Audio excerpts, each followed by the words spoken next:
Press that button. Okay, so feel free to go mute Aristides until, Okay. of course, you're ready to, All settle. right. When you're settled, All right. I'll do. let us know when you're settled. Yep. Okay, excellent. So I provided Aristides this nice little blurb that he could enter into the chat, several times throughout the episode, and that'll help a little bit along with the other stuff that he does. And aside from all of that, it has been, of course, a it's we're on the precipice of a global war. and, so welcome aboard to the roller coaster ride that is planet Earth in the 21st century. We are Live now? yeah, yeah, go on, please. Live? Yeah, we're live. Oh, Yeah, okay. yeah, that's why I've got to I talk. would just correct you and say, Yeah, according to Israel yeah, and according to me, yeah. we are at war. Yes, Or yes. the world is at war. Yeah. Where the United States and you and me personally fit into this is a different question. But yeah, the world is definitely at war, and Israel has been at war for a long time. But more specifically, yeah, we are at war.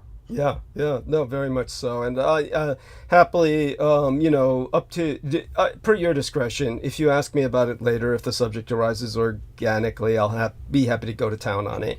In the interim, You should go to town on it at the very least after I leave. If if it comes up organically, yeah, we can tackle it while I'm on. yeah, whichever way you want it. It's however it. Yeah, yeah. We'll see how it works out, and we'll just roll with it. However it works out. I am already getting questions about the photographic image of myself embedded in a thumbnail of live stream. So for those of you who are wondering, we have the first weekend phase of the Cherry Blossom Festival. T-Tank Berry says, "Good evening, loud and clear. Goddess bless Triple D, these transmissions, and Team Dietrich with the lightning bolts." Eric Cradle says, "Good evening, DDD." Good evening, Eric Cradle. Let me tell him, welcome aboard. And here we are. And Sammy Romero says that we sound loud and clear. God bless him. Okay, welcome aboard, gentlemen. Gentlemen with a exclamation mark. And let's get that entered. And okay, we're building the numbers up, and in the interim, we're just kind of responding to some casual questions. For those of you who do not know, this is, of course, the 57th annual Northern California Cherry Blossom Festival, and so it's held in San Francisco. It phases through 2 weekends. The parade will be next Sunday. And it's, of course, I will be attending the parade, and I will come home afterwards to do the transmission. It will end before transmission time, so I will be home in time to do transmission. And obviously, I am dressed in my classical child prostitute's attire for the occasion. The photograph that was taken, you can see how fucking cold it is, how fucking gray it is, and I was freezing my ass off when that photograph was taken. I'm surprised you can't see the goosebumps all over my flesh. At any rate, you can see the blades. There's 2 blades that are holstered into my gauntlet. And that is a blade fan. For those of you who do not know, that fan is solid metal. It is razor sharp. I always keep it packed and stowed away from the blood boys or anyone when we're doing photography session and I'm visiting. And certainly it's kept under lock and key at the estate. That is something, of course, that can be brought out to easily slice somebody's throat or cut a nose off, etc. You have no idea what damage I can do with that blade. So that's a solid piece of razor, probably the largest razor blade on earth, I would dare say. At any rate, T-Tank Berry says, support your local renegade military historian. It may be the last sane thing you do. Let me try and issue some hearts in return to Vicky Johnson, and let me respond to Vicky Johnson. And of course, so since we've gotten the photograph question out of the way, I invite Aristides to unmute and tell everybody about upvoting, if that's possible. Aristides, are you comfortable with that, or have you settled in yet? Let's check in with him. And if he's not, I can do that real quick. Sure. Okay, take your time. Yeah. All right. So to upvote the program, you need to be signed into a YouTube account, from what I've seen, because it has not let me sometimes when I wasn't signed in, but now I'm signed in from all my devices. Excellent. And you can upvote from your one account, and you can create sub channels from your main account without any additional login or password, and you can use them also to upvote Douglas. So it's like having a multiple personality thing, except all of them like Douglas. Yes, I love it. Thank you so very much for that. And I very much appreciate you and your voice. You do that so well. Greetings as well to Six Sad World, who offers 3 roses, either to myself or to Vicky Johnson. Happy with whatever direction it's given in, and I certainly want to thank Six Sad World for joining us. And so with that, numbers going up steadily for the participation in tonight's episode. Hopefully we will not be cut off, as we often are. And again, I'm pretty, just with all the celebrations that have been going on lately, somewhat frazzled and burned, but ready to talk throughout the night. This is going to be, I could go either with geopolitics, or I can go into what I was intending to go into with making America truly great for the first time ever, rather than the theme of making America great again, which is I would say a lunatic proposition, because it was never great before. I would say that let's make it great for the first time, or truly great. Let's put it that way. And what we will do is choose through popular demand which direction I go into. So probably during opening hours, depending on how it evolves with Dear Peter, we'll have to inescapably likely get to what happened recently, and then I'll just unload at that point. You're talking about politically, internationally, right? Yeah, the attack on Israel, of course, and the implications thereof. That, of course, we'll get into that whenever Peter feels like it, if he ever feels like it. So I have my own comments on that, but but so be it. Yeah, and like Peter said, if he doesn't, toss the ball to me in that regard, because he knows at that point I suck all the oxygen out of the room and everybody dies, then what I'll do is just, like Peter said, get into it, immediately after he leaves. Yeah, we might be able to cover more territory if I leave it to you to do it later. Yeah. But, that might, but whatever. We'll see. So we're 20 people now, so take it away, Peter. The ball's in your court. Okay, great. Hello, everybody. It's 9:08 p.m. on the East Coast where I am, and our team won the Super Bowl today. Oh, congratulations! I am the only person in the 3 seasons we've had a Blitz League to be on the winning Super Bowl team. That's unique, and I didn't play in any of the games. I was on the team, but I didn't play because the first time I was had to go to my friend's funeral. The second time I was injured, and this time I didn't go into the game. I kept myself out because I said, there's a trend here, and we won. I played in the playoff game to get in there, but so anyway, it was wonderful. It was a great victory. But be that as it may, that's just an upbeat thing while the rest of the world is at war. But it's how would I say it? It's still vital. I mean, yeah.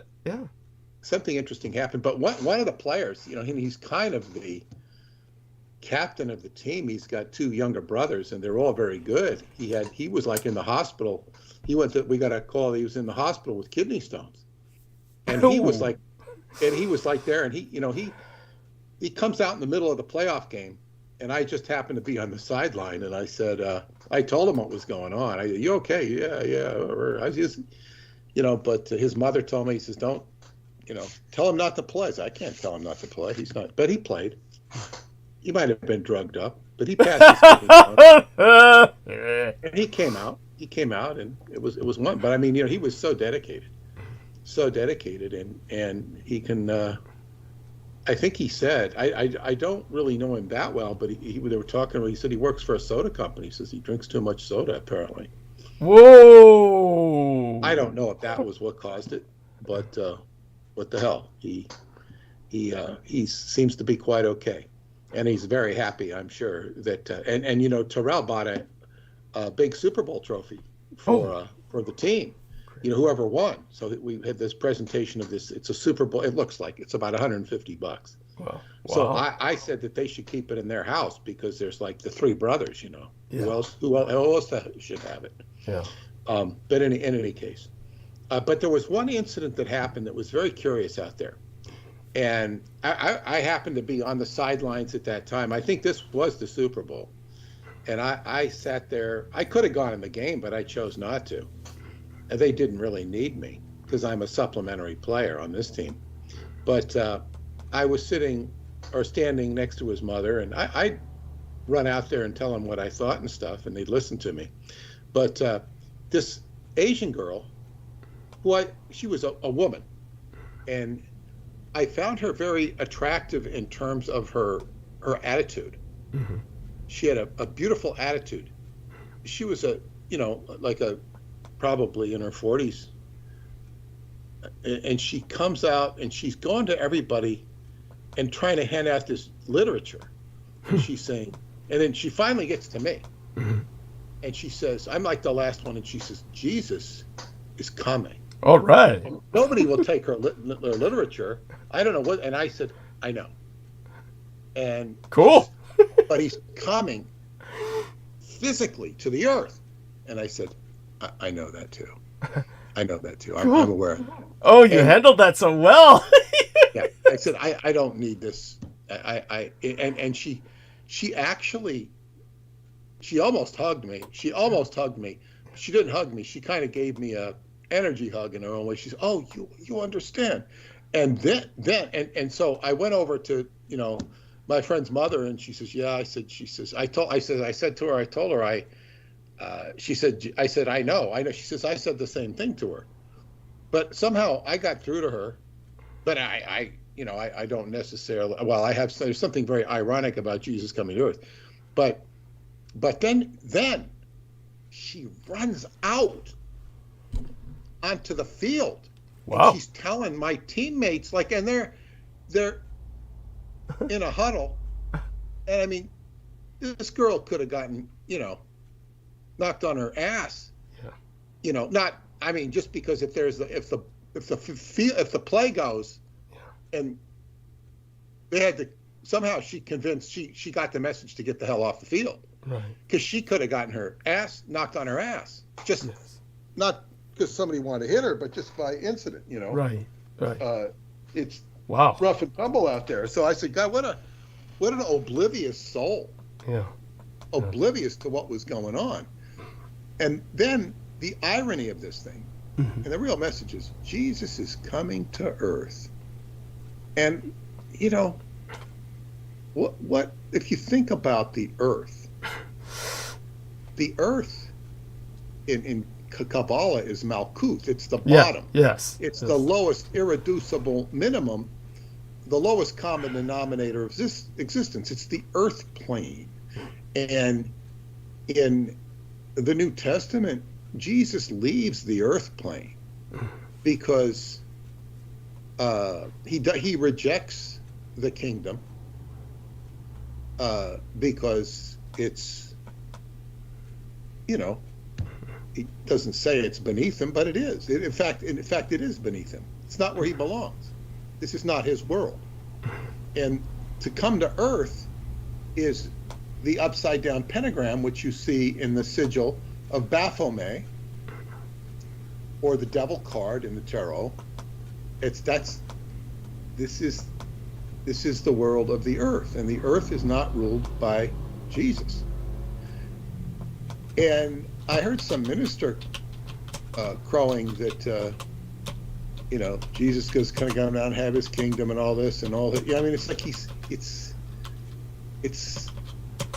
with his faith, it's just off the wall. It's like, it's nuts. So, this like pre-programmed thinking that, it's going to be this way, it's going to be that way. And I think no matter what happens to you, any of out there in the listening audience, it's like what you expect to happen to you is often a surprise. You go to the university to study XYZ, surprise, you don't like XYZ, surprise, oh, somebody says do this, oh, you meet a girl, oh, it's like life seldom works out exactly like you planned it. And when it does, it's usually very monotonous life.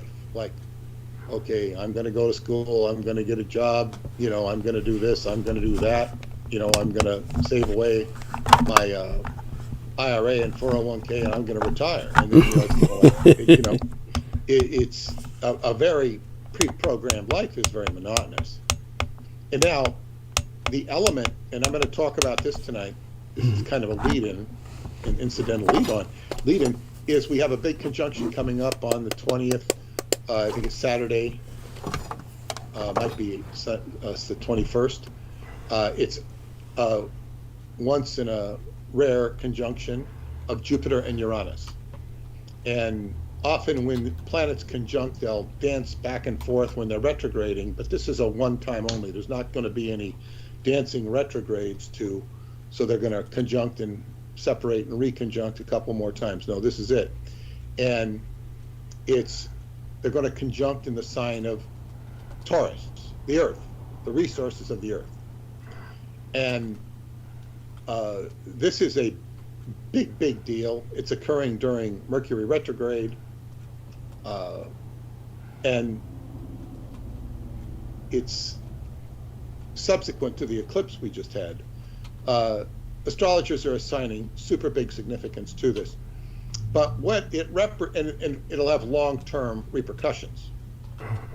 But what it represents is Uranus is the sky. It's the ruler of Aquarius, which is anything that's far out, but the sky, which would be all the technology of the sky, which would include flying craft, airplanes, drones, hovercraft, spaceships, UFOs, anything that's far out. And of course, this is in Taurus, which is the earth. So and Jupiter is magnification. Jupiter is higher learning. It's philosophy. It's healing. And it can get exaggerated, too big for its bridges. Like,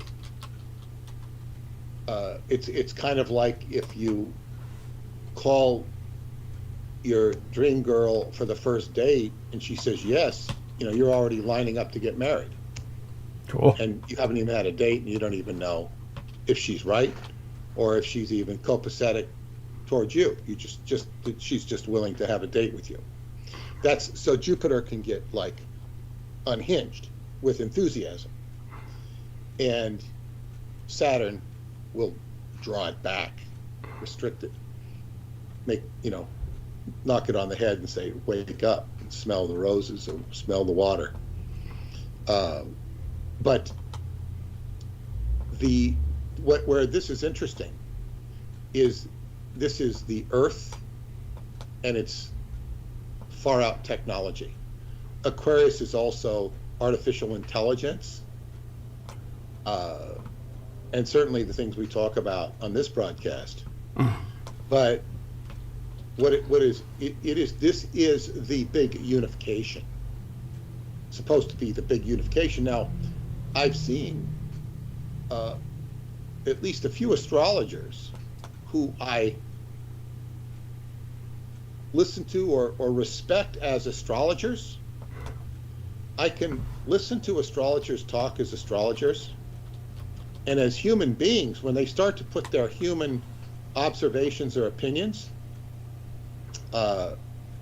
they can, what is it? It's like when the pinball goes in the hole and you miss the flipper and they go, don't, or, make some bad sound. It's like, okay, ding, wrong. Or I'm thinking of some situation where it just goes kaplunk. The game is, no, you're wrong. Just stick to the astrology and shut up. Don't put in your opinion. And where these people really went off is there because it's this reconciliation of the sky and the earth. There is this giddy excitement, not about UFO disclosure, but about alien bodies. The government has retrieved alien bodies, and it's finally going to be revealed. Now, they don't go into much detail, but they are excited with giddy anticipation that, oh, we're going to find out otherworldly stuff. Now, this is Aquarius and Taurus, or Uranus and Taurus. This is along that theme. But their giddy excitement is because they're not informed. In other words, they haven't read our book, and they're not likely to read it anytime soon. And it's our jobs to educate them, not to berate them, although one could argue that they deserve berating. But what good does that do anybody? It's like they have to, this is part of Jupiter, which is education. And also under the influence of the Chiron eclipse in a Chiron, which is the teacher of the wounded healer. But the giddy excitement of these people is just, and I've watched UFOs all my life, it's like, I've been interested in them, like as if they, as if somehow that is impacting the way. Yes, go. Yeah, like say in my example, I was aware of O.J. Simpson before he even became a star for USC. Why? Because I followed USC. I knew who he was, and there was this great hope that he would be as good as the previous running back. Well, he far surpassed that running back. So big deal. I knew who O.J. Simpson was. Big deal. It's just because I followed USC football, living in Southern California. So it's like they're like acting like, wow, I've been interested in, I saw a UFO. It's like everybody's seen a UFO practically. Everybody's had some interest in UFOs. It doesn't make you special. Thank you. Although people tend to think it's like, wow. You think Bigfoot is real? This has been beat to death. Now, what they quoted, now this is something I wanted to share with you. I don't know if I sent it to you or not, but they were talking about, and they went into this similar conjunction in 1941. They said, and that's when, Roswell happened, and while this before Roswell, and there's this book called MO41, The Bombshell Before Roswell. Now, it's 2016 it's released. So this stuff came out after you became a public informant. Yeah, okay. It's called The Bombshell Before Roswell, Paul Blake Smith. MO41, The Bombshell Before Roswell by Paul Blake Smith, might well be the most exciting, shocking, and I'm reading this off of the blurb, yeah. Yeah. Most exciting, shocking, and impactful event and now book subject in not just American history, but all of human history. It's got a picture of FDR in front of a bunch of microphones. It's a really crappy cover. Like the typeface is embarrassing. It's black and white cover. And which means it's cheap. Wow. To do a black and white cover, I mean, because you don't save that much money in a black and white cover, I don't think. At least I wouldn't. But it's cheap. It's like, okay, it's kind of like, buying a, like buying a single scoop ice cream versus a double scoop ice cream. It's like, but it's even, you don't even get as good of a deal. I'm not talking about in terms of cents. I'm talking about in terms of ratio. So anyway, and the question is, did 3 extraterrestrials really crash land their circular spaceship on a farm just outside Cape Girardeau, Missouri, in mid-April of 1941? Was this stunning recovery then taken to a secret hiding place beneath perhaps the most recognizable building in the world? Was an aspect of the scientifically examined alien craft's propulsion system applied to the U.S. nuclear weapons program to help win World War II? Now they're really this is just pure crap. The secret, now it's like the craft's propulsion system applied to the U.S. nuclear weapons programs to help World War II. Well, to my knowledge, there are only 2 nuclear weapons, and involved in America's war effort. And that was the German bomb, Little Boy. Yes. And then there was Fat Man. Now, I don't know how the propulsion system would have anything to do with that bomb, but if they're claiming that the flying saucer is using nuclear power, then there you go. But it's stupid as fuck. It wouldn't be applicable to what they were doing. I mean, unless it blew up in their face or something. It's. I mean, you and I know better than to even. Yeah, it's trying to bamboozle somebody and say, oh, nuclear weapons, oh, aliens, nuclear weapons, U.S. World War II. Yeah. See, when they apply this to World War II, it's just like, it's just so lame.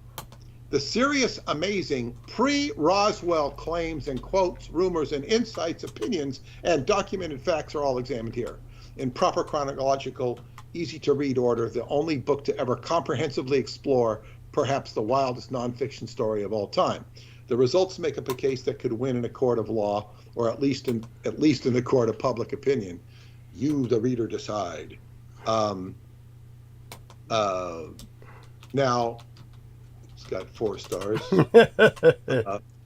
Paul Blakesmith, rather. I'm the author of 5 books from one publishing company, and I now have a new nonfiction book coming out from another publisher. I still live in southern Missouri long after my 4 years at Southeast Missouri State University. I enjoy biography, sports, and history. Okay. Now, it's got some 5-star ratings and some 4-star ratings and a 3-star and 2-star. Okay. Now, Missouri is the show me state. Here it is. Having been born and raised in southern Missouri, I was extremely interested in reading this book. I had heard of the incident in the late 90s, early 2000s from my mother, who had come across the Charlotte Man interview via the internet. This book was extremely well researched. There seemed to be so many pieces to the puzzle. The author brought everything together.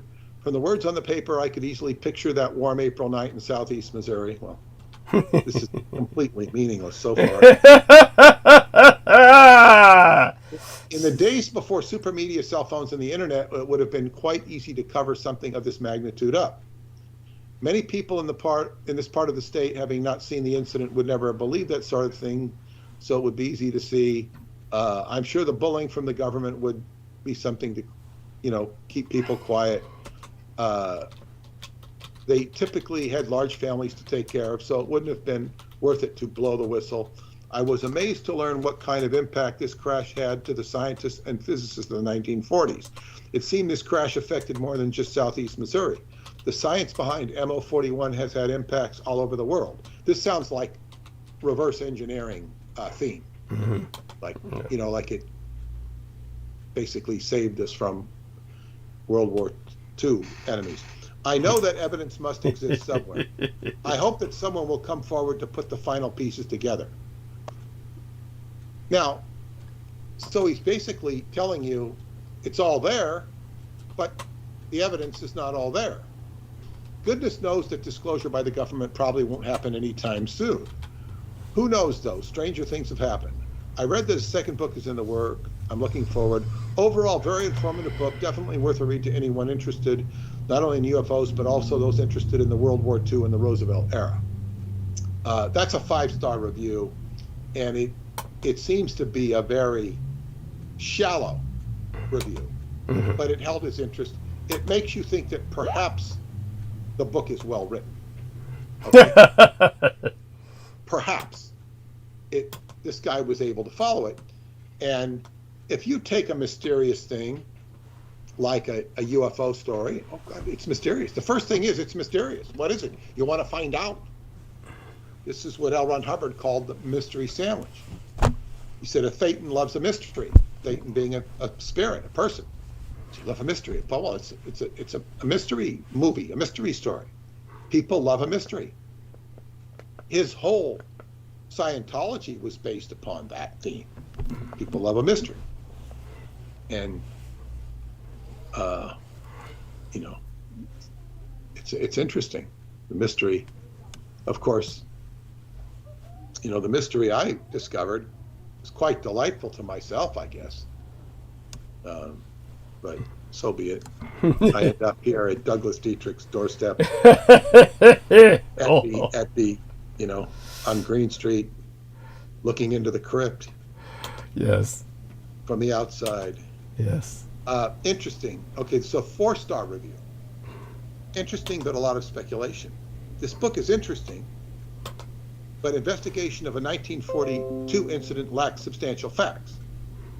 The book is replete with, quote, may-haves and, quote, would likely haves and other speculations of witnesses and events. Nevertheless, it is a plausible theory and story of what may have happened and who may have been a witness.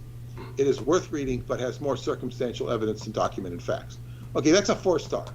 It gets his interest, but he puts it in its place. Okay.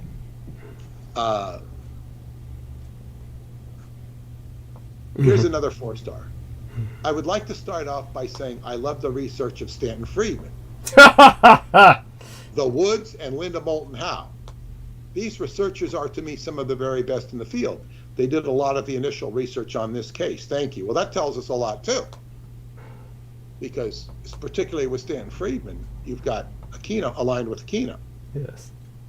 And he says, it took 75 years for a full-length paperback book to be written about this case. It is very obvious Paul Blake Smith did a ton of research looking into the history. The number of sources he references is truly staggering at the back of the book. This book's got footnotes. Yeah, there you go. Footnotes of crap. Yes, yes. I would assume. And then I've seen some of these books that are referencing Roswell books, and they're just full of crap. Yes. You know, they reference... They cross-reference each other in this cultic milieu. Yeah. I believe a crash happened in Cape Girardeau in 1941 based on several things. I believe Charlotte Mann. I think the author did a fantastic job of finding collaborative evidence in government documents. Please, yes. I also believe the hard work of all the other researchers who have looked into the case. The book talks about strange deaths in and around Camp Girardeau after the crash. If these deaths had any link to the event, these people were heroes. This book has a lot of new information. I was so excited. I ordered it, blah, blah, blah. Was not disappointed. The book is long overdue. I would like to encourage anyone with any information to get in touch with the author. Yeah, thanks. I'm sure he's quite willing to talk to us. Talk to him. I want to thank the witnesses. The crash in Cape Girardeau of an alien spacecraft was a historic event in world history. The people at the scene did humanity proud in their treatment of the alien victims. 3-star. I still enjoyed the style and followed through his reportage. Okay. But whilst I appreciated the fact that the writer was trying to justify the truth of the first recorded crash landing of an alien craft, there was nothing conclusive in his findings, and one wonders if the incident really did happen or not. I still enjoyed the style and followed through his reportage to the end. Well, he's written 5 books, so he must have some, acumen for writing, and maybe he can tell an interesting story. It would seem to be he might be at least a halfway decent composer of information. And then it says here, 5 stars, a meticulously researched treatment of a major UFO event. Oh, God, I have taken pleasure in the book, blah, blah, blah. And he says, it does a thorough going regimen of research on the part of the author into a UFO case that has heretofore seen only occasional and rather vague coverage in the literature. It seems clear from this book that it would be hard for anyone to honestly deny that something really anomalous took place. It kept Juro in 1941, and the government and military, as is their custom, covered it up a long time. It seems little wonder that the powers that be fairly well knew how to go about the cover-up of the now famous Roswell crash incident in 1947. They had had a dress rehearsal at Cape Girardeau. Bravo to the author for bringing this whole matter fully to the light of day. And then we've got a 1-star. Waste of time. This book was not what I expected. It was interesting in that it did basically tell the story that an object was recovered in 1941. However, the time spent citing sources and going on and on and on, in capital letters, about everyone and everything remotely connected to the event made it excruciating reading. It went on and on about people and events remotely relative to the event, but spent precious little time explaining the actual event and its impact or how it affected the world in general. Waste of time. Another 1-star, boring with capital bore. I got approximately 1/3 into this book when I couldn't bear it anymore. It reads like a PI's notebook where every moment of every minute of every hour of everyone was meticulously conjectured, surmised, and repeated to the point of almost knowing what they had for breakfast. The actual events could have been covered in around 4 pages. I have not the time nor the patience to be this bored. I can't comment on the rest of the book as I had to abandon it where I did for my sanity.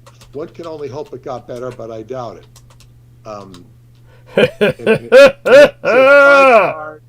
I really didn't know about MO41. I'm an avid reader of UFOs, but this is a doozy. Paul Blake went through great depths to find witnesses and proof of this crashed craft and its pilots. If you want to find out more about a UFO before Roswell, this is it. Somebody reads it in French. Rich and detailed study on the 1941 crash, overshadowed by the Roswell incident, and which nevertheless resulted in the recovery of spaceships and aliens, including one alive. All this hidden and preserved at the famous Wright-Patterson base, which was itself largely silenced. And then another 2-star. Pedantic and boring, heavily padded with trivia. The story could probably be told in about 75% less pages, becomes boring quite quickly. 75% less pages. Yeah. And then good read and a lot of work had to go into it. 4 stars. Would have been a 5, except it jumped around a bit. This is, I think if you read all these reviews, oh God, this looks good. This is a 2-star.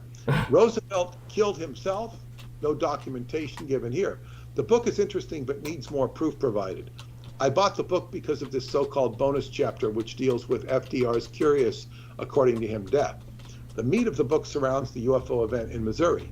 The narrative flows along, but there are not footnotes, and there is too much hearsay reported, especially from online chat rooms and email, which is not substantiated. More needs to be done before I'll buy this book's premise theory. The Roosevelt information is another matter altogether. The author asserts that FDR shot himself due to his knowledge of the aliens. This sounds like a keynote. The aliens! The author asserts FDR shot himself due to his knowledge of the aliens, etc., of the UFO events previously described in the previous chapters. This is rubbish. The author has not done his homework, and it is obvious when he discusses Roosevelt's health issues. He needs to investigate the matter thoroughly before coming out with such a preposterous theory of suicide. I'm not going to belabor the point, except to point the reader to several good, well-documented books by physicians who actually know what was wrong with Roosevelt and what he died of. See Conspiracy of Silent, Franklin Roosevelt's Impact on History by Harry Goldsmith, and FDR's Deadly Secret by Dr. Lomazo. Unlike these books, this one under review has the wrong information about Roosevelt's last hours in Warm Springs because he has no footnotes or index, and knowing the full story from the doctors who have written on the subject, I simply cannot accept this author's assertions as anything other than theory. Do not buy this book if you think you're going to learn anything new about Roosevelt's health. For the Missouri UFO landing, well, it's interesting but not very well documented. It's based upon too much hearsay and internet blogs, which are not that reliable, especially when the reader cannot verify that information. And so there you have it. And people are getting giddy excited because this is the one before Roswell. And in my opinion, this is like, this meme was put out almost to, well, not almost, but to throw a kink in the works when your stuff would come out. Yes. Yes. Now, this author also has a book on the Nixon Gleason alien encounter, an investigation into Nixon's secret air-base meetings to view extraterrestrials. That's the famous story about Jackie Gleason being, allowed to see alien bodies by President Nixon. I think you've covered Jackie Gleason as a government agent. I think you were the one that covered that. Yeah. Yes. Yeah. I mean, I don't know if he... I never understand Jackie Gleason. They called him the Great One. I couldn't stand him. I couldn't stand him on that Honeymooner show. He's always threatening to beat up his wife.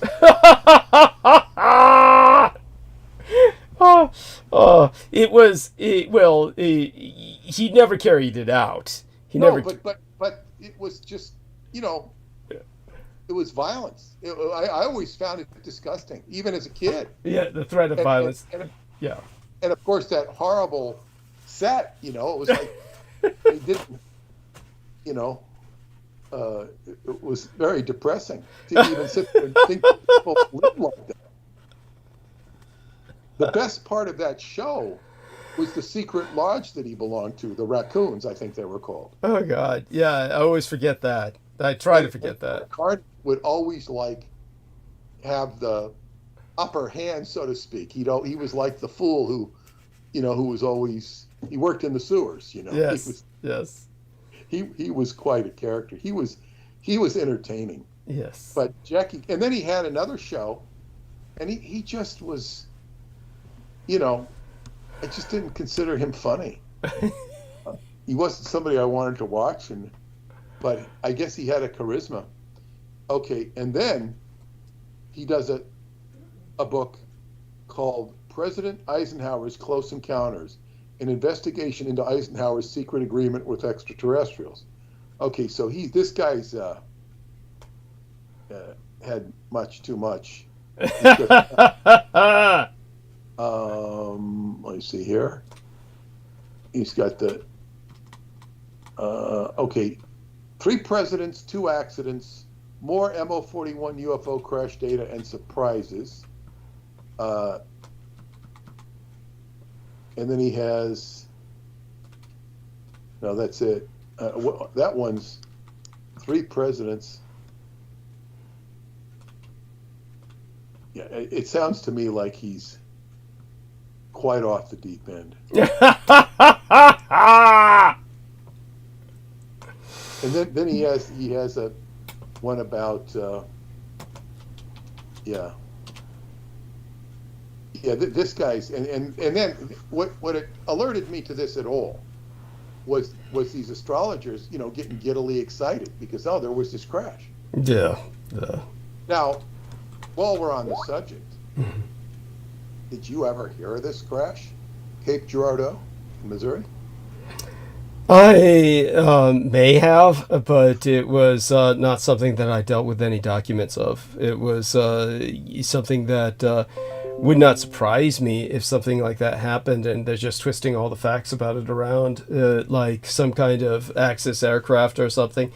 But when it comes to one of the early Hanabu designs, perhaps, or something like that, but more than likely, it's they're cobbling together everything they can from whatever other sources they could find and just or make up and just throw it out there again to anything to just keep up the myth. In other words, if Douglas Dietrich's expositions are beginning to impact people's paradigm and the paradigm shift is taking place, then this is just part of the ongoing, endless, chronic, relentless damage control that they will just start generating everything they can to support the alien crash hypothesis, because this is the cargo cult that they have cultivated, and that's the only way they're retaining power. Is if you give up on that, you give up on the American identity. This is essentially integral to the American identity for the older generation.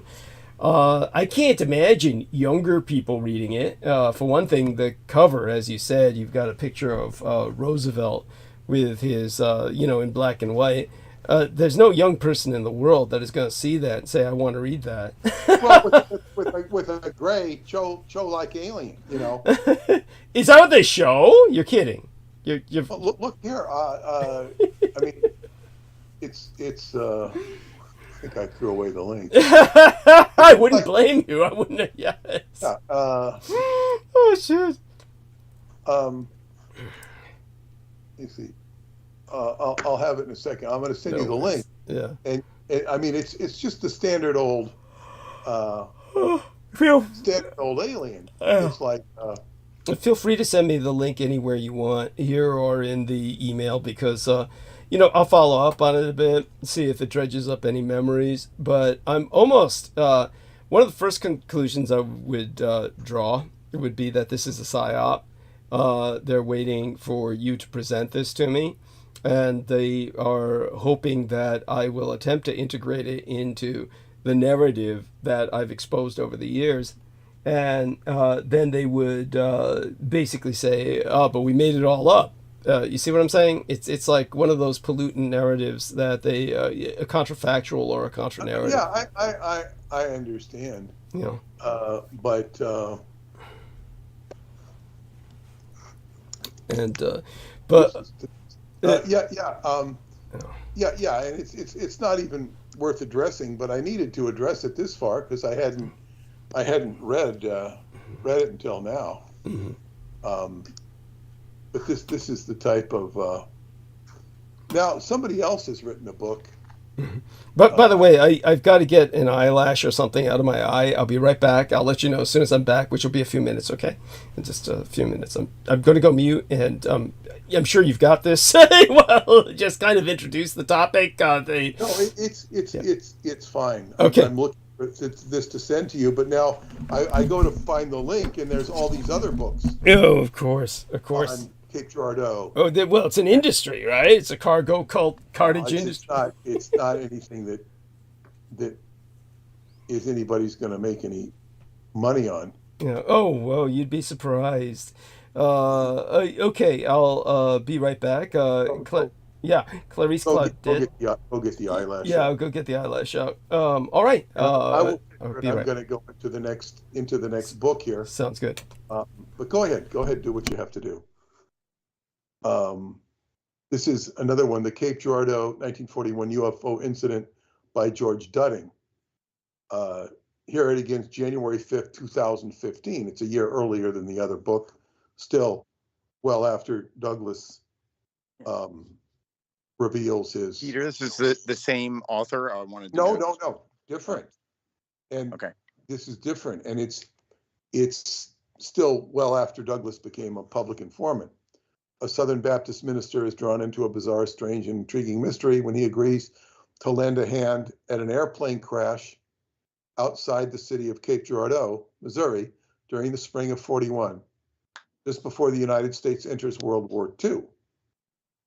It's almost a year before the United States enters World War II. There is something strange about the whole incident, and the Reverend finds himself taking part in a possible military and government cover-up. The events that night will haunt him and his family for years to come. The whole idea is that he comes out and he tells the story in the last years of his life.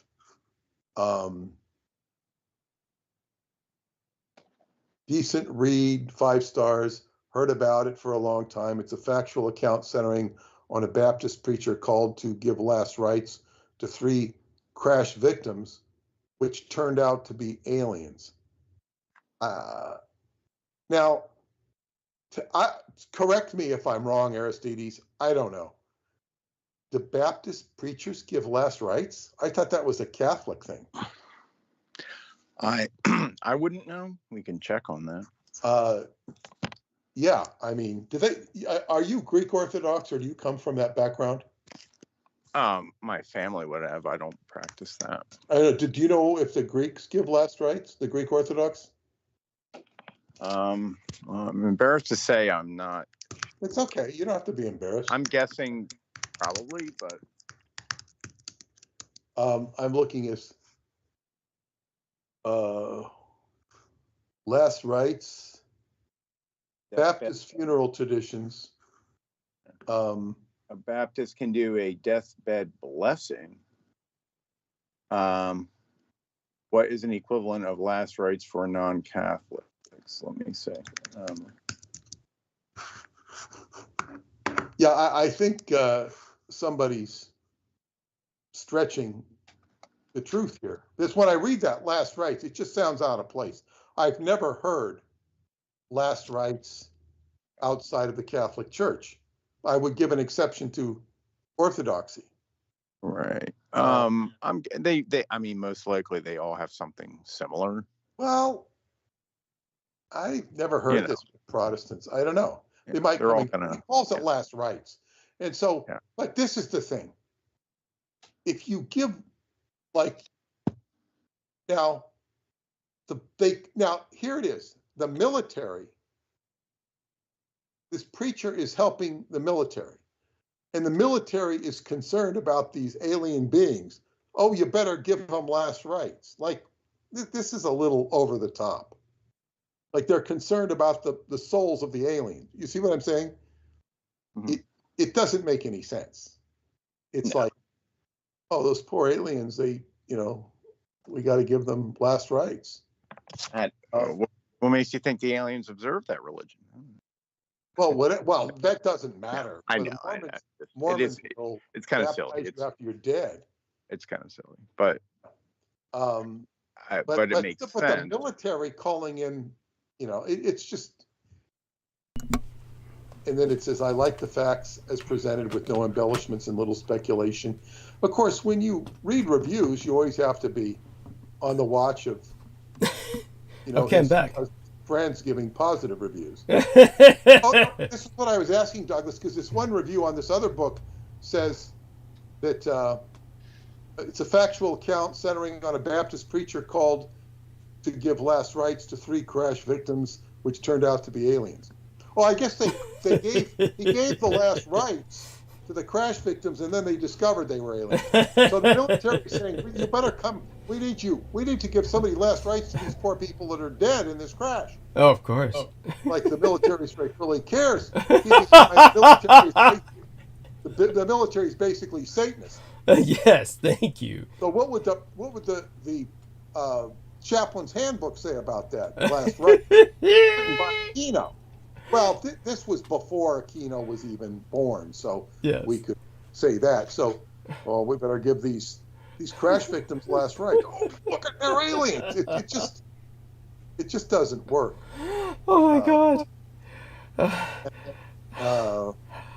And then somebody says, I was born in Cape Girardeau. I went to Southeast Missouri Teachers College from 3rd grade to 9th grade.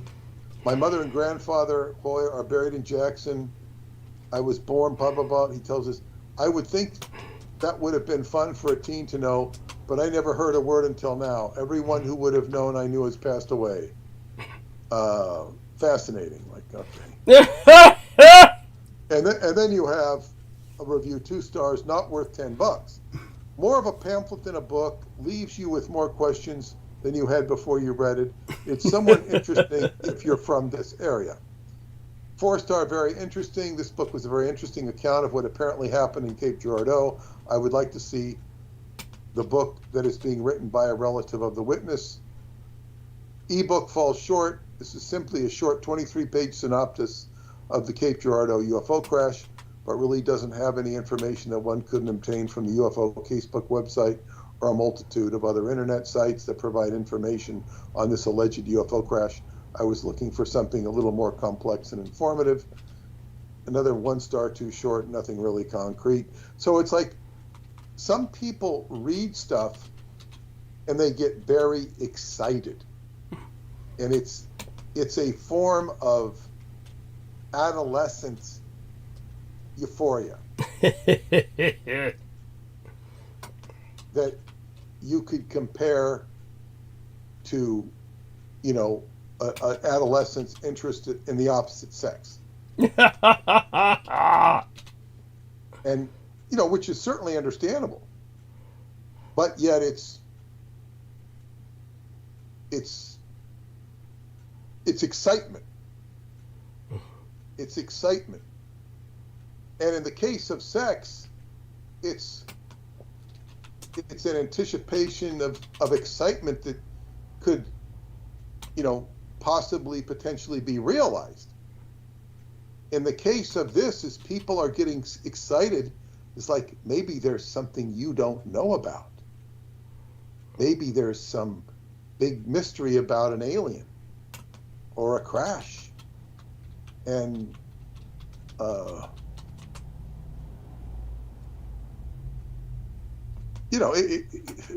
how much can this stuff be beaten? But I will take this back to a more interesting thing. Mm-hmm. I beat this a little too hard. Well, I mean, it was fun. Yeah. It is. But more to the point, I'm talking about it. Uranian technology, which is the sky, space, and anything beyond. This is the work of David Anderson. His work is all Uranian. Preston was Uranian. Preston had Uranus in Gemini. He had the sun and the moon in Gemini. I think the sun and rising sign Gemini. Gemini is talk and think. Think, and very inventive, very creative, very mercurial. And everything he talked about was very Uranian. David's a Scorpio, but means very secretive, very powerful. But the technology he deals with is strictly Uranian. Now, with Jupiter, not only Jupiter conjuncting Uranus means this is like it's expanding the Uranian aspects of it in Taurus, which is going to now unite the Earth and high technology.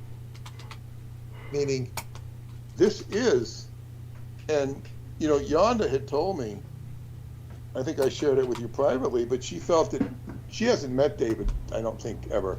Okay.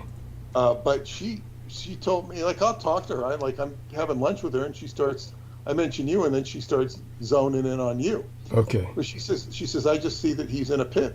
He's in a pit. This is what she sees, not physically, but metaphorically. You mean David or myself? David. Okay. And it's like there's been a lot of restriction around him, and even to the degree that I've heard about his personal life, it seems very closed off. It is very closed off, even from his wife. Mm-hmm. It's like stuff that he doesn't talk about. Mm-hmm. Well, let's not talk about that now. Is that how he talks? No. No, but that's not. He doesn't have to talk about it, and she knows not to talk about it. Yes. And now she has gotten, more information than I have, a little bit. But it's like it's just kind of like okay, and she kind of, she knows where I'm coming from, and she will at times feed it. But she's also busy as hell with her own life. Yeah. So, it's like, after talking to Yonda, and I'll do more work with her after this month, but I got the impression that, just let this go for now. Like, well, I have let it go. But something's telling me it might come back.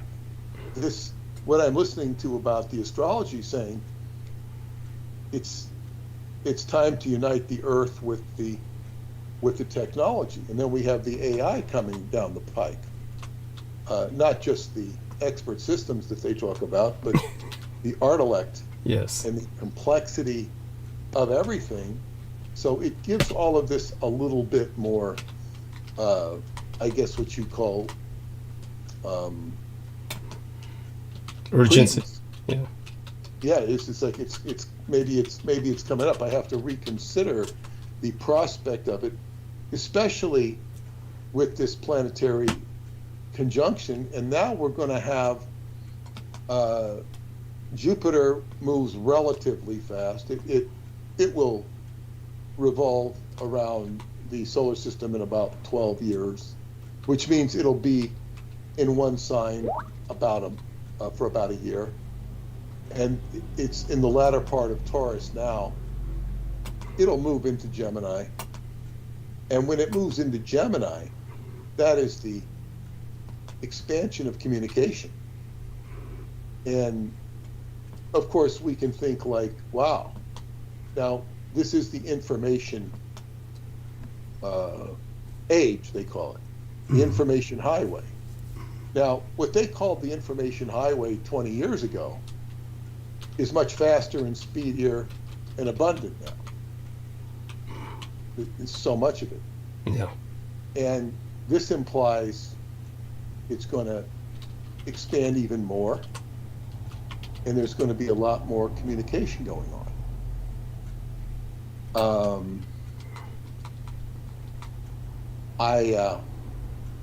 Because I'm in the field of communications,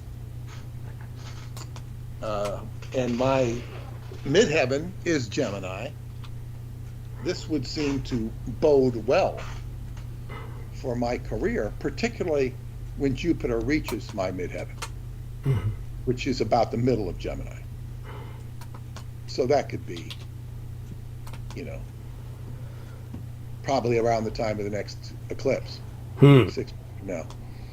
And then when Jupiter moves in, but in between where it is right now, it's in my 9th house, my personal 9th house, which is Jupiter's natural sign, which is Sagittarius, but my 9th house is Taurus leading into Gemini. So it's in my 9th house of foreign travel, higher learning, and the law. So it bodes well possibly for foreign travel on my behalf. I will be going to Romania this summer, Wow. hopefully with David, but I wouldn't bet on it. That'll all be figured out in the next few months. I'm well aware of the fact that I don't know who I'm going with, and I have, and that's like last year. I knew who I was going with and who I was supposed to going with, and that was a lot more stress than not knowing who I'm going with. Wow. Because it's bottom line, I can always go by myself. Yes. Or virtually by myself, and just okay, I don't have to deal with anybody else, and I can go sit up there at that camp by myself and just veg out if I want to. See who shows up. I'm familiar enough with that space and with the people that, I wouldn't feel, you know what I'm saying? Yeah.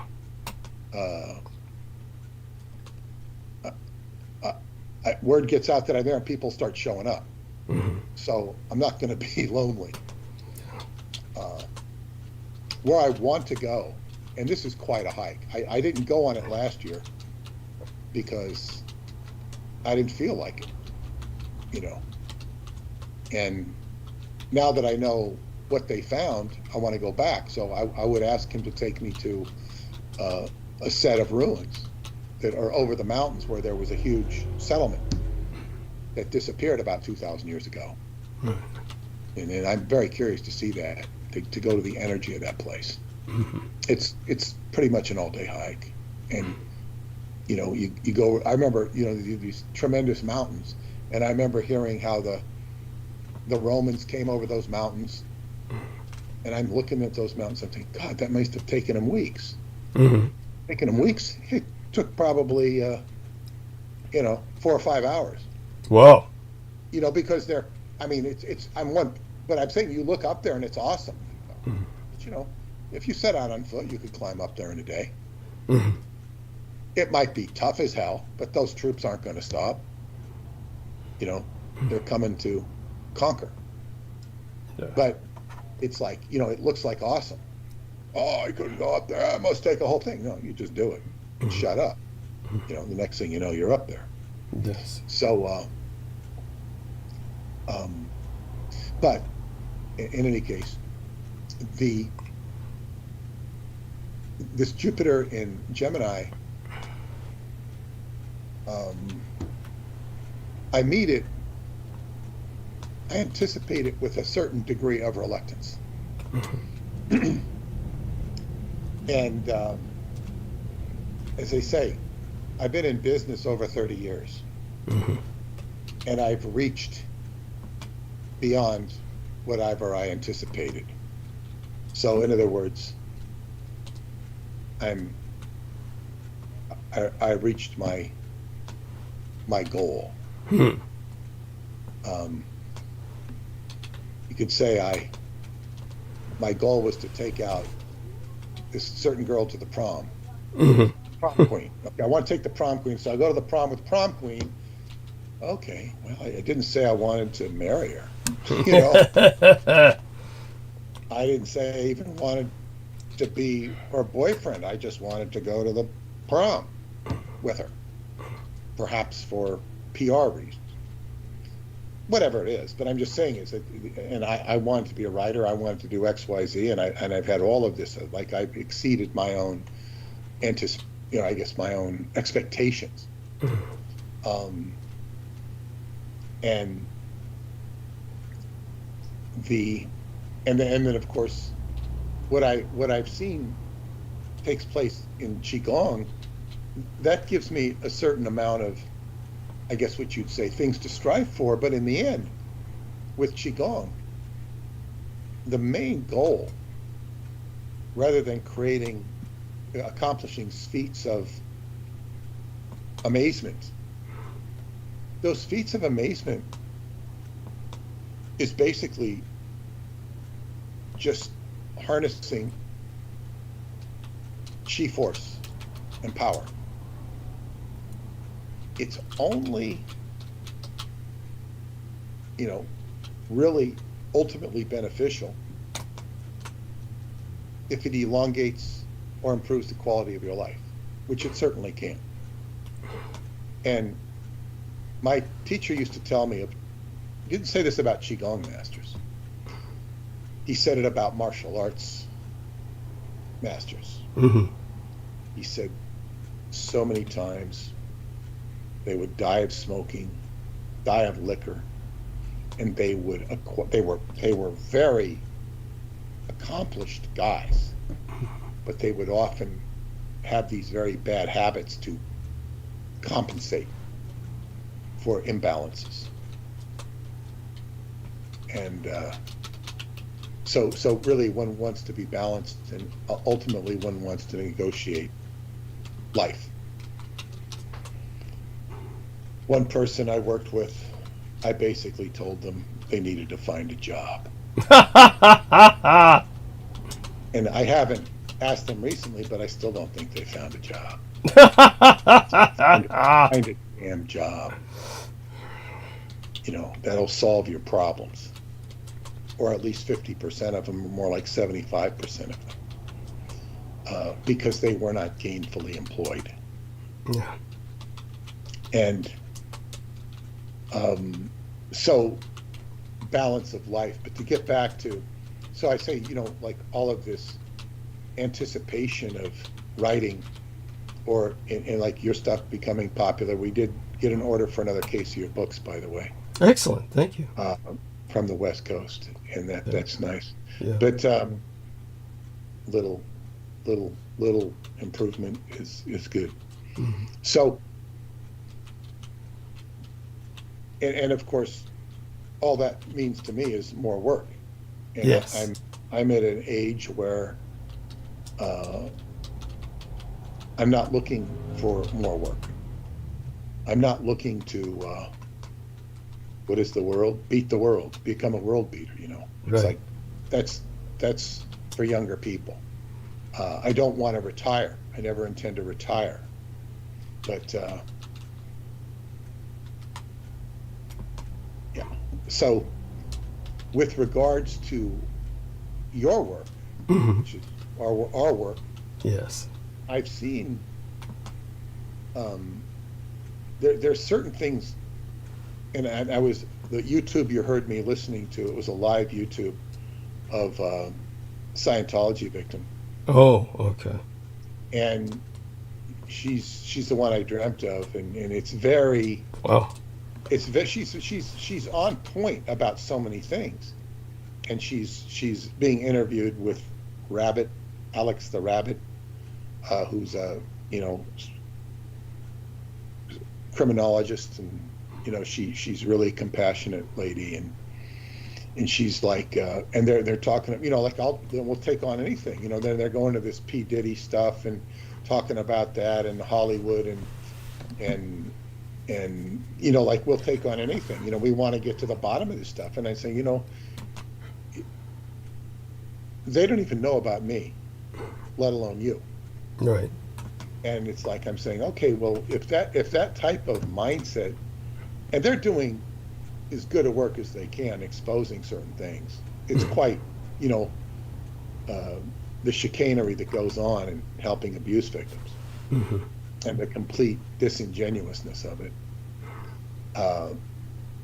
And I'm thinking, like, well, are they ready? When will they be ready to process, what we're doing? Right. It's tough. It's like I'm saying, okay. And then I don't necessarily want to be engaging with them either. Mm-hmm. Not that I don't like them, but it can become tiresome. Yes. It can become tiresome. Which brings me to my dear friend Stephanie South. Mm. And Stephanie, she we talk about once a month, mm-hmm. and she's the one I dreamt up the whole workshop, the dream workshop that took place in Choclavina. Mm-hmm. And that dream group will probably get together in Idaho in about 2 years. Mm-hmm. Those who can come to it, because the two friends, her friends, basically they'll have a place set up there. They'll have their place ready in Idaho. If you want to come to that, Douglas, there's a way. Wow. But it's a possibility. Who the hell knows? But that's a long ways away. Yeah. You might be too much for the audience to bear.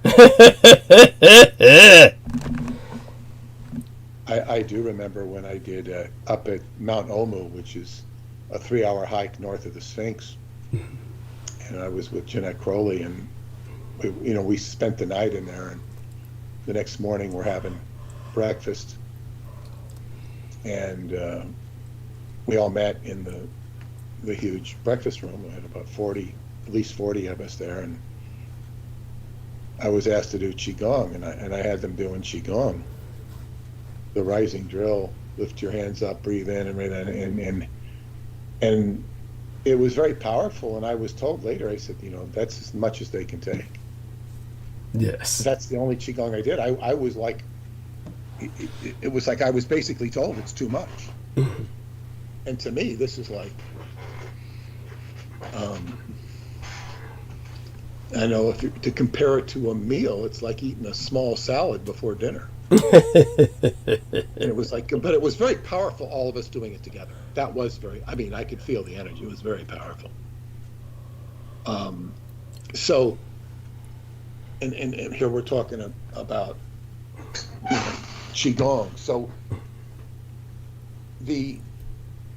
I guess what you'd say, what's the inertia of what we're dealing with is very powerful, and people get themselves caught up in, I guess, what you call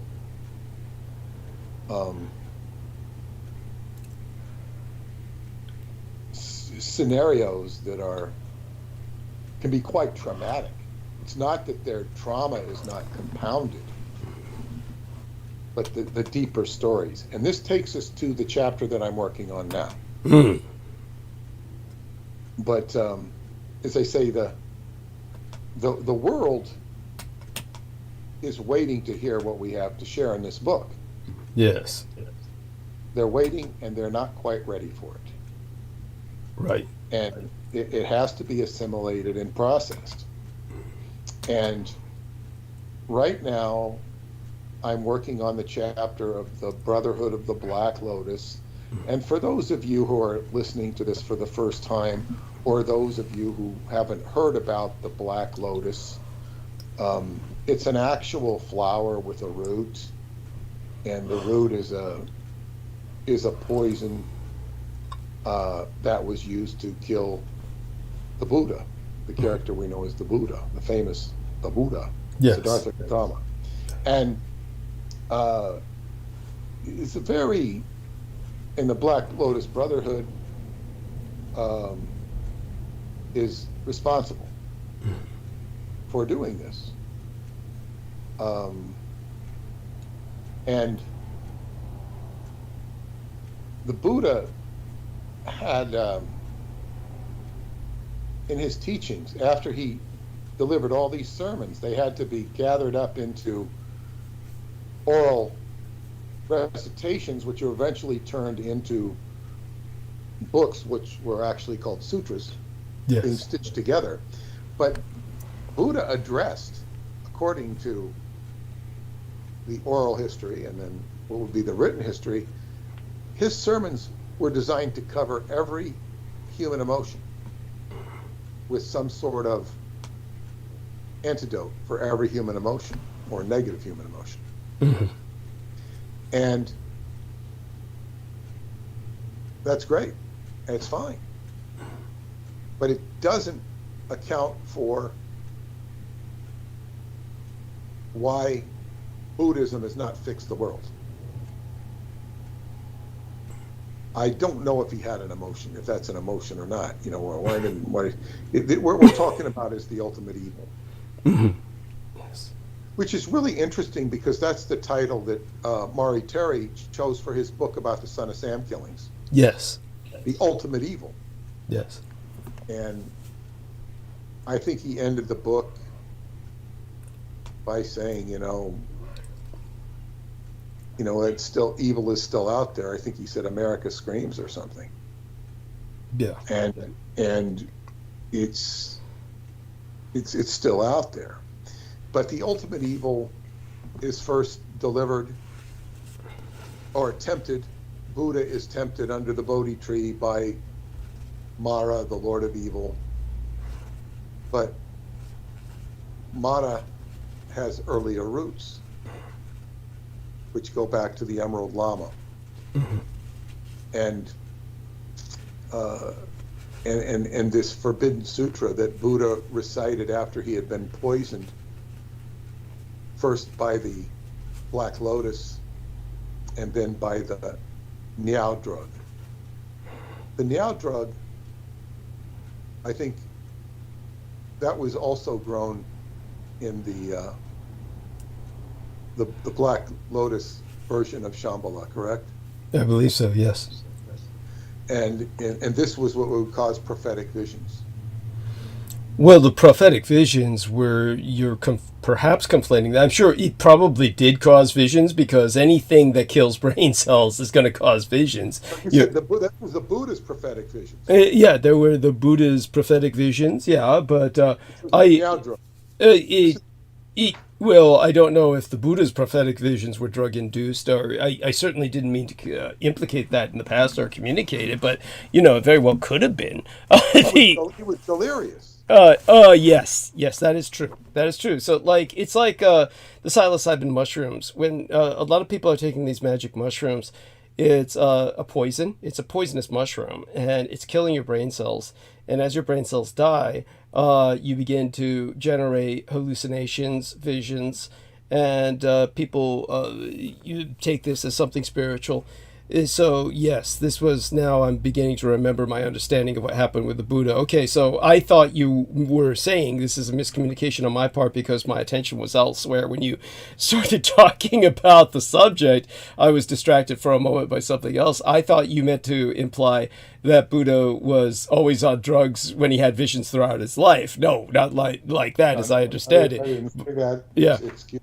Yeah. Good idea. Yeah, it was just when he was dying with the poison. Yes, this is quite correct.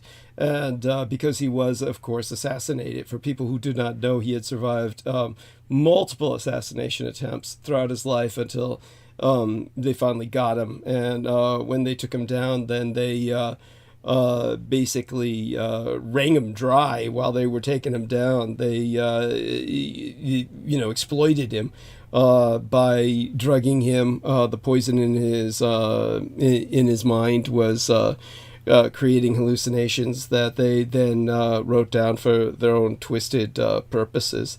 All of this is rejected by conventional Buddhism, of course. Even the story of what I'm saying, though, of course, if anyone is honest, they will acknowledge the assassination attempts and the fact that Buddha died a violent death. Now, such being said, what else does that bring to my mind? I just want to make sure that you're not conflating this, of course, with the Nyaga poison or the Nyaga venom. That also causes prophetic, specifically. Well, you said there's two drugs here. There was the Black Lotus, the drug, which was used to lace the bowl of rice with. Mm-hmm. The farmer gave him. Yes. And once that was going, instead of having a water hydrating him, they were putting poison in his mouth, which was, I believe, you said the Niao drug. Yes. If I remember it correctly, yes. Oh, I believe it is. Yeah. And so anyway, but back to what I was saying, is that the Buddha sort of gave a synopsis of the evil side of life. Yes. Or the negative side of life, which was so forbidding that the mainstream Buddha and the Buddhists of the time found it expedient to ignore. Yes. But L. Ron Hubbard would say not to confront. I mean, he'd say the inability to confront evil is man's biggest, drawback. Yes. Cannot confront evil, and this is the ultimate evil that the followers of Buddhism, which split into many sects of its own, but this became its own evil sect of its own, with its own, people following it, which has gone on to raise havoc. And there is a complete consistency with this book, which I will have to explain at the end of the book, between what took place that arranged not only what's more important than them arranging for the death of the Buddha is what it elicited from the Buddha. Yes. In terms of the certain feudalistic futilistic, not feudal, futilistic or nihilistic aspects of existence, which are only, interpretations of them, defeatism, and aspects which are of the anti-gods, chaotic aspects of existence which, can overwhelm the soul. And it just sits there and, creates a bunch of negative entropy. And how these things align with August Derleth, the co-author of the legacy of H.P. Lovecraft. Yes. All in alignment with the manipulations of Michael Aquino. Yes. And it's a very interesting coherency of what's going on in this world and how far these tentacles link together. And when I think of this technology, and so much of, somebody was presenting something on AI and how they have these cows that they've created, but they have holes in them, so you can actually, genetically, cows, you can reach in and grab stuff inside the cow, this type of stuff. It's like really weird experiments. Well, I mean, they've had those around forever. They just cut a hole in the side of the cow, and they claim the cow doesn't feel anything, and they just keep them standing while they, in the place where they feed them from a trough, and then they can reach inside their guts and use this to teach, people who are working in the cattle industry how to deal with various cow issues. There was that guy who was doing dirty jobs, Jeff Rowe or whatever his name was. He was like reaching inside of a cow once. So that was like 20 years ago. But just the whole idea of disgusting genetic experiments, that's just one. And experiments that are, anathemic to sympathetic human life. Thank you. Yes, it's obviously very cold to do that. Yes. Well, yes, and there are no shortage of these things going on. So this is,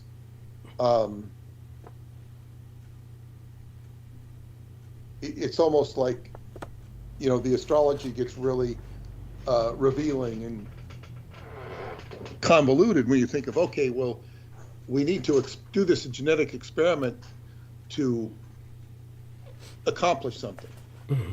And then where does the person arrive who's going to do this heartless experiment? Mm-hmm. And where is the balance between compassion and efficiency, and so on and so forth? Mm-hmm. That this becomes a existential issue that can come up. And of course, so often, and then you have somebody like Dr. Fauci who's just, run amok, completely run amok. And now he seems highly irrelevant because he's not on the job anymore.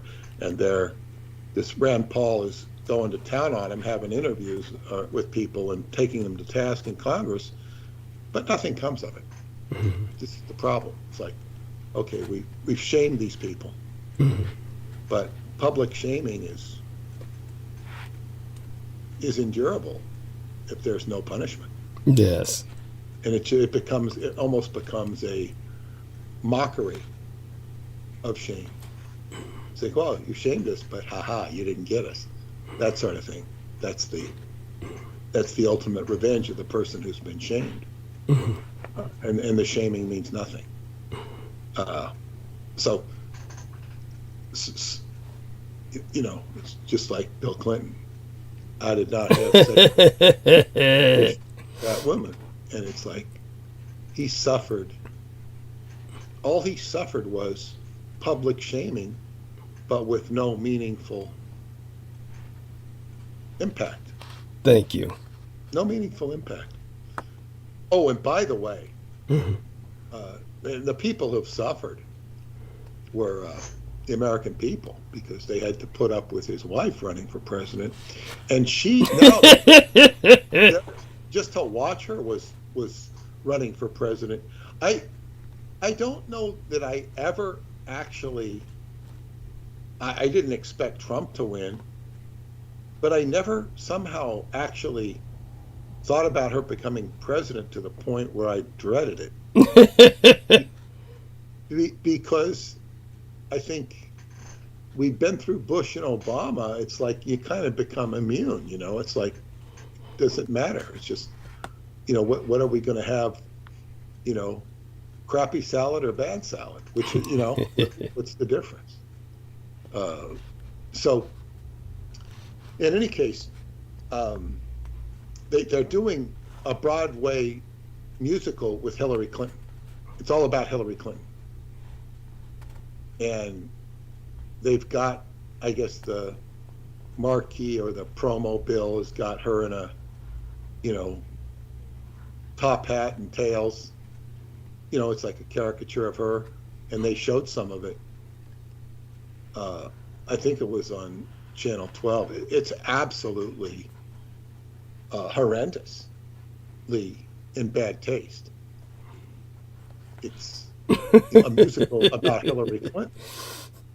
Are they gonna? I don't know. I mean, they just showed one song, and it was, they were calling a woman a bitch or something, and bitch isn't so bad. I'm a bitch.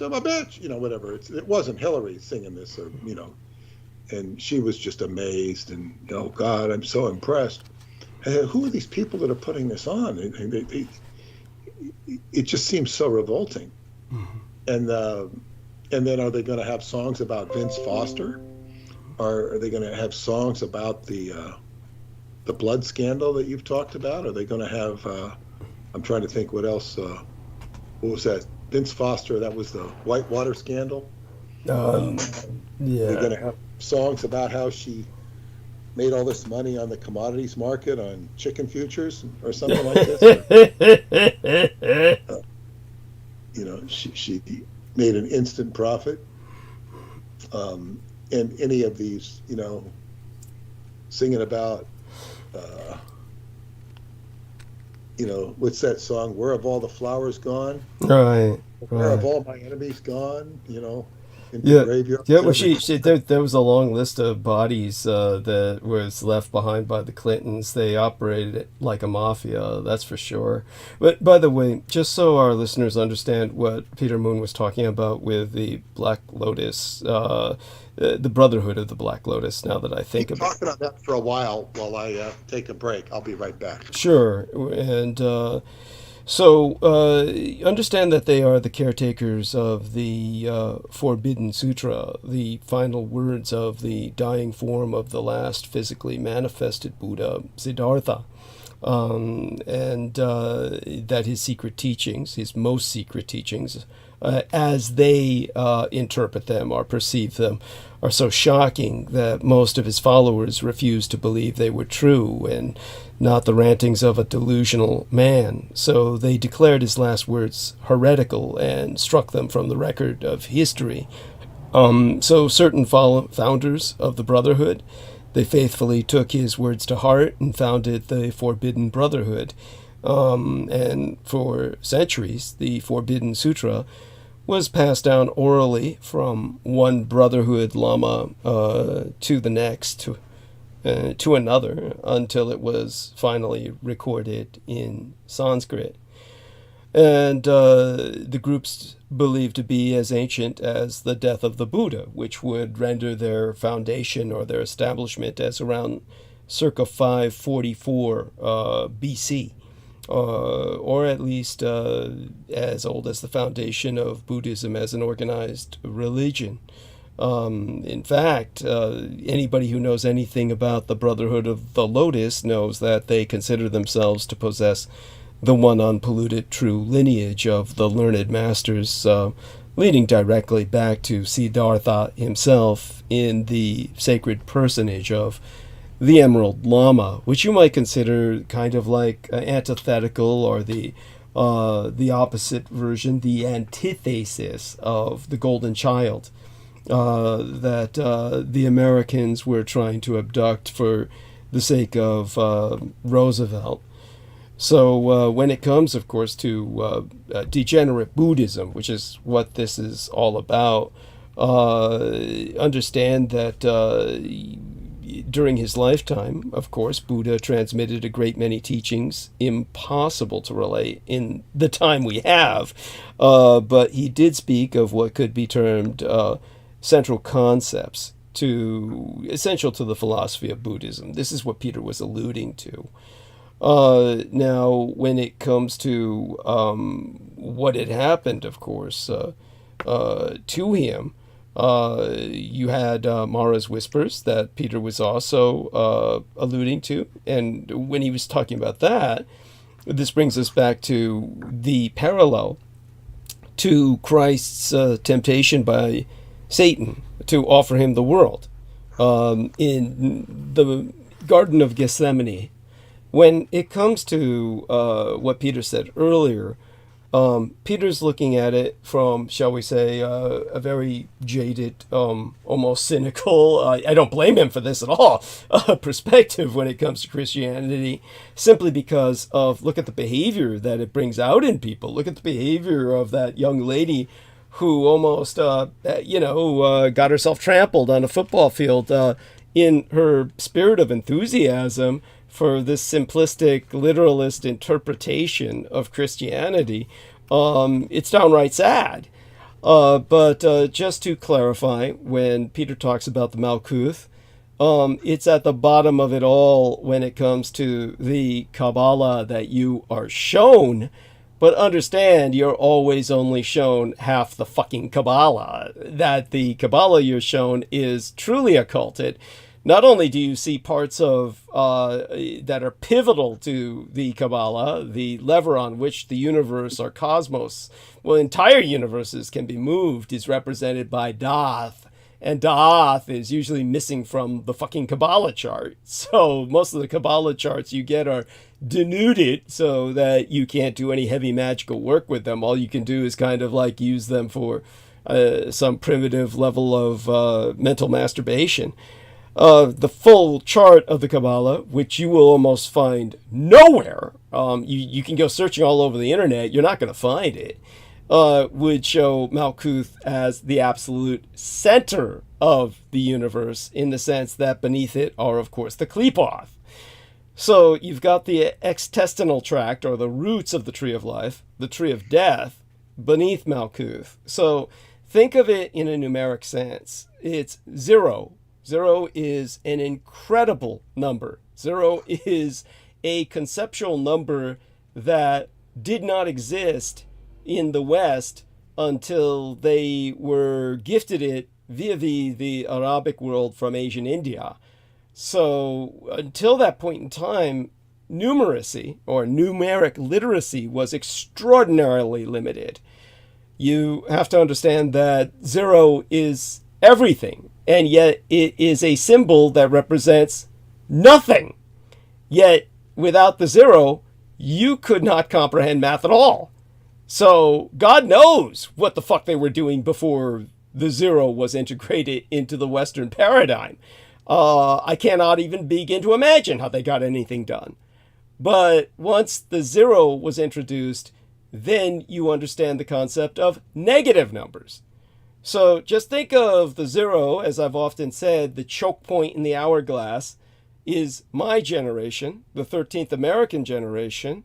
As I pointed out, the importance of my generation, because we're the most aborted generation in history.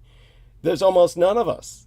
And those of us that are here are the reason why your society is going to collapse, because your society cannot tax us enough to support all the people Peter Moon's age, the baby boomers younger than Peter Moon, but older than myself.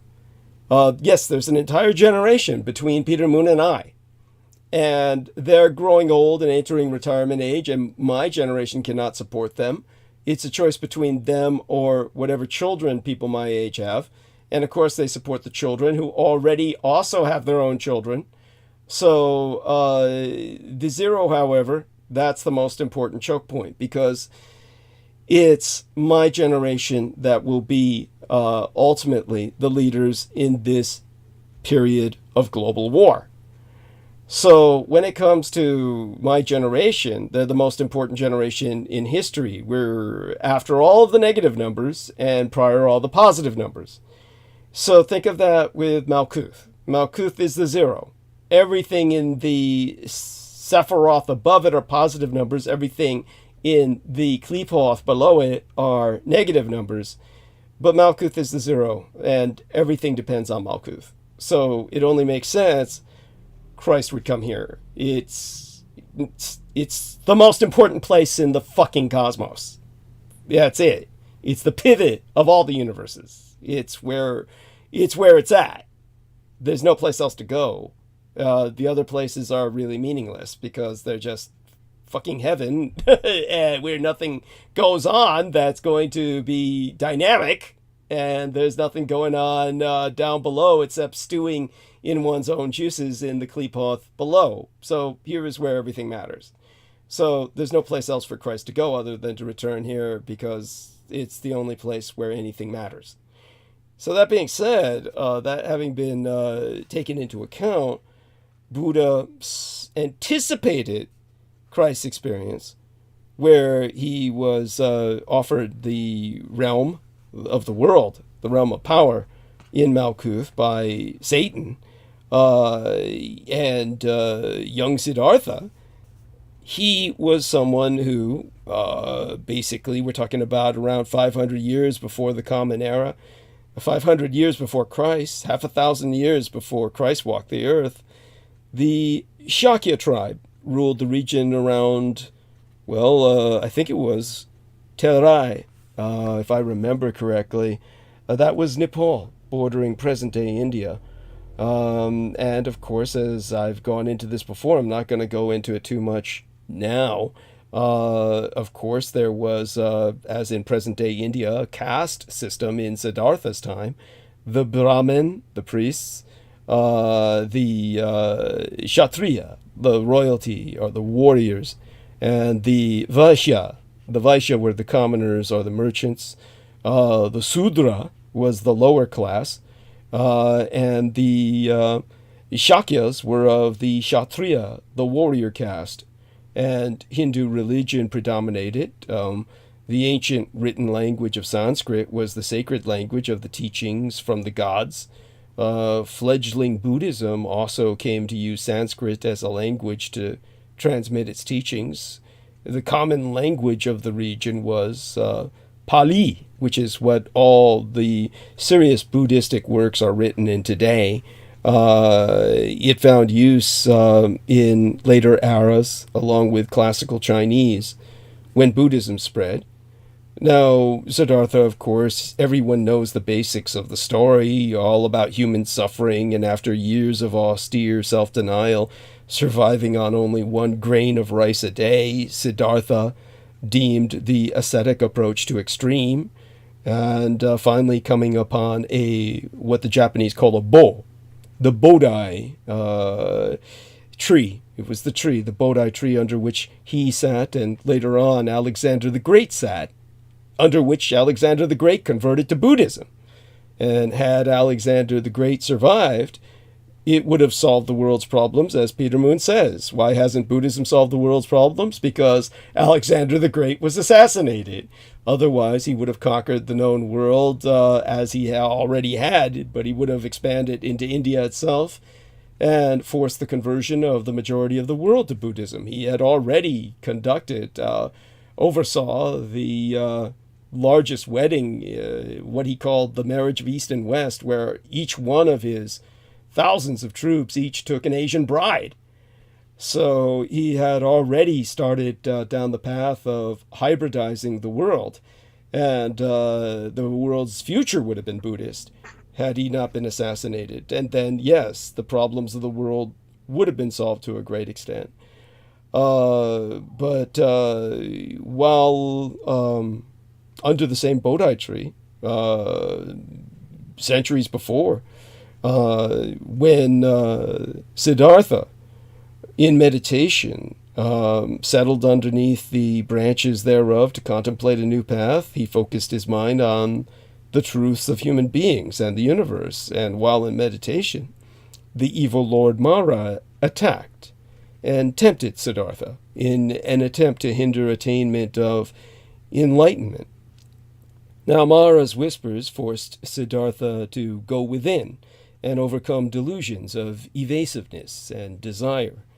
And on the seventh day of seated contemplation, just as the morning star Aldebaran appeared at daybreak, Siddhartha awoke to the truth of the entire universe. He achieved Satori, enlightenment, the awakening to the illusory nature of the human mind and the true composition of the universe. He was 35 years old, and henceforth was known as the Lord Buddha, the Awakened One. And during his lifetime, he transmitted those teachings we know of today.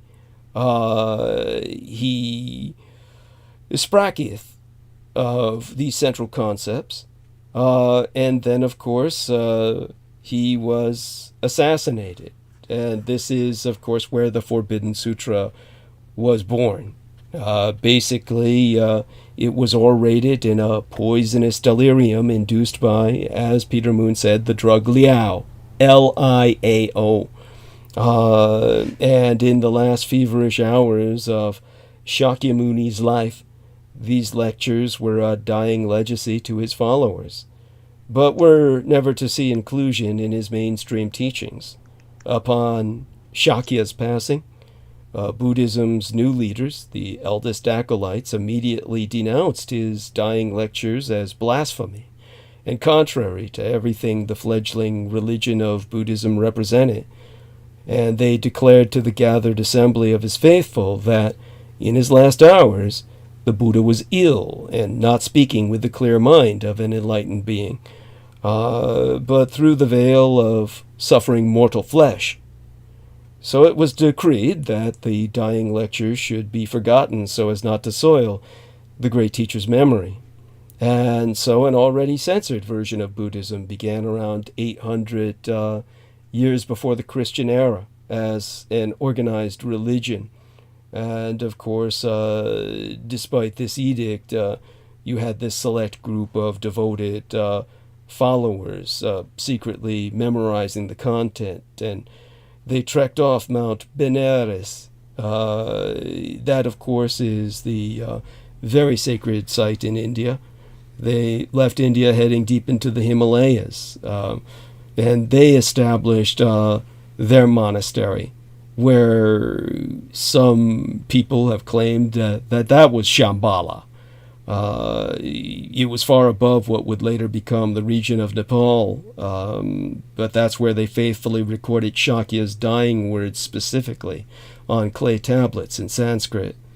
And, of course, eventually, probably immediately, these acolytes established a formal clergy that came to practice the words contained within those teachings.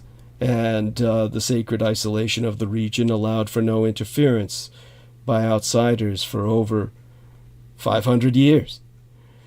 In terms of course, the reality of the situation, understand that the agents of, Mara, they had infiltrated the Buddhist Brotherhood throughout the life of Siddhartha and plotted his demise. And finally, of course, succeeded in bringing him down. As I think more upon it, I'm sure I'll remember more details. But when it comes to the Brotherhood of the Black Lotus itself, from what I remember from what my mother taught me, it first became known in the West in the 19th century when the spiritualist Madame Blavatsky referred to them as the Dugpas in her work titled The Secret Doctrine. How she came to know of them is unclear, but her work ushered in the Orientalism movement and interested numerous Western occultists and secret societies in the Brotherhood of the Black Lotus. Aleister Crowley became so intrigued he painted a picture of the Emerald Lama and mistakenly called him Lam, L-A-M. And of course, Nicholas Roerich. They sought out Shambhala and the secrets that the descended, not the ascended masters, but the descended, what the descended masters could offer. Very interesting synchronicity. I just realized it's not really a synchronicity, is that Roerich and Blavatsky were both Russian. What was the connection between the two, if any, other than that he would have perused her stuff at the very least? Oh, it's the fact that, of course, the Russians are known for their incredible mysticism, that they're obsessed with mysticism, and they basically are, because of that, they're constantly caught between two worlds. They are living in two worlds at all times. Those of them that try to fulfill themselves spiritually, that is. So that would explain quite a bit towards answering that question.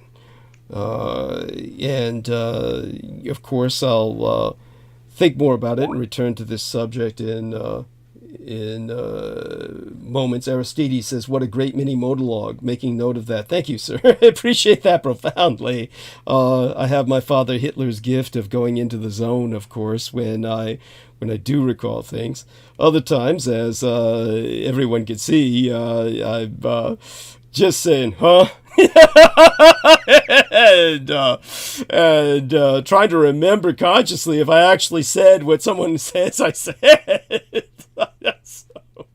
But back to Peter for the moment, and we'll organically drift back to this because there's more I know I need to say. I'm just trying to recall what it was.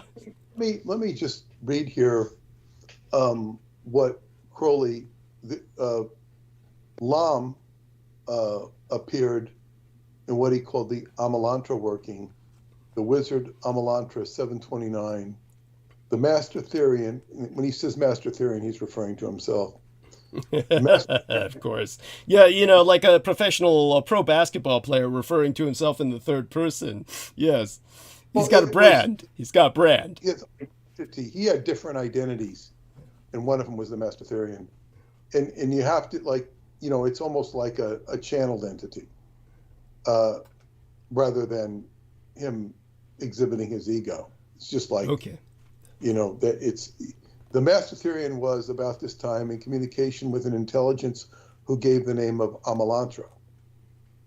It is necessary to say here that the beast appears to be a definite individual, to wit, the man Aleister Crowley, and he's writing this himself.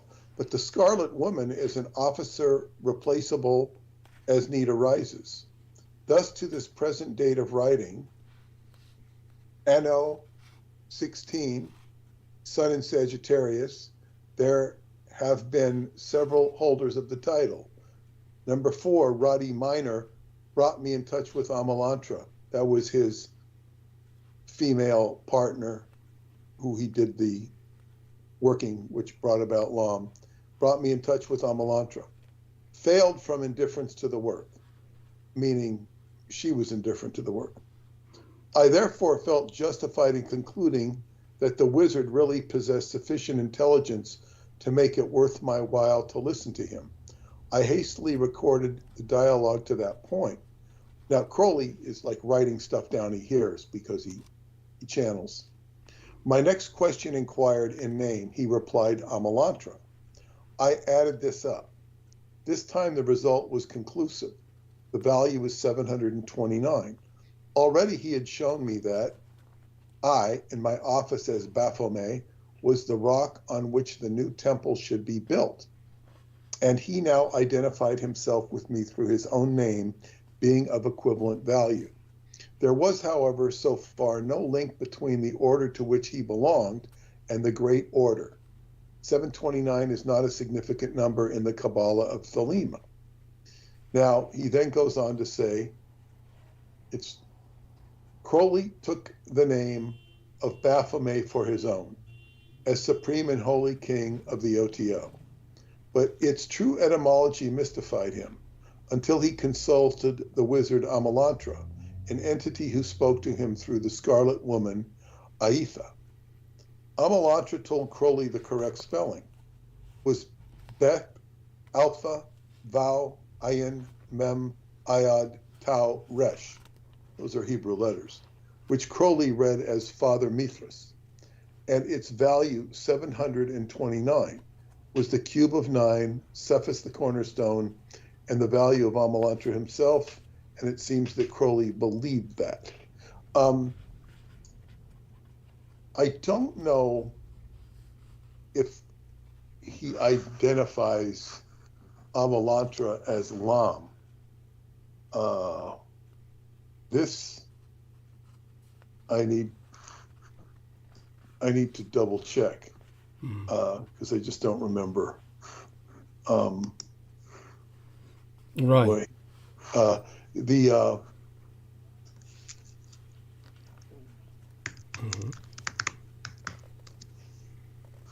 I see here. While Peter's looking for that, again, just to remind people about the Forbidden Sutra, in Japanese, it sounds like the word kinky, which is apropos for etymological resonance, but it would be spelled something like kin, like family, your kin, K-I-N, K-I, like the power word for chi in Japanese, kinki, all one word, kyoten, kinki kyoten. The two separate words, kyoten, would be K-Y-O-T-E-N, I believe, in the romanization. The kinki kyoten, the Forbidden Sutra, which would also... I got it here. Okay. This is very interesting.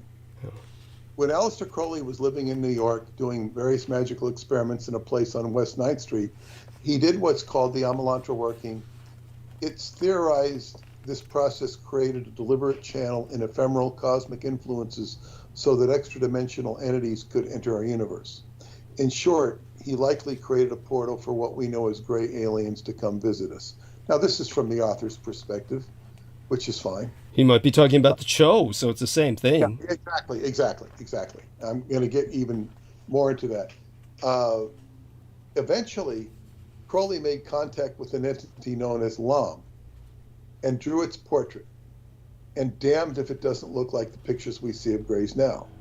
Incidentally, Lam is the mantra linked to the root chakra, which is associated with survival. This was around 1917. While there are possibly ancient accounts of extraterrestrial visitations in other parts of the world, this was the first known grays to have popped into Western consciousness, although Crowley didn't explicitly say this. I will also tell you that this was just prior to his going out to Montauk. Or it was prior to it. Crowley introduced Lam for the first time in his commentary on The Voice of the Silence by Theosophy founder Madame Blavatsky. Now, he's making a commentary on Blavatsky's work, Voice of the Silence. And he says, it says, founded or not, he basically tears that classic to shreds without ever really explaining why he started it off with his portrait of Lam. Since then, Lam's been expounded on by a writer named Kenneth Grant, who knew Crowley personally and is his acknowledged successor. When we left off on our magical stories with Brian Butler, he talked about how his demon worship experience in Brazil culminated in a Lam visitation. And then he goes on to talk about this guy. But what's interesting here, that he's apparently ripping Blavatsky to shreds, yet he puts Lam in the front. And she's talking about Dugpas, and he's like probably telling her she doesn't have it straight because he's in a direct liaison with Lam. Okay. I mean, this is the implication here. And Crowley was like Preston in the respect that he was a switchboard for different consciousnesses, okay? Not all of them necessarily bad. Understood. But not all of them necessarily good. So when you have Crowley doing a magical working of any time, and this was after he did the stuff in the Great Pyramid. But that was like 15 years earlier or so. or 13 years earlier. But so he's like working. Now he's working sexually with women. Mm-hmm. One of whom was Eva Tangway, which he didn't like the work he did with her. He said he wasn't pleased with how he did it. Roddy Minor, he really liked. She was very masculine, but she was indifferent to the work. You know, just going. You know, some people, you know, can be very contemptuous of what you might call remarkable or sacred information, you know, such as the people of what was Nazareth, who would be bemused about Jesus. Oh, the carpenter, he's just a carpenter. He's a carpenter. You want him to fix your sofa? Tell the carpenter. So what's interesting here is that now he was very proud of the fact that he was born on, you know, in 1875, the year that Blavatsky founded Theosophy. He thought, you know, he mentioned that. But what you have here is he's bringing in entities. I need to review this whole thing, this Amalantra working, but he's gating in this character called Lam, Mm-hmm. which is as Douglas's mother said, is very evocative of the Emerald Lama, and this is like Cho Central. Yes. If anybody could channel in Cho Central, it's Crowley himself. Yes. He wouldn't be, well, okay, so if he's gating in interdimensionals, and then he goes to Montauk right after this, and you have, I know he picks up some blisters there, according to his diary. Mm-hmm. But at Montauk, if you think of the energy out there, and if you think of interdimensionals and Cho, that was a lot of Cho-style work out there that was taking place. It was the torture of individuals. It was entropy. It was chaos. And was it feeding off of time? Yeah. And these extra-dimensional entities are being brought in eventually to be harvested and stored in antenna structures like HARP, which started off on Long Island. So it's like, you know, what's going on here? And then when we're going back to, because the original question was about, or comment was about Roerich and Blavatsky. And I don't know what the relationship between Roerich and Crowley was. They would have known of each other for sure. But being, well, yeah, they would have known of each other. So, you know, it's just an interesting observation. But we're dealing with entities, and then people say, well, this was the harbinger of the graves, which don't really get, I mean, it wasn't like there were a lot of accounts of abductions. That's right. Well, there were abductions by fairy folk in the classical old Europe. The fairy folk would take babies and, of course, replace them with changelings. That's the... Well, yeah. Yeah. I mean, they occur, but it was like, I don't think they were ever occurring at the rate we had, you know, during the 80s or whatever it was. Yeah. I don't know. They were. It's hard to say. It's certainly people would sit down under trees, fall asleep, and find themselves in fairyland, and then try and find their way back home, and wind up being in, coming back years later. People would go missing for years. There was always this these tales of missing time. So they were kind of like the forerunners to, but understand that the Cho are but a kind of Fey folk. So when you see what was going on in Europe, it's kind of like their own version of that phenomenon, perhaps a different subspecies. And but it's something that anticipated what happened later with the world. When it comes to the content that I can remember from the Forbidden Sutra, of course, which won't necessarily directly help us make sense of that phenomenon, one might need to be a bit more familiar with mainstream Buddhism to understand its applicability. What it does is, of course, change certain concepts in Buddhism towards the negative, and basically it supposedly reveals the true nature of the fabric of reality clothed in the terminology of Buddhism, as revealed by the Shakya upon his attainment of enlightenment. Of course, I think conventionally it's mostly said that Buddhism is only concerned with the problem of reincarnation and relief from the suffering that it entails. And strangely, mainstream Buddhism, as Peter was alluding to, never attempts to answer the question of, well, where we came from or why we are here. It only concentrates on solving the problem of human suffering. The Forbidden Sutra answers all those questions and more for the unenlightened, and at the same time, its teachings render moot the entire point of seeking enlightenment in the first place.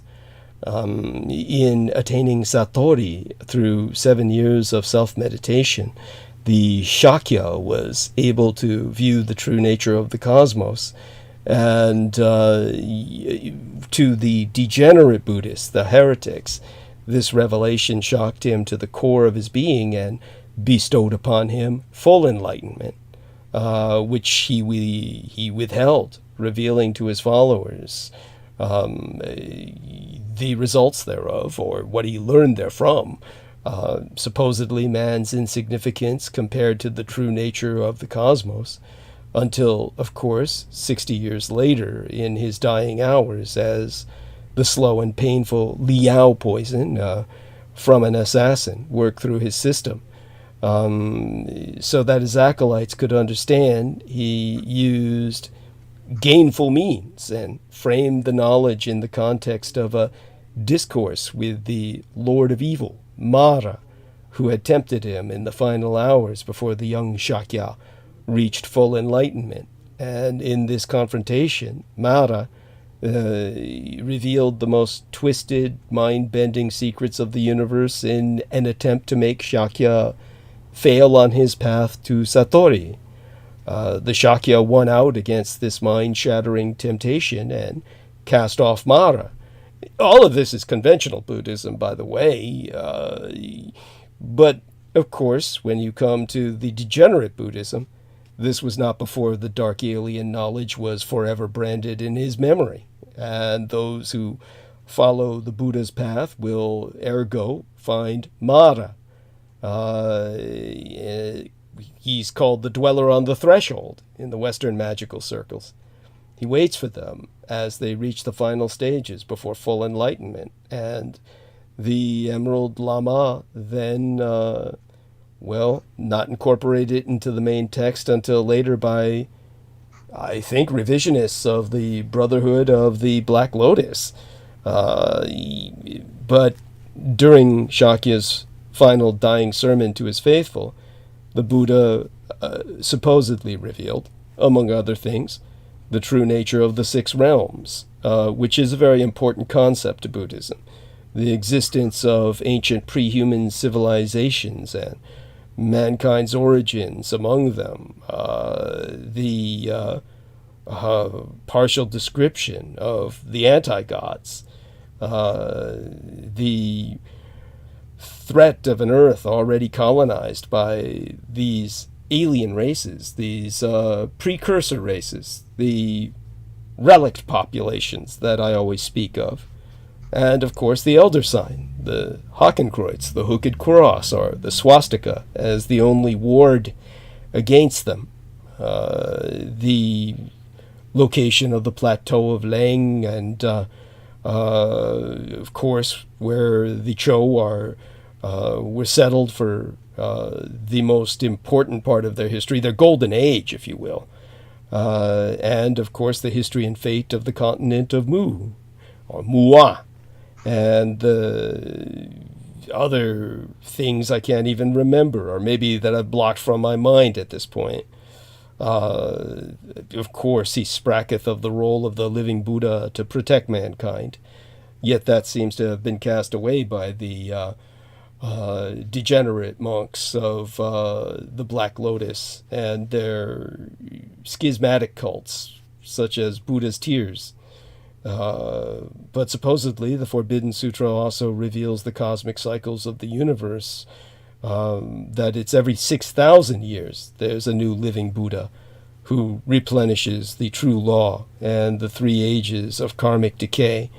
And that, of course, represented the golden child, and the fulfillment of the prophecy that the Americans denied the world when they attempted to abduct him, and my mother was forced to give the order to kill him so that the Americans couldn't exploit him and thrust the world back into a new dark age, darker than the Iron Age we're in today. An age, a true age of the anti-gods. But reading any version of the Forbidden Sutra by priests trained in mainstream Buddhist doctrine has a profound effect. This much is known, which is why it's forbidden. It's due in part to so many passages ringing true, and the resonance of the sutra, well, it brings what it brings to empty parts of other important mainstream sutras. Rebellion against the establishment and degenerate behavior often follows the study of this volume.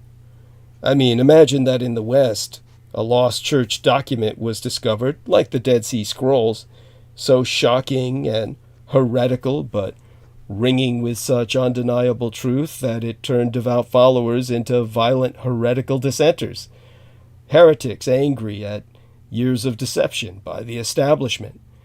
And imagine the text was so persuasive that it created an entire counter-movement that threatened to destroy established society. Then perhaps you can understand the turmoil that the Kinki Kyoten has caused in the East. And, of course, this is exactly what Aquino had intended to do with the Dead Sea Scrolls, particularly the Gospel of John.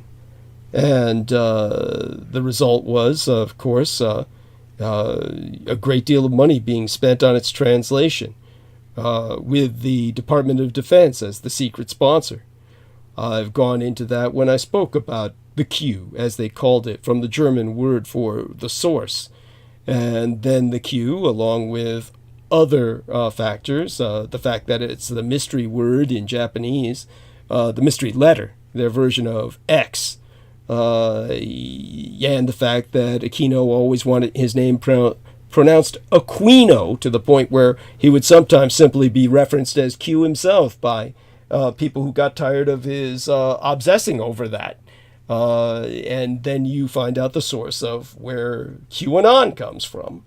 Aquino himself, as a result of this attempt to destroy the Western paradigm and cause another paradigm shift.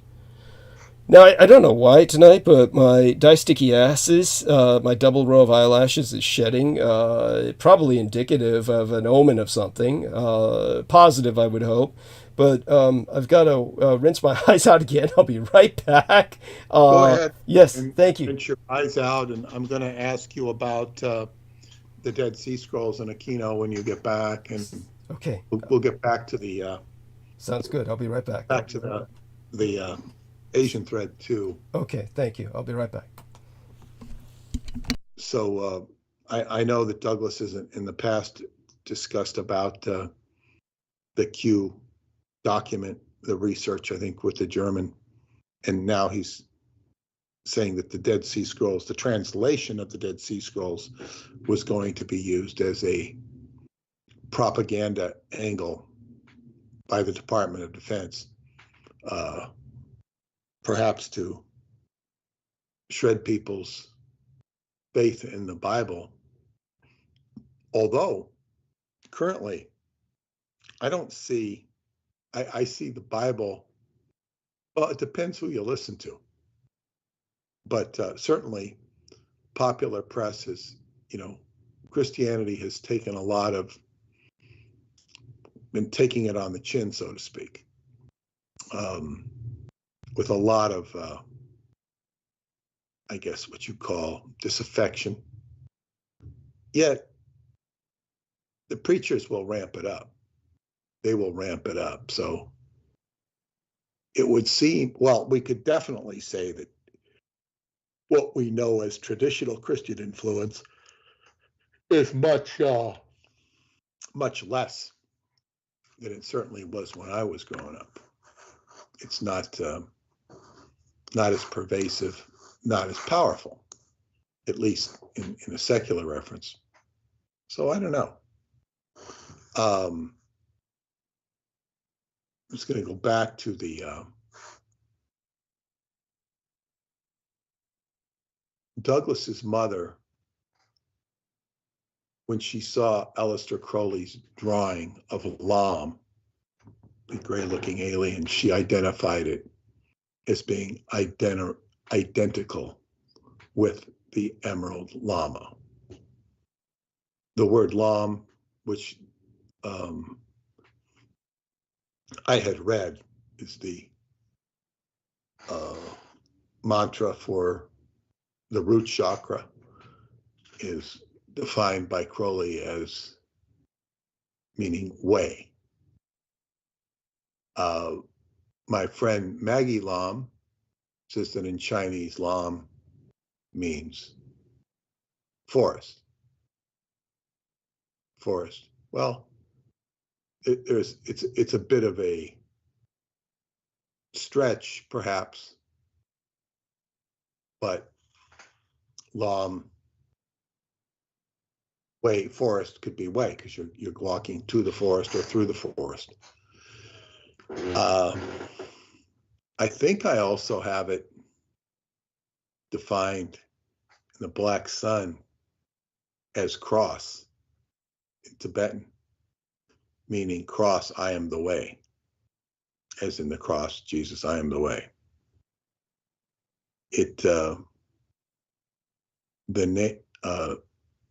The character Lam appears to him after a magical working with Roddy Minor in New York City called the Amalantra working. Appearance of Lam has been cited as a precursor to the appearance of greys and alien abductions, and further, Crowley's efforts are attributed to him trying to create a portal in order that extra-dimensional entities could enter our universe. And of course, after the Amalantra working, Crowley goes to Montauk for a magical retirement. Now, I had a friend who was more of a correspondent. He was a Facebook friend, and we used to correspond quite a bit in the early years.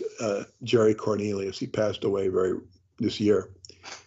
He was the archivist of Crowley's OTO. And he told me that Crowley went to Montauk to visit the Montauk clairvoyants, quote. And I once tried to get more information out of them, and he didn't remember what I was talking about. And he said it's probably an occult block, but there were apparently clairvoyants at Montauk, which isn't a far stretch. And Amato Crowley said that when they were doing this ritual in 1943, August 12th at Menonto, that he got the impression, or was told by Aleister, that they were fighting the baddies,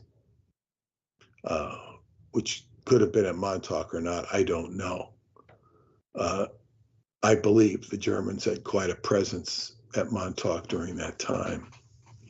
I don't know how big it was, but it was building tunnels and whatnot. All of this, and in my comment, this is from my newsletter in winter, not my last newsletter. All of this suggests that Montauk was a nearby portal and served as an inversion of Shambhala, and that the Emerald Lama was intrinsically involved, if not behind, the entire operation of what eventually became known as the Montauk Project. Now that's interesting, because Douglas has mentioned that the Black Lotus Society has their own version of Shambhala, which is not like anything you want to imagine idyllically. And then, of course, the Brotherhood of the Black Lotus had a known association with the Chichewa, vis-a-vis the Asian drug trade, working with them in the astral dream world. Now, it's very interesting. We talk about the Black Lotus cults and the Chichewa working in the dream world. Well, this is exactly what was going on at Montauk, or in what the movie Project Dreamscape is about, based upon Project Duncan was involved in New Jersey, which Preston associated with the Ong's Hat area, if not the very crowd that Joe Matheny talks about. But it's this whole idea of being controlled through the dreams. And when you're being controlled through the dreams, at some point that's going to elicit electromagnetic emanations. So here you have Montauk being construed and contrived based upon electromagnetic waves. And it gets very much into the reference frame of technical radio frequency. Okay. Now, yeah, I'm back. Take your time. Go on with your subject. I'm putting together a few things here, Yeah. Based upon my previous newsletter, about not only is, I'll reread it to you. I just read it to the audience. All of this suggests that Montauk was a nearby portal and served as an inversion of Shambhala, and that the Emerald Lama was intrinsically involved, if not behind, the entire operation of what eventually became known as the Montauk Project. Ah, okay. While the Brotherhood of the Black Lotus had a known association with the Chichewa, vis-a-vis the Asian drug trade, it is also apparent they worked hand in hand with them on the astral dream world. So here we have the astral dream world, and we have Crowley cavorting with Lam. He goes out to Montauk, which just sets an imprint, not unlike Mara setting an imprint on the Buddha, keeping in mind Montauk is a sacred point. It's already been desecrated prior to Crowley being there. It's a sacred energetic point that correlates with Cairo on the map. If you consider the Buckminster Fuller geodesic schematic with an icosahedron. So the points of the icosahedron, where it jitterbugs, it's going to point at one of those points is going to be at Cairo, and one of those corresponding points is going to be at or near Montauk. Mm-hmm. So this is where it supposedly was an Atlantean outpost, but you see this is an energetic pulsation that is associated in a ley line reference point with Montauk. So you have Crowley going out there, but what you have is the impetus of the Emerald Lama and his Cho boys are working through the astral plane. And this point in 1917, 1918 is the point of the inception of radio. I mean, Tesla had just a few years earlier abandoned his Wardenclyffe Tower, which my friend Yonda lives nearby, next to, or that area where the Tesla lab is. Mm-hmm. And and so Marconi was, getting on. I mean, radio didn't really, the first international broadcast of radio was Marconi set up for the Vatican. Right. He was very That's right. much alive for the Vatican. So, and he was out on Long Island as well. So, you have this budding radio technology. Now, radio, like what Preston would say about HARP, he says a project like that is multi-layered. Yes, that's It right. doesn't do just one thing. So here you have radio, which is basically on its most obvious level is used to communicate. And one of the first things they did when they could is run a cable between the United States and UK, which was done from Land's End to Montauk. Because here we're dealing with New York, and here we're dealing with the UK. Well, it's a lot more logical to run a cable from Montauk, New York, being New York, to Land's End rather than to run it into London. Land's End being the little peninsula that sticks out at the extreme southwest area of the British Isles. And Montauk sticking out. I mean, sure, could they have stuck it to Cape Cod? They could have. Montauk might be a little better, a little easier. And they've since run other cables between those two areas. But nevertheless, you have radio. And what is radio ultimately going to be used for? It's going to be used to influence minds. Of course. First through dialogue, through talking, but then EMF waves. So it's from this perspective, as I get deeper into my own career, it's like it seems logical that the Cho and the Emerald Lama are going to be using radio as a way to communicate and influence. And the ultimate influence was a mind control project like Montauk, which is using radio frequency. And this is being piggybacked on research, Mengelé's research, which was brutal research, very scientific, but very brutal at the same time. Yes. Whether it was more brutal or more scientific, we could argue, but it was both. And using that technology along with the research of Dr. Wilhelm Reich and the heightening of perception in individuals, I would say probably almost exclusively used for manipulation and perception. So to, as they would say with in the Lord of the Rings, the great eye, serve the great eye, EYE, that could influence. So you're trying to influence people.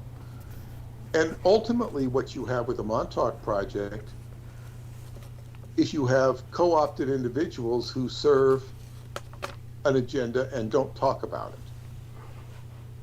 This is what you have.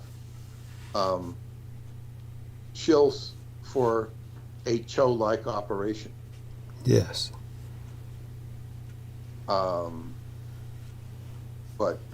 that is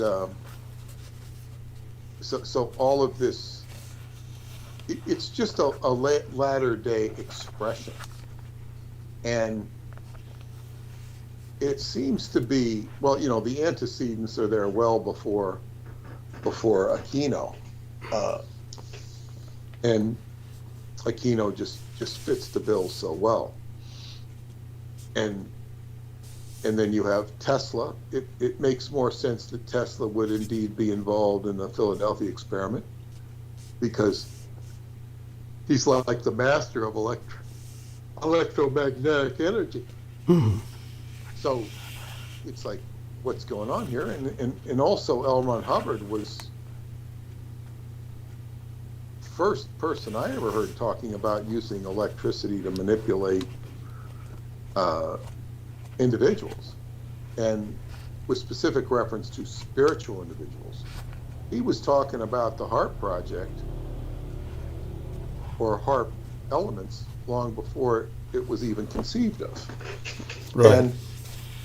And he was privy to Crowley's stuff. So it's like, you know, what did he get from Crowley? And, you know, like that stupid line from, I think it was Senator Ervin from North Carolina during the Watergate hearings. What did the president know, and when did he know it? Yes.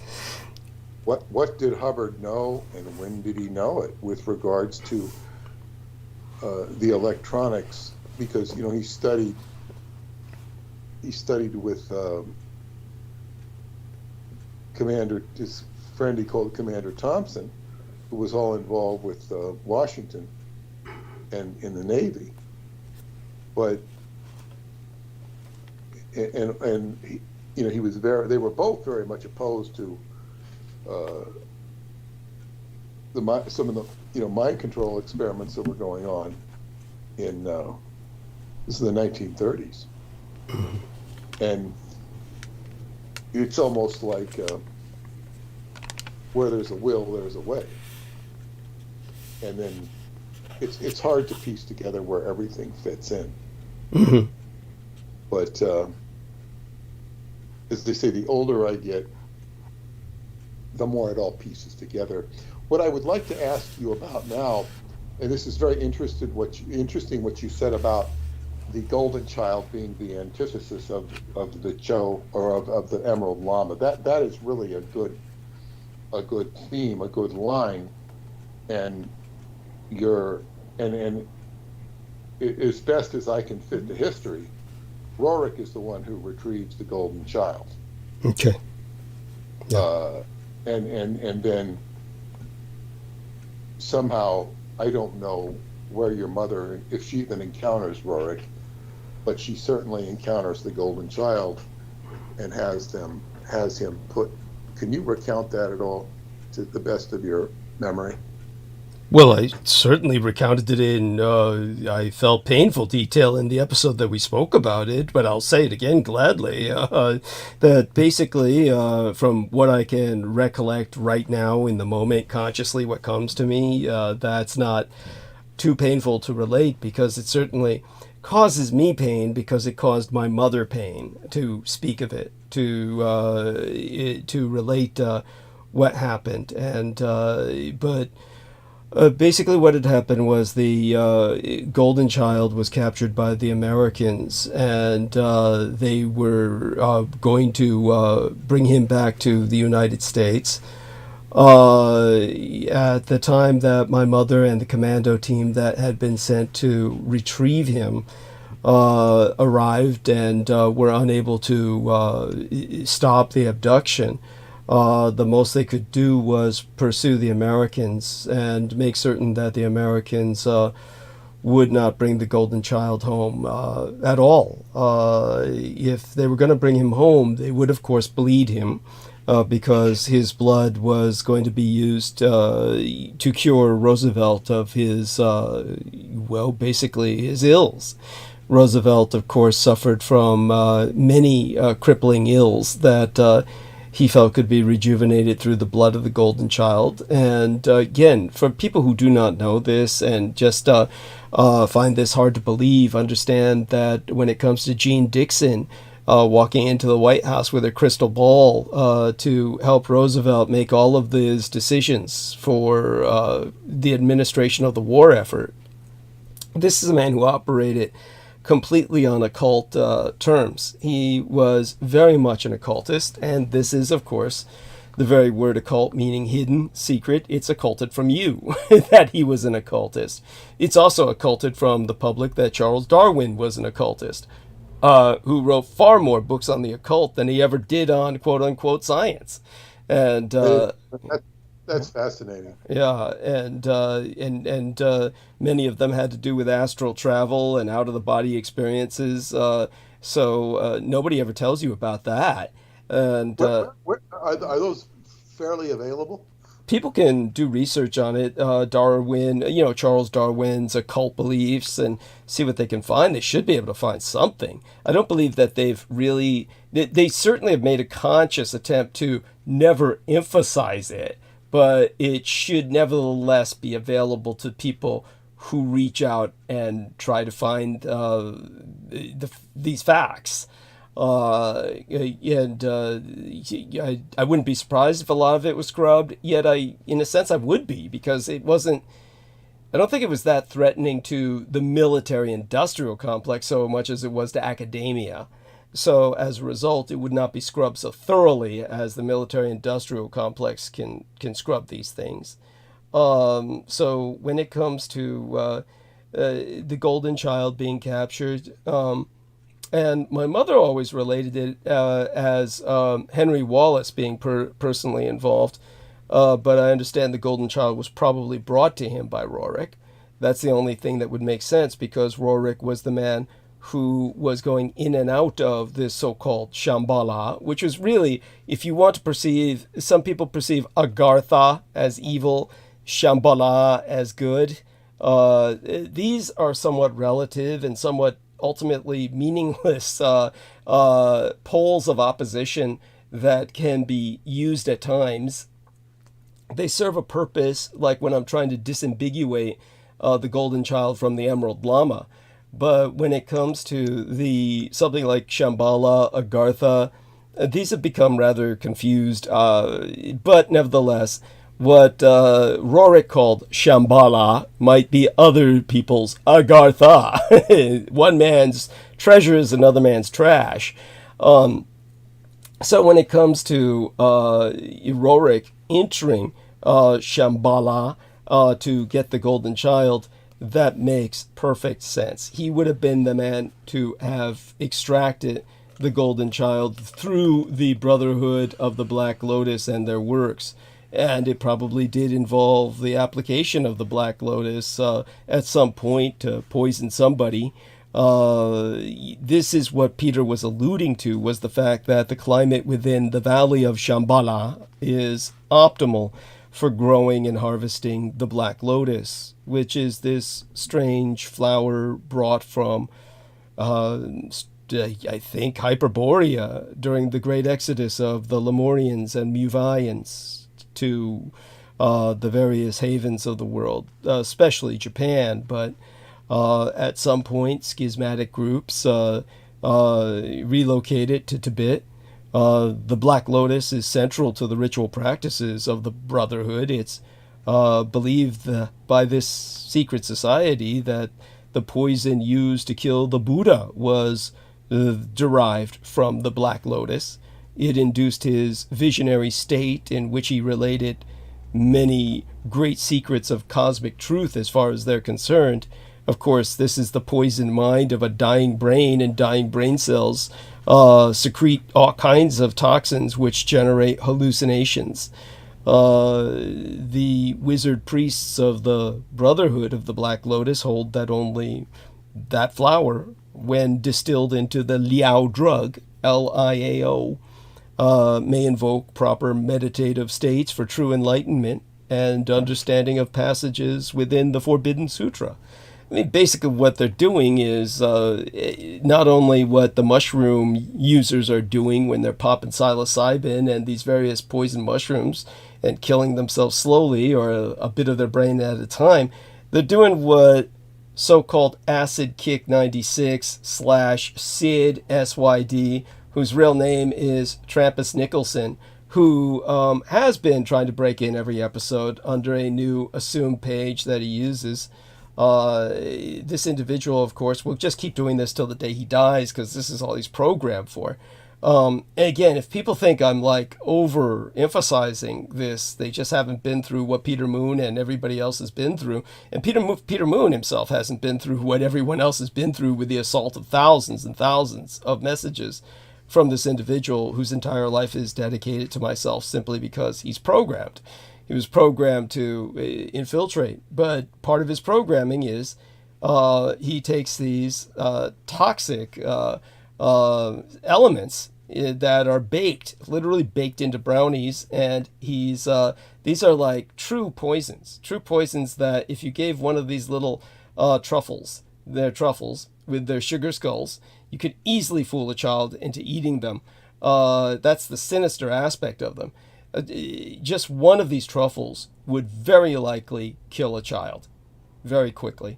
They're loaded, each one of them, with datura, wolfsbane. It just goes on and on. These are extraordinarily lethal poisons that, again, he's built up an incredible tolerance to. And he would go through at least 2 of them every episode. Not to mention brag about times when he had up to 7 at a time. This is why Brendan Zoget doesn't give him long for this world and figures he's headed towards total organ shutdown even sooner than his original prediction of 1 to 5 years. But this is how he basically hallucinates, and his hallucinations are part of his programming. He has been, they fed this stuff to him to build up a tolerance in him, because this is how they help him hallucinate that he's had experiences with me in the past, because he keeps claiming he had students come in and lecture about myself in his school when he was 5 years old. Yet he retained perfect memories of this, yet was told about what Douglas Dietrich was doing at the Presidio military base. All of this is programming, and its effect is heightened by the use of these toxins. And that's why Peter Moon said he had to have been programmed very recently, comparatively very recently, because of his complete fixation on me being so fresh, and yet he's recalling episodes that I hosted on Revolution Radio from literally 10 years ago that are totally scrubbed from the internet. And yet he would speak about them verbatim and try to bring up all of these like subjects from years and years ago, trying to pick at the scabs of my mind. Really what he's trying to do is break through the compartmentalization that was established by my psychiatrist, Dr. Tao Tran, to prevent memories from breaking forth and causing trauma, which is what he was trying to do on behalf of the Herodian insurgency, the Edomites, the cult of the kings of Edom. He is definitely the enemy, and he is obviously, in a very real sense, since he's undergone this indoctrination that's so similar to the monks of the Black Lotus, probably the Brotherhood of the Black Lotus was involved in his programming. Because when you take into account the toxins that he developed such a incredible tolerance to, though it's not going to save him in the end, it simply prolongs his lifelong death. This is the way the Brotherhood of the Black Lotus lives.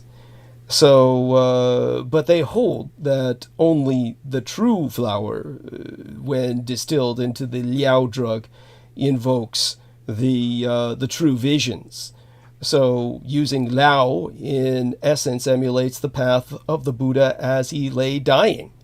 And their leader, the Emerald Lama, is often portrayed sitting upon a black lotus blossom. The priests of the Leng and Sung plateaus, the Cho-Cho peoples, occasionally barter with the Brotherhood monks for this flower, which is considered so precious, in order to better worship the anti-gods, the kings of Edom. So when it comes to the death of the Golden Child, when he was, of course, in American hands, and my mother gave the order to kill him. She gave the order to the sniper, who she couldn't afford for him just to die, because the body would have been taken back fresh to Roosevelt, and they would have bled it. They would have bled the body and given it to Roosevelt, which Roosevelt believed would have made him immortal, if not, at the very least, cured him of his ills and his deformities and his all the ailments which had literally crippled him. And when it came to what she had to do. She ordered the sniper to keep firing again and again and again until they emptied as many rounds into the Golden Child's body as possible. It's not like the Americans would throw themselves in front of him to shield him. Quite the opposite is true. At that point, they began to use him as a shield. And so it was comparatively easy to bleed him out. That way, the Americans simply just threw the body down onto the ground as their dirigible took off. That was something that was... The nature of that final moments of the Golden Child was that he was being taken into the dirigible. The sniper began his shooting, kept up the rate of fire, at which point the Americans were basically breaking into escape mode, began using the Golden Child as a shield, which expedited the sniper's orders of bleeding him out, just fill him full of so many holes that no blood would be retained within the cadaver, at which point the Americans simply, as the dirigible began taking off, threw him to the ground. Thus the Golden Child died. Again, this needs to be conferred with what I said earlier in the episode that I was speaking of it, which I'm pretty sure Peter Moon has probably bookmarked, I would assume. I have some of it. Yeah. But this is all very helpful. This is what I needed to hear. It helps clarify certain things. Yeah. And we can leave it at that. Thank you very much. I want to remind people to donate to Douglas, douglasdietrich.com, upper right-hand corner, yellow button, to help him, with his life and overcoming these attacks that he receives with regularity. Thank you so much for the information that you just provided now and that you do provide in general. But with regards to the current events going on right now, I was going to say they had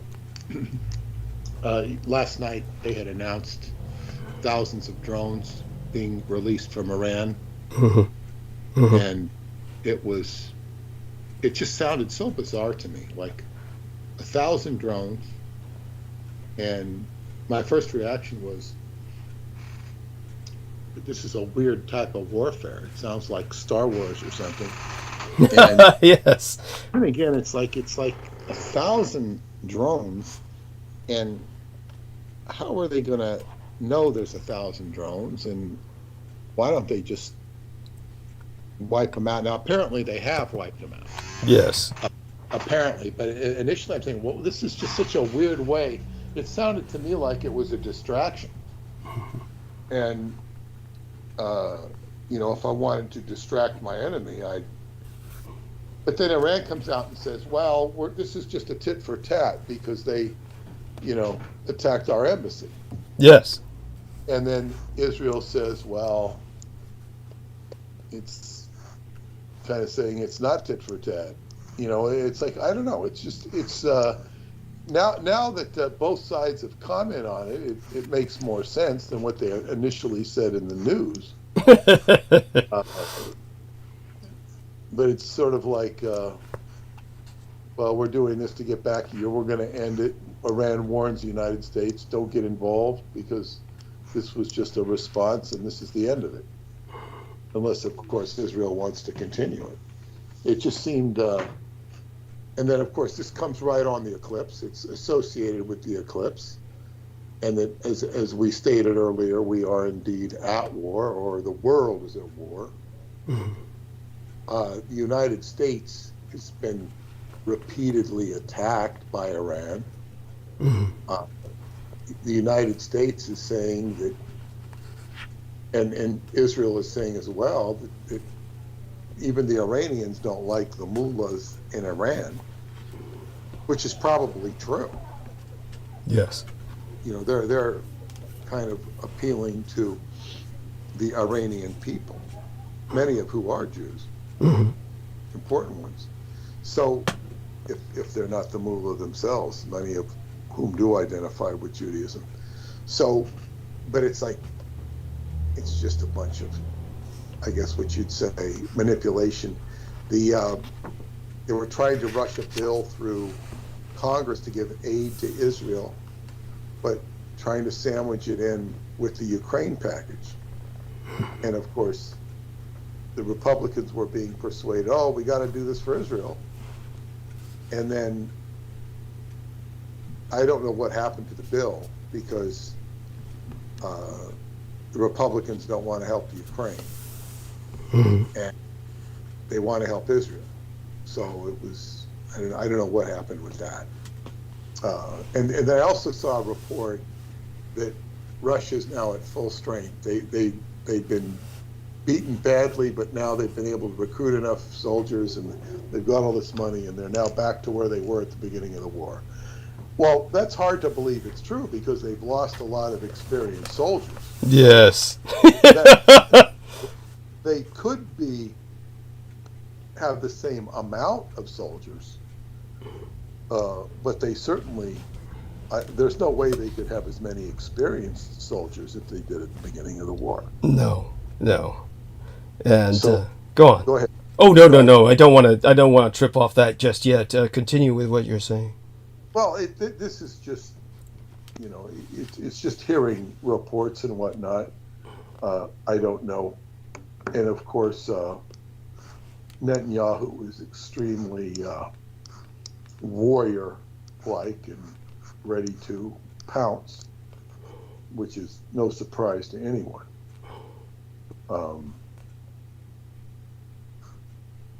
Where does all of this go?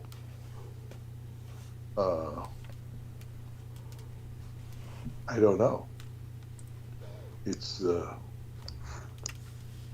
one just hopes it does not enter here. Yeah, that's hard to believe that it will reach our shores, unless it's internal. But even then, it's like, I remember the story of the 4 Nazis who came ashore in Long Island. Now that's a true story to the best of my knowledge. Yeah. But it's also been designed to take attention off of what else was going on in Long Island. There were a lot of other Germans besides those characters that landed on Long Island. But this is the sort of scrubbed story. So, but one of the guys that, when he came to America, one of the Germans, was just incredibly discouraged. When he was supposed to blow up an aluminum factory, and when he saw how huge America was, it was kind of like, who's kidding who? It's like you blow up an aluminum factory in America, it's like, who the hell cares? Well, the people who work in the factory are going to care, but it's like, America's huge.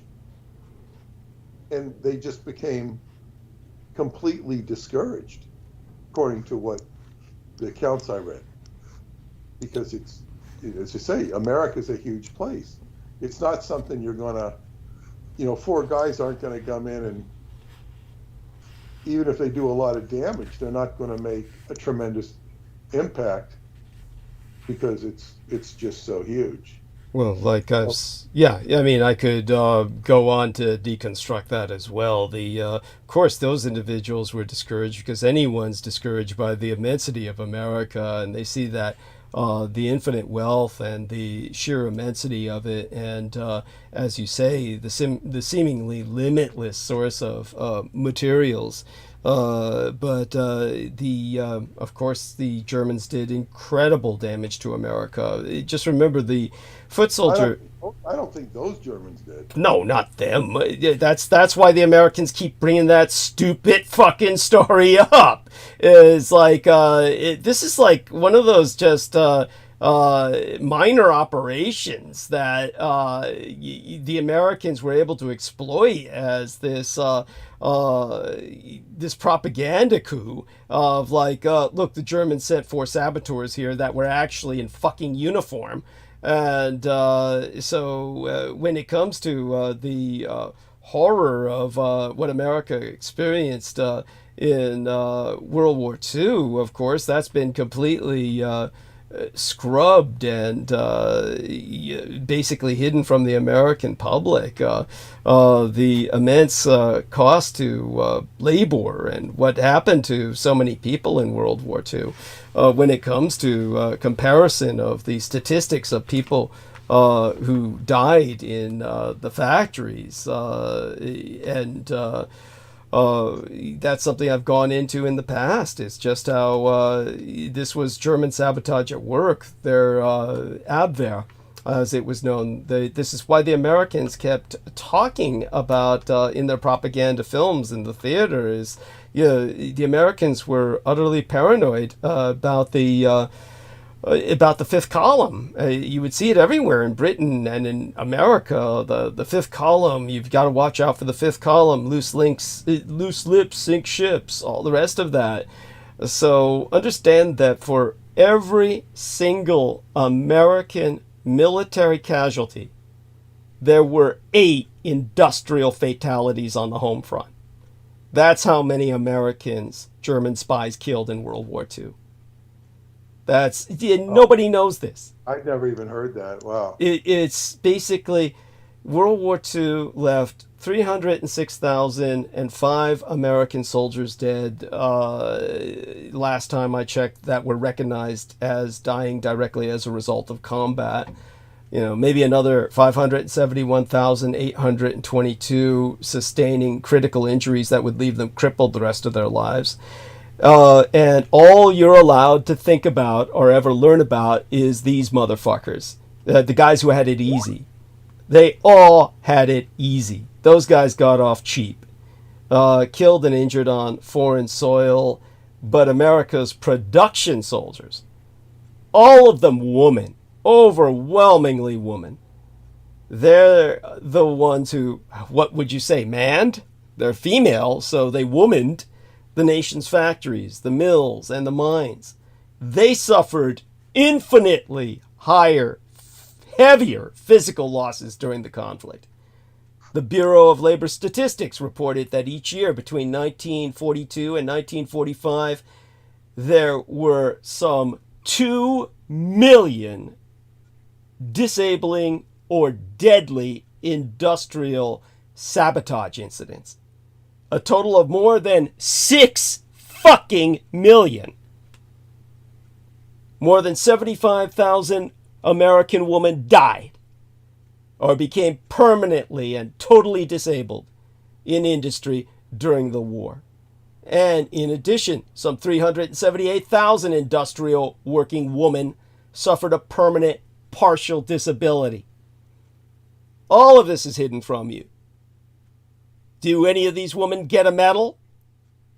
They were told to go fuck themselves and go home after the war. Go home and make babies if anyone wants to fuck you anymore, you crippled bitch. The others were dead, so they couldn't complain. There was no disability provided them either. No pensions like the soldiers got the rest of their fucking lives, telling you about how I did it for you. You and your freedom. You think Rosie the Riveter got any of that shit? No, she never complained, because they were women and they were told that it was not the ladylike thing to do to complain about it. Just suck it up. And most of them, because they couldn't get any work because they were crippled, well, they died off in months. So, fuck America. You people make me sick. But the Germans ripped you a second asshole, as if you fucking needed one. And they did that through their intelligence services. This is why the Americans kept saying, watch out for the foreign spies all throughout the war, because it was all too real. And German intelligence was ripping America apart. So when it comes to 4 guys in uniform come here and they're all disappointed, it's because they're thinking on a level that's not at the command level. They don't have the strategic oversight that Adolf Hitler had. Hitler knew he was kicking America's ass because the Americans aren't worth shit. They treat their women like shit. And what can you expect from that? Then they'll make stories about, oh, German industry was sabotaged by concentration camp labor, that this was a secret resistance. The Jews would assemble things wrong on the assembly lines because they're forced to work as slave labor. Whoa. If the Americans were confronted with what I'm telling you now, if we put this into the second or third book in the franchise, if we put this fact in there, the Americans will come back and say, all that sabotage during the war was conducted by these American cunts. These American bitches were doing just what the Jews did to the Germans in World War II, because, you know, they're a bunch of fucking bitches unhappy with having to do work. That's how the American government would reframe it, to just to hide the fact that the Germans had such a successful intelligence operation going on that sabotaged America to hell and back. So this is the only way the Germans could respond to this mass bombing campaign that the Americans had unleashed. They didn't have the productive capacity to equal America in terms of infinite output. So they replaced that with asymmetrical warfare. And, of course, asymmetrical warfare kicked your ass in Vietnam. So the Germans did it in World War II. It was inevitable that they would win. And they did, with the Axis High Command escaping into Unterland. And their civilization now is far superior to yours. You languish here on the ground, not allowed to go into space except by sending in chicken shit little satellites in order to maintain your communications links here on Earth. Choking yourself in space pollution so that you'll never be able to get off the ground. This is the world you've created. That's the kind of world that the Allies were aiming for. Based, of course, on the influence of the Forbidden Sutra.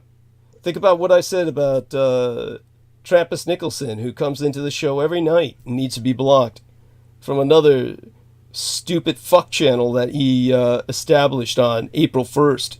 Was the latest one. He came in using a Japanese name, no less, which instantly made me suspicious. They always do something like that. It's always the same old shit, doing something they think will appear to me and appeal to me as some kind of something sympathetic. And of course, it's just an empty channel. And he'll probably come back on again tonight. But he can't stop doing it because, as I said, he went through the Black Lotus Brotherhood kind of break-in training. This is how influenced your society is by these fuckers. The Cho, the Black Lotus, and then you say the Asians lost the war. But just to reiterate so people understand that what this was about, the agents of the, if you could call him the Buddhist devil or the Asian Satan, Mada, they infiltrated the original Buddhist movement. And for 400 years, the teachings of the Awakened One were handed down via oral tradition from the Enlightened Masters. And there's a considerable gap of centuries that exists between Buddha's actual life and when his words were written down. So then some began to argue that Siddhartha's actual teachings were withheld and corrupted by those who felt the world not yet ready. Sutras are considered by such heretics to be watered-down versions of Buddha's revelations. But that one secret order that strove to preserve Lord Buddha's truth within a series of texts, later called the Kinki Kyoten, the Forbidden Sutra, well, this secret order became reviled as degenerate by the mainstream orders. And according to its protectors, the Black Lotus Sutra is the final sermon of the Lord Buddha, delivered as he lay on his deathbed, slowly being ravaged from within by poison distilled from black lotus root. And this poison induces intense prophetic visions. And as he died, the Lord Buddha related to his disciples for the first time the cosmic revelations that Lord Mara tried to tempt him with. And the sutra also contains the clearest remaining text on the true nature of enlightenment and the cosmic dharma, according to the heretics. One thing that's true is that most mainstream Buddhists are forever changed once they have read the Forbidden Sutra, and it becomes apparent that the Pure Land Sutras are none other than a thinly disguised edict to worship the seething nuclear chaos in nirvana, that the Garland Sutra is a censored version of Buddha's enlightenment, and that the Great Sutra and Diamond Peak Sutra are obscure references to the anti-gods, the kings of Edom. All of this is on the minds of, or in the minds of these, well, the literally poisoned minds of these degenerates. It's on the mind of Trappist Nicholson, and certainly what he revealed to me in the one private conversation I had with him. Not to mention the hundreds of messages that he sent to me that at the time I felt didn't need to be screenshot. I shared them with Aristides, who can testify to that fact. I shared them with Amy Como and with Peter Moon. He was sending countless messages. But once I blocked him, all of that vanished, which is not supposed to be how Skype works. You're supposed to be able to retain that as evidence in case you're being harassed by a stalker. Either the format of Skype has completely been reprogrammed, or his sponsors in the deep state, the National Security Agency, the NSA, erased it for him, which is what happened with Brendan Zoget as well. Again, something that wasn't supposed to happen. This was the nature of what we're dealing with. My mother's battle is my own against these fiends. By the way, Peter, you had questions about Q, about the... by that, no, I mean the... that, but it's time for me to retire. Understood. So maybe Wednesday we'll go into the Gospel of Thomas. It was, yeah, my only question was more, not that, because I've heard you talk about that, but it was more like a Keno's angle. That's all I was curious about. Oh, we can go into that on Wednesday. It'll be here before you know it. Okay. All right. So with that, I will say good night to everybody, and I'll be back. Thank you, Douglas, for all of your iterations, and I'll look forward to what you have to share tonight. It should be very interesting. I'll try and join you in the morning if I'm awake. And remember to donate to Douglas, douglasdietrich.com, upper right-hand corner, the yellow button. With that, I'll say good night. Good night to everybody. Goddess bless you. Blessed be thy slumber and sweet be thy dreams. Okay. Bye-bye. We love you dearly. Okay, that's Peter Moon and skybooksusa.com, having to retreat into the gentle night.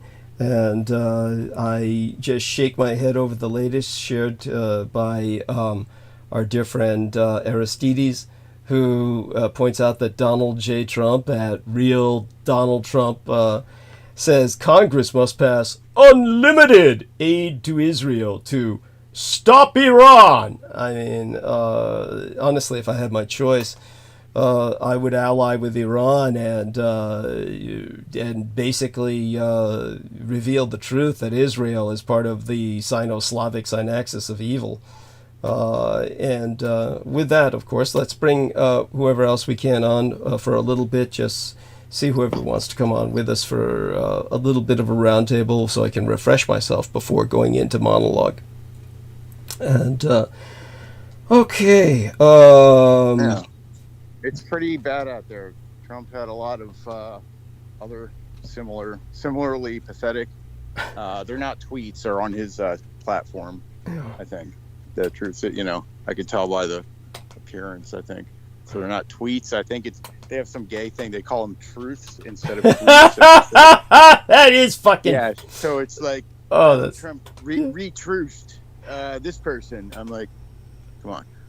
But yeah, it's bad. And then a lot of Twitter and all, every single, of their Congress people, tweeting, like, just, saying the things we're supposed to. It's Yes. bad. It's bad. It's just such a pathetic groveling, like, it's bad.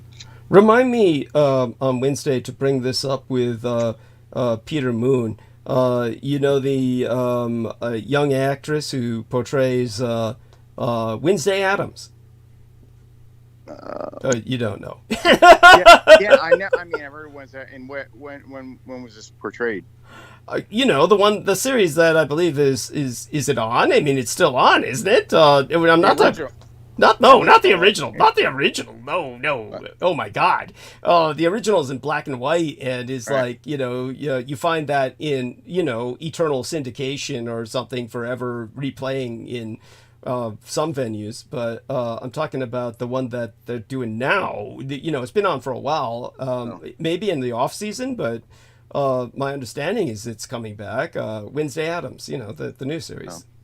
I have not been watching anything like that. Yeah, I don't blame you. It's not necessarily the most upbeat thing in the world, but she's always depressed. She never smiles. Rather, she never smiles except once. She smiles for someone like Uncle Fester. Uncle Fester earns her smile, but it's otherwise not a real upbeat series because you see this young girl who's very dour. Where is Amy Como? Why is she not showing up on my fucking list? I hope she hasn't abandoned us. Let's see now. Here we are. Amy Como. And why is this list so fucking... Nobody's appearing on my list anymore. Let's see if we can try Heather Holman one more time, though she probably was trying to warn me she wouldn't be here tonight or something. I want to say also about the Skype you were just talking about. I think it is such, at least now, that you can delete messages. On both sides? You mean like you can send someone a message and then delete it for them as well as yourself? It didn't used to be like that. Yeah, I think so. Because I think I've done that. And I think it shows up. Yeah, it doesn't keep it for one person. It deletes it. Because Sid, I guess, same thing. Probably a lot of people. He sent a lot of things, we can talk about all that later. I forget what he said, but and then I think he deleted a lot of his messages, like like you're saying. But I don't know. We'll have to do a test or something like. Yeah, well, send me something and delete it. Yeah. Okay. Well, I'm not at the computer right now, but understood. Yeah, I think you can. I think you. Hey. Yeah. So basically, they're serving the stalkers now. There's I guess we can call it stalker Skype. It's there you have it. So let me see. I'm finding nobody on my fucking list anymore. Where's Sammy Romero, for instance? He was supposed to come up, Sammy Romero, and is he like not showing up on my list? Here we are. Okay, these are the people that I can effectively remember at the moment. Brendan Zoget, Esther Fishman, Amanda Ute, Brooke Gibson, Amy Como, Heather Holman, Troy Bellamy, Sammy Romero. I guess there's a few others. I can't see them. So here we are. Oh, I got JoJo by mistake. Let me fucking hang that up. Poor dear. Remove. You gotta have a little cheat list written down on the people who are currently okay to bring on. Yeah, I mean, nothing against JoJo. It's just I don't want to bother her. I don't know what's going on with JoJo. I don't even heard what you're saying. Like, did I forget anybody? Like, you should have this on a written list. Yeah, on the computer. Fuck, I'll have to do that for now. Nemo. I forgot Nemo. Holy fucking shit. Yeah, Adam will answer if he wants. Yeah. And from what he told you, he's not in the mood to talk these days? He wasn't the other day. I have seen him since then. Okay. So, not too much, though. George Knight. I forgot George Knight. Holy shit. Jesus Christ. They're not showing up on my list anymore. They've really fucked this shit over. I had a list that, you don't start the cheat list because it's just, they're supposed to just show up, on the list that of people that you call. This is all so frustrating. It's just, just maddening. Worst that can happen though is that is what's happening now is that nobody shows up, and then you'll have to like hold the fort while I refresh myself. Is that something you can find something to do? I mean, like read yeah. something. I'm awake. Yes, I'm awake. I can do that. And I had what was it that you had emailed something? It was like an essay or a series of essays. I did. You had, What? yeah, or what was it called? You wrote something. It was a piece that you wrote. You emailed me. I did. Yeah. Well, when? Something you had written in the past. You know, it was a write-up you'd done in the past. Oh wow! About what? You emailed to me and Peter. Yeah. About things. The things. You can't. I mean, is it something you feel you shouldn't say publicly? Is No. This was something you had written as material to like as an explanation for people. Okay. Let me look in my sent box. And what? But you're bringing this up because what? It was something. No, that was a perspective thing that I could read. Oh! Something that you had written. Oh, by the way, Written for Vin the Diesel public. has joined us. Vin Diesel has joined us. It's Samuel Romero. He looks rather. Are you okay? You look rather serious. You look really serious. We can't hear you. You're on mute. You're mute, Sammy. Yeah, there we are. Hello? Yes, now we hear you. Sorry, I don't like looking myself in the camera. Hey, Sammy. You're looking Hey, how you good. doing, man? Yeah. Good to see you, man. Yes. Hey, good to see you guys too. Yeah. So glad you're here. Yeah. How are you? Oh, I'm just doing chores, doing my daddy duties. You know how it is. How's my audio, by the way? What? How's my audio? Oh, your audio. It's okay. Obviously, it wasn't so great because I couldn't. Yeah, but anyhow, it's good. It's good. Okay, Yeah. how about it's better now? Infinitely. Yes. Yes. Okay, it didn't help that I'm on speaker too, but I've been doing all right. Just plugging away, doing my daddy duties. You know, stuff like that, responsibilities, all that good stuff. Well, you look good. You just looked serious there for a minute, so I was concerned. Oh yeah. No, it was just trying to work the Skype thing, but no, definitely just trying to plug away, man. You know, it's just at times it can get it can get hectic and it can be very challenging. Dealing with my blessings, you know. Yes. It's a labor of love and it's a roller coaster of emotions because one gets sick or just the stages in life where small kids are going through. So yeah. So it's one of those things where you got to be patient and kind of be. At times I have to really lean on my wife because it's just she's a lot better at it than I am. But yes, of course. It's just it's part of kind of understanding my role, Yes. But, yeah. Well, your role is just being the tower of strength that you are. Go on.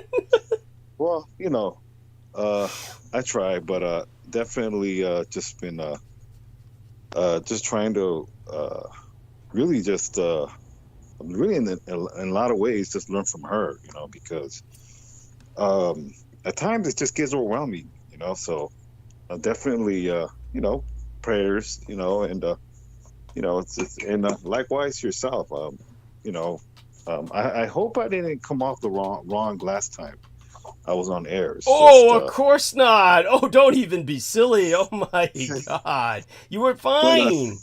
But your story is very much a unique one. So at the same time, it's just obviously, at the moment I was just a little puzzled, but it is what it is. Yeah. But, no, yeah. I hope you've heard what I said about it later, and I kind of went into my own rationalization about it. Yeah, go on. Yes. Of course, and at the same time, really, to me, women have been a little bit more better. No, how can I say it? You tolerate more women than men, anyways. That's just what it is. Yes. So I completely understand, and a lot of the times, the males that have been on here have acted worse than women. So, yes. It's just one of these things where it's just it's just the stuff we got to deal with. But besides that, I've been telling a couple of friends of mine about your program because, Yes. or your podcast, because Thank you. this younger generation is very much into podcasts. Yes. It's been part of the culture now. This is something that is it's just it's part of the culture now. Whether it's so on and so forth. I think there's dozens of quote unquote podcasters now, but you what I've told one of my friends is you really pioneered this with back in Revolution Radio days. Thank you. It's just you being just different. So, and that was a pile of shit they used to work with, but you made it happen, But the one thing that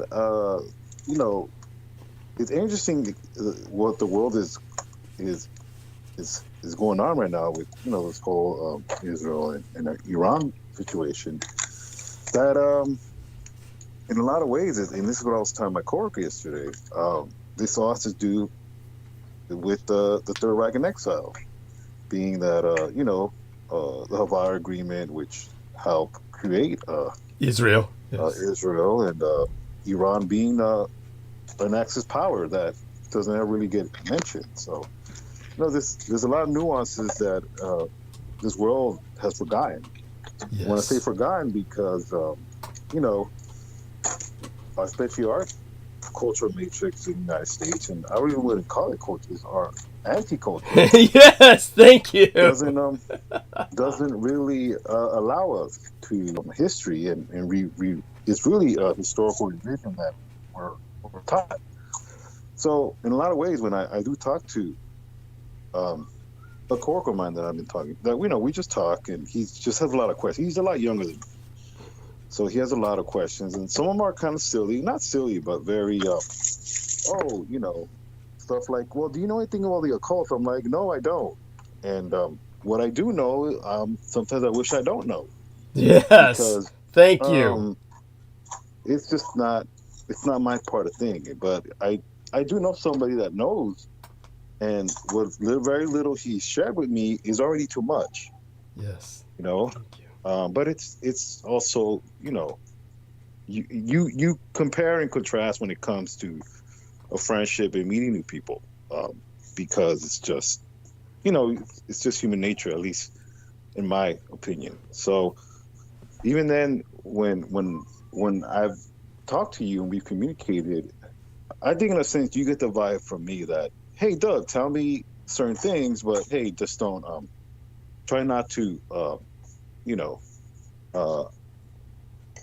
can I say it, don't shake my paradigm too much, because it's Got just it. in time. I don't know if I can explain it right. I'm sure. No, you're doing fine. You're doing fine. Okay. It's basically, don't overwhelm me. There is Right. such a thing as too much information, at least all at once. And Right. so, yeah. Right. So in a lot of ways, when he tells me, hey, because he's young, he's like maybe 20 years old. Hey, do you think there's he say something dumb, like not dumb, but just very very how to say it, immature maybe, or Well, one of the just, words, a good word for amateur. it. A good word for it might be naive. There's just a Naive. Thank real you. naivete. Yeah, there's a real naive. Very nice. Because I mentioned to him about prions and the whole zombie subject that you talked about, and how you kind of, and the way I've explained it to him, and I don't really like to tell your story or really be a parrot and try to copy you word for word, because it's not possible. Thank you. Yeah. It doesn't sound right. It is, because a lot of how you articulate yourself, it's just not how I articulate myself. But I do understand it, because you've gone into depth about it, and even when it came to my faith, in the sense of how you interpret Christianity, and why some of the things that I believe is not agreeable with you because of just your background, and I do respect that. I really do. and it also Thank you. it makes me encourage myself to study more and really understand what I don't understand. But back to what I'm trying to tell you, something like I told them, your vampire lineage, and it's a very kind of tricky subject because people just don't believe it. And the only thing I told them is you because what I did to him, I did gift him your 2 books. Oh, bless you. As a gift. Yeah. And I said, look, especially the vampirology book, I'm like, this book is very, very much a educational book. It's just not necessarily a full-blown book about vampires. It is, but in a sense, you have to understand this is a Soviet study. Study, and you have to keep in mind this is not from the American. That's not the U.S. Perspective. Even though the U.S. does know about this, they're never going to acknowledge. Just like the medical industry does not acknowledge certain cultural medicines like that other countries do because they just don't. Well, yes. And I gave him a good example of a upset stomach. Yes. In the Hispanic culture. The way we kind of remedy an upset stomach is by a massage, or how we call it, a solada. And obviously I'm sure even you coming from the Asian culture have your guys' remedies that the medical industry is not going to acknowledge. It's not that it's not it's not effective. It's just not encouraged because it's a monopoly. It's one of these things where if we can not recognize it, then it'll eventually fade away. Yes. I think this is where I kind of had to segue your information as that it's a remedy that it's truth, but it's something that they're not going to acknowledge because they want it to go away. Yes. And to kind of, put these 2, examples together, because, him just his questions alone, his naive questions alone, I always tell him too, your questions are already loaded, and it's not necessarily because it's complex. It's just you have to understand. Just because they exist does not mean they're going to be acknowledged. Yes. And that's for a reason. And he kind of understood, but at the same time, I told him, I kind of hinted to him that when you read this book, you have to understand that this information is also very explosive because there's so much disinformation about this. See, when you start comparing certain disinformation to this, it's very much it's almost it's dumbed down in the aspect of your books have way too much detail to not be truth. And thank you. So even at times you have to reread it again and kind of like, and it's almost like its own footnote in the sense of it's not one of these one read and I know everything else. It's one of these things where you kind of have to go back and kind of pick where you want to go from, because obviously this is a very much what you dealt with is not a walk in the park, at least to the average human. So thank you. It's one of these things where he kind of just looked at me like, wow, now I'm a little afraid. I'm like, I told him, well, you need to be careful, because be careful what you ask, Thank you. So yes. This is part of also being an adult. It's you need to be careful what you ask, because this may intimidate you and not necessarily be encouraging, because what you may find out may not be what you really want to find, or what you thought it would be. What do you think, Doug? I mean, is that very common when it comes to you introducing certain things to people? Absolutely. Let me tell you something. One of the most common repetitive experiences in my life, probably until the time that I became a public informant, would be that I would know people and get acquainted with them. And when we became friendly, they were curious about all these things that all these young people are curious about, just like the individual you're talking to. And because I would invest the time to educate them, let them know about the world, it would impact them. And ultimately, the majority of them would disintegrate. Literally, Right. just go insane. Just some examples, because it drives the point home.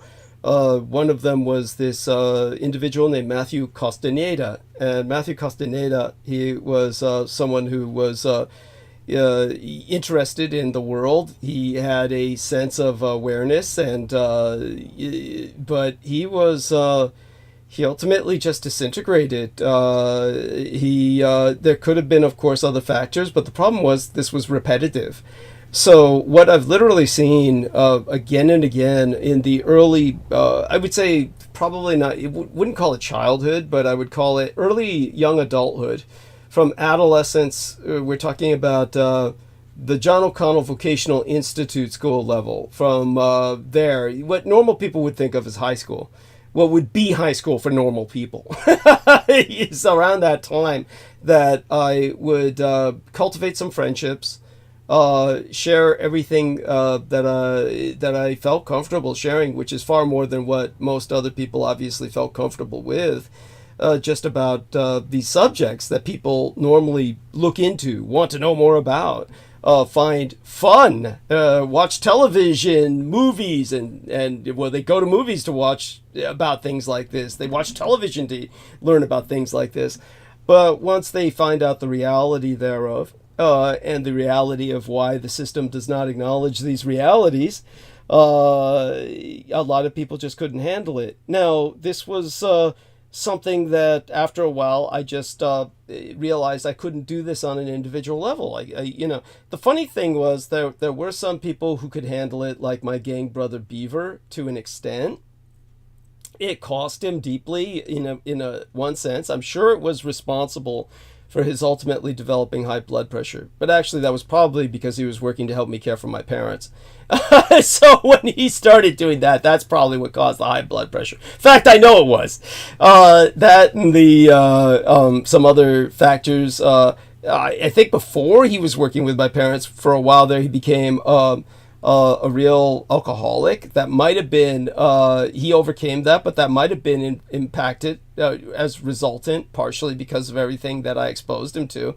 And we're talking about a hardened gangster here. But he ultimately came out of it to an extent. I mean, at least he's, stable as far as as far as I can see. So that's one positive example of someone surviving it all. But there's an end result. The end result is he's not a nihilist. He doesn't want to end the world, but he's rather, how would I say it? He doesn't. He's really detached. He's just detached from the world in a sense. I wouldn't say pathologically, because he's still interested in current events. But, I could go on about that case for a while because he's someone I know dearly, almost as well as you know your twin brother. Almost, of course, because no one could know anyone as well as a twin knows their twin. But when it comes to someone like him that's different, it's, we're almost like blood brothers, gang brothers, in the sense that we've gone through the blood ritual of initiation. But when it comes to other men, males that I would just talk about history with and like, and this was usually a male trip because oftentimes females, that's not what they're into. Just a lot of times. Some females are into history and all this stuff, but really women only started getting into the conspiracy trip very recently. It usually would not be something they'd be interested in, and that was fine. I'd talk to them about something else. But with men, they would learn it eagerly, and then they'd go crazy. So there was, I think maybe the other guy's name was John Richard Morales. And you'll notice that these were mostly Latin American men who I had exposure to, first at John O'Connell, then at City College. So first Morales, then Castaneda. They went stark raving mad to the point where one had to be institutionalized and the other one died, killed himself. So these are just two outstanding examples of this sort of thing happening.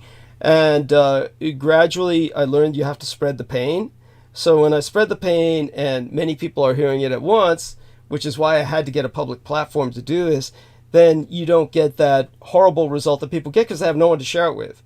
Because you see, at least when you speak to these people and you share it with them, you can always at least point out the fact that you can always listen to him yourself because there's always the podcast. And because I maintain the podcast religiously, then people have that, at least at this phase in history, to turn to. And therefore they know that what you're talking about is something that they can also reference straight from the source, so to speak, when they're interested in these subjects enough to pursue them. So this way the pain is spread, and then it doesn't hurt so much. And therefore everyone just kind of takes it at their speed, and it works out better that way. So rather than one person learning it intensely in the days before we had the internet and the days before I had a platform, this way things can now be just distributed in such a way that at some point a critical mass will be reached and you'll get a paradigm shift. You will get people beginning to understand what I'm saying in a more general sense, a public sense. So, so that being said, yeah, back to Sammy. Yeah, yeah, like, yeah. Oh, thank you. As soon as enough people realize it'll be magic, transformation. Yeah. Right. Oh no. I think Heather Holmes is here with us. Yes. You know about the 100th monkey, right? Yeah. Hi, Heather. Yeah. And by the way, just for Heather, people who. Yeah, Heather, explain to people the 100th monkey. Hey, Heather. Hi. Hey, oh, by the way, Heather, this is Sammy Romero. This is Heather Holman. Hi, Heather Holman. How you doing? Yeah. It's good to see you, Heather. Oh, you look so cute. Thank Delightful you. glasses. That's so adorable. Oh, glad to see her. Yeah, so, honey, when it comes to the 100th monkey, explain that to people. You know about it, right? Oh, the 100th monkey. Yeah. What is that? Oh, you mean the 100th brothers? No. Oh, no. You're thinking in Vedic terms. Yeah. But Aristides, explain the 100th monkey morphogenic resonance effect. Aristides, you got to come off mute to do that, Aristides. Yeah. I'm sorry. I was getting a refreshment. Yeah, cool. He's got his own drugs. Yes, there we are. And right now he was cracking open one of those tubes that has the illicit substance. I'm sorry, what were you saying? Just a cold beverage you can buy at the store. That's all it is. Okay, explain the 100th monkey, Aristides. Yeah, I believe the thing is, like you said, it's a morphogenic grid thing that when a certain percentage of the monkeys in a given area learned a skill, that it magically spread to all other monkeys, which you'd be like, oh, well, maybe they learned quick or whatever. But it also spread to monkeys like on neighboring like islands. Yes. At the same time, they just started doing, and nobody had swam back and forth. Right. So that was where the theory came from. That I don't know what the percent was, but So is there like a collective unified field for the monkey kingdom? Sort of. I guess I don't know if it's anything different like what we would have, or is it just that It's like a hive mind or something. it could just be that we're all connected, sort of thing. Like it could happen with humans too. I think if Oh, it If happens. that was the case, then all the humans, or the monkeys, would be as smart as humans if we all shared the same consciousness. Wouldn't you think? Well, it's like I this. don't know. Say for instance, when I'm talking to religious people who tend to be literalists or fundamentalists, and they deny evolution rather than accepting evolution as something that God is behind. And when they deny evolution, they'll say something like, "Why aren't monkeys evolving into humans right now?" Well, monkeys are evolving. We know that they are learning new tool uses. And the reason that I'm so adamant about this, it's kind of like I've seen it. So when you take a look at, say, for instance, there are people that I really like. There's people that I like, just, I just care for. And they'll say things like, oh, Bigfoot is so stupid. How could anyone believe in Bigfoot? And everything changes when you see the creature. Now, I never have, and I never want to, but I know someone who has. Yeah, I think, doesn't Bigfoot smell really bad? Yes. Yeah. And this one person who I knew probably just as well as I knew the guy. One woman was on this show before, and her name was I'd have to look her name, Mona Lee McRae, who was the daughter, the illegitimate bastardist daughter. I don't mean that to insult her. That's the term they would use. Born out of wedlock. She was the bastard child of some famous actor at the time named McRae, Joel McRae, I believe. And nobody's heard of him now. But back in his day, he was like a sex symbol kind of guy, and hard man kind of action hero type. And V, when I brought it up with V, she knew who he was. So this Mona Lee McRae was his daughter, and she became the member of a band. She was part of this band, and she was she had seen Bigfoot and smelled it. This other guy I knew was the husband of the woman who became my authorized recipient for my paychecks for a year. Esther Fishman. And Esther Fishman's husband, he said, yeah, Bigfoot's real, and he described his encounter. I mean, when you meet these people and they're so sincere, and they and you know what they're saying is true. I mean, they don't need to be adamant or emphatic. They just they saw Bigfoot, and for me to meet two people who personally saw Bigfoot shows you how common Bigfoot must be, so that would even happen. It's not like something I just read about. I mean, I met two people who personally saw him, at least that I can consciously remember. There was I know for a fact there was more than that. So, Bigfoot's out there. And the point is You know what else is out there? I don't know if it's a chupacabra or a werewolf, but I saw either a chupacabra or a werewolf before. And what did it look like? What did it look like? It looked like a mangy dog. I have a picture of what I interpreted it to look like. It just looked like a mangy dog that was hungry, but it was running across our path, and it was running on 2 feet. All right. So, yeah, maybe a hungry werewolf, or an old hungry werewolf. Holy shit, that's so disturbing. Thank you. That's really disturbing to see. I thought it was a chupacabra for the first couple of years, and then last year I realized, oh my gosh, was that a werewolf that I saw? And it was a chupacabra. Well, if you read a book written by a female authoress, I can't remember her name. I spoke to her telephonically a number of times, and then I totally forgot her name. She wrote a book called The Beast of Bray Road, and you need to read that. That's what you saw. The Beast of Bray Road it's basically some kind of bipedal dog that people have seen at the roadsides in particular. And so read that book and you'll get an idea, further information on what you saw. Sammy's back in the conversation. Sammy, what comes to your mind? Well, very interesting you talk about the subject is that you've actually helped me identify what my father saw. Okay.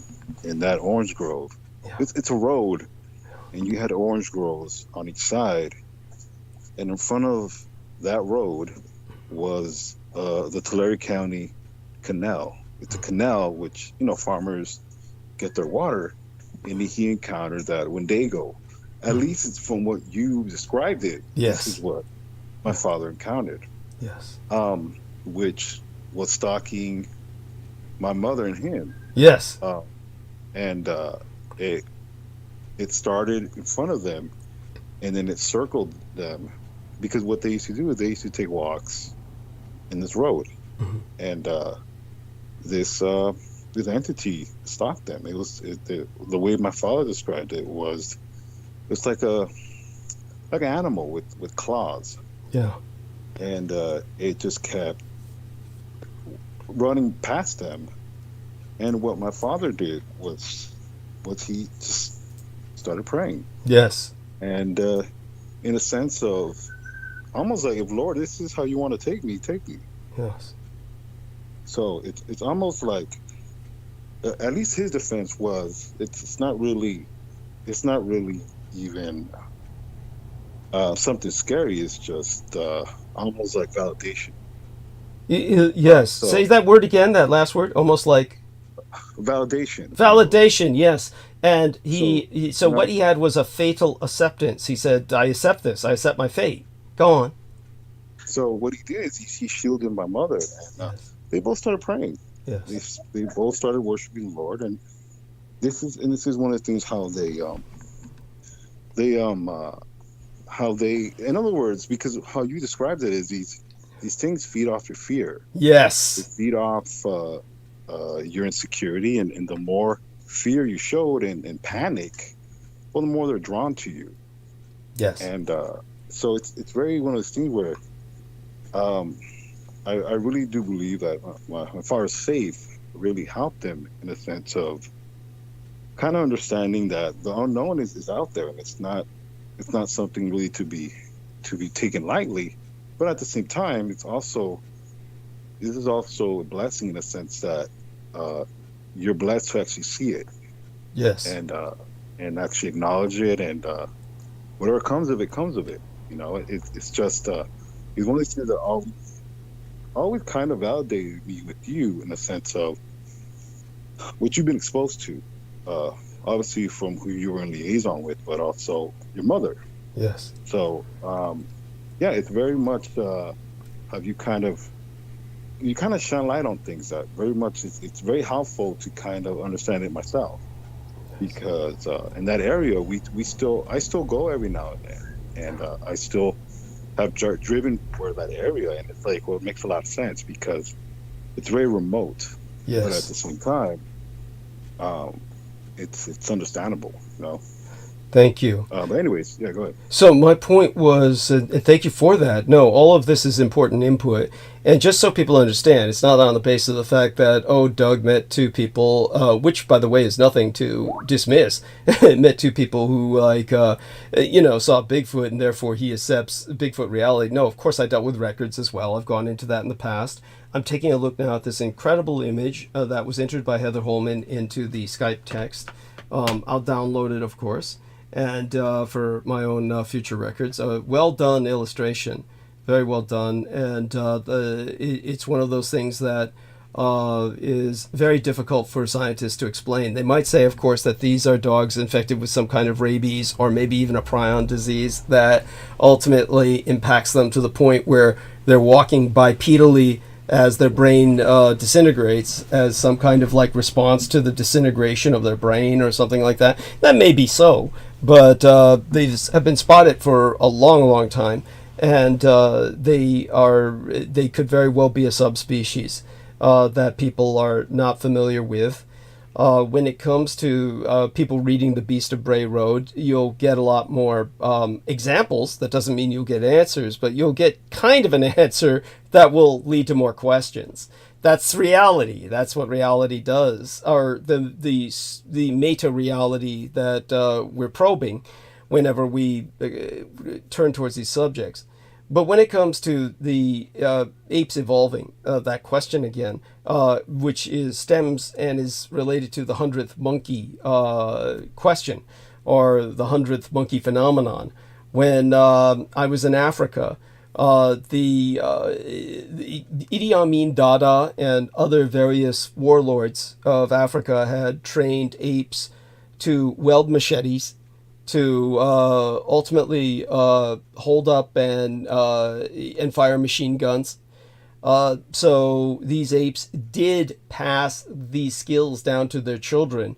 They wouldn't fire them like a human does. This isn't Planet of the Apes. They're not evolving overnight. This is not something, but they're passing these things on where they take machetes and they use them to great effect. It would be the way that a chimp or they're basically chimpanzees, kind of. I think mostly the species were chimps, and which is just bad enough. Chimps are the most violent of all the primates. The big apes are not violent. The great apes are not normally violent. The chimps, however, are very violent, and so they'll butcher a man with their bare hands. But teaching them to employ weapons, they do retain the knowledge, and they can pass it on to the next generation.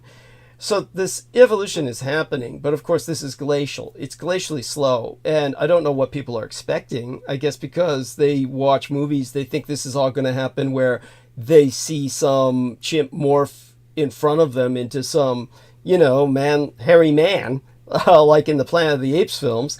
And it's just so stupid. It's just like, what world do you fucking live in where you have these expectations that are just not even real?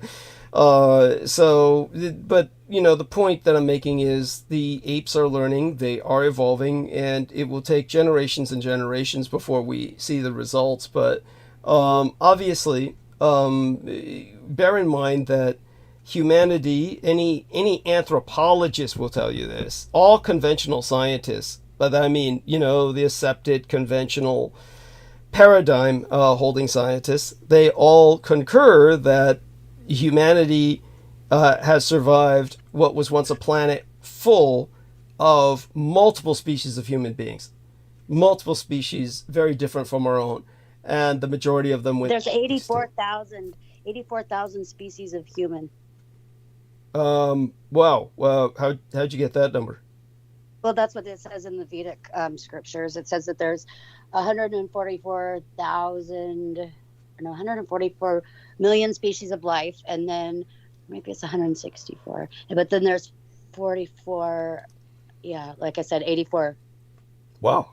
Species of humans. Well, if that's if you include, like, I don't know why I was just going to say raisins, but not raisins. Yeah, did you say 84 or 180? Yeah, like if you consider like angels, midgets. Right. Yeah, but did you mongoloid. say? Yeah, did you say 84 or 184? I think it's 84,000. Let me check. Let me just double check because I don't want to be wrong. Sure. Either way, obviously, when we consult the Vedic scriptures, we're dealing with a cosmology that's ancient, and of course, they are their legacy. They have the legacy of a long history of knowledge that we need to take seriously. I can't handle it, so I leave that to Brendan Zoge. But Heather helps us. Heather helps us with that when it comes. Oh, well, it's actually 84 Loch, is whatever Loch is. You know what Loch is? No, I don't. But it sounds big. L-A-K-H Loch. Probably 1,000, something like that. It's probably like 1,000 or 100. 8.4 million is species of life. Yeah, that was the answer. And 900,000 species living in the water. Yeah.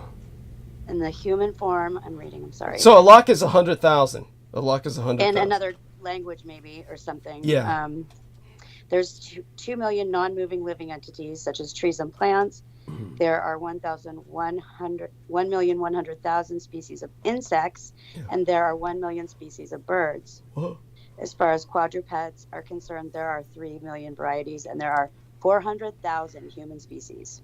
That's incredible. I mean, by the way, I can, roll with that. I wouldn't say that but yeah, there were a lot of different human species that were vampires. There's the fairies. You got to take all of that into consideration, Right. Well, angels. Well, yeah. I mean, we could look at it like that. That's one way of looking at that. Maybe that's how they look at it. That would make sense. Like mongoloids. There's redheads.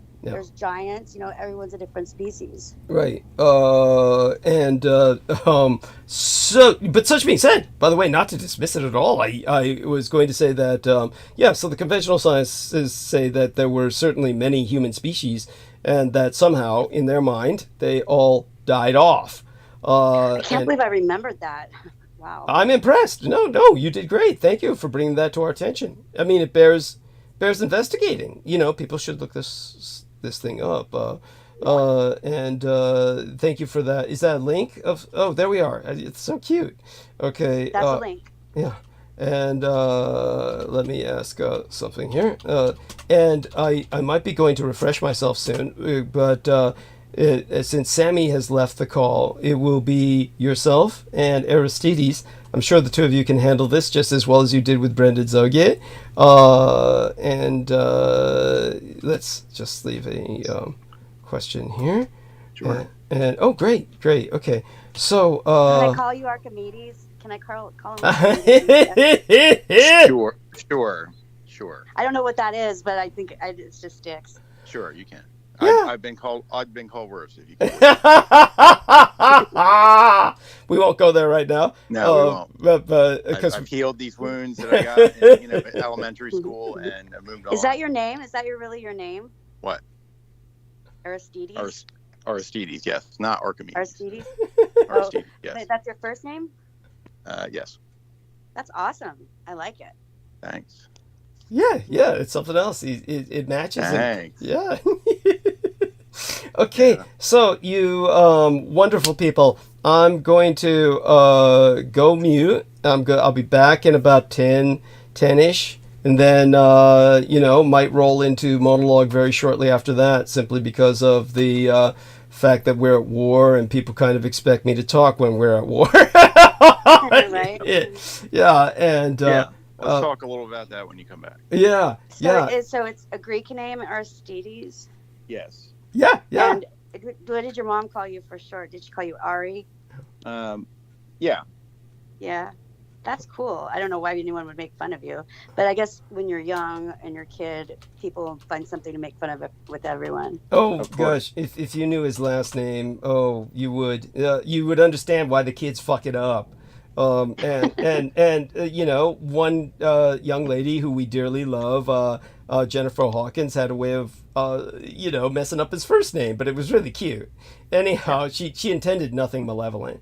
Let me welcome Rose Belizia, and as well as she hasn't been back for a while, so welcome back at Rose Belizia. Before I leave, I just want to intro a few things to these wonderful people who have joined us.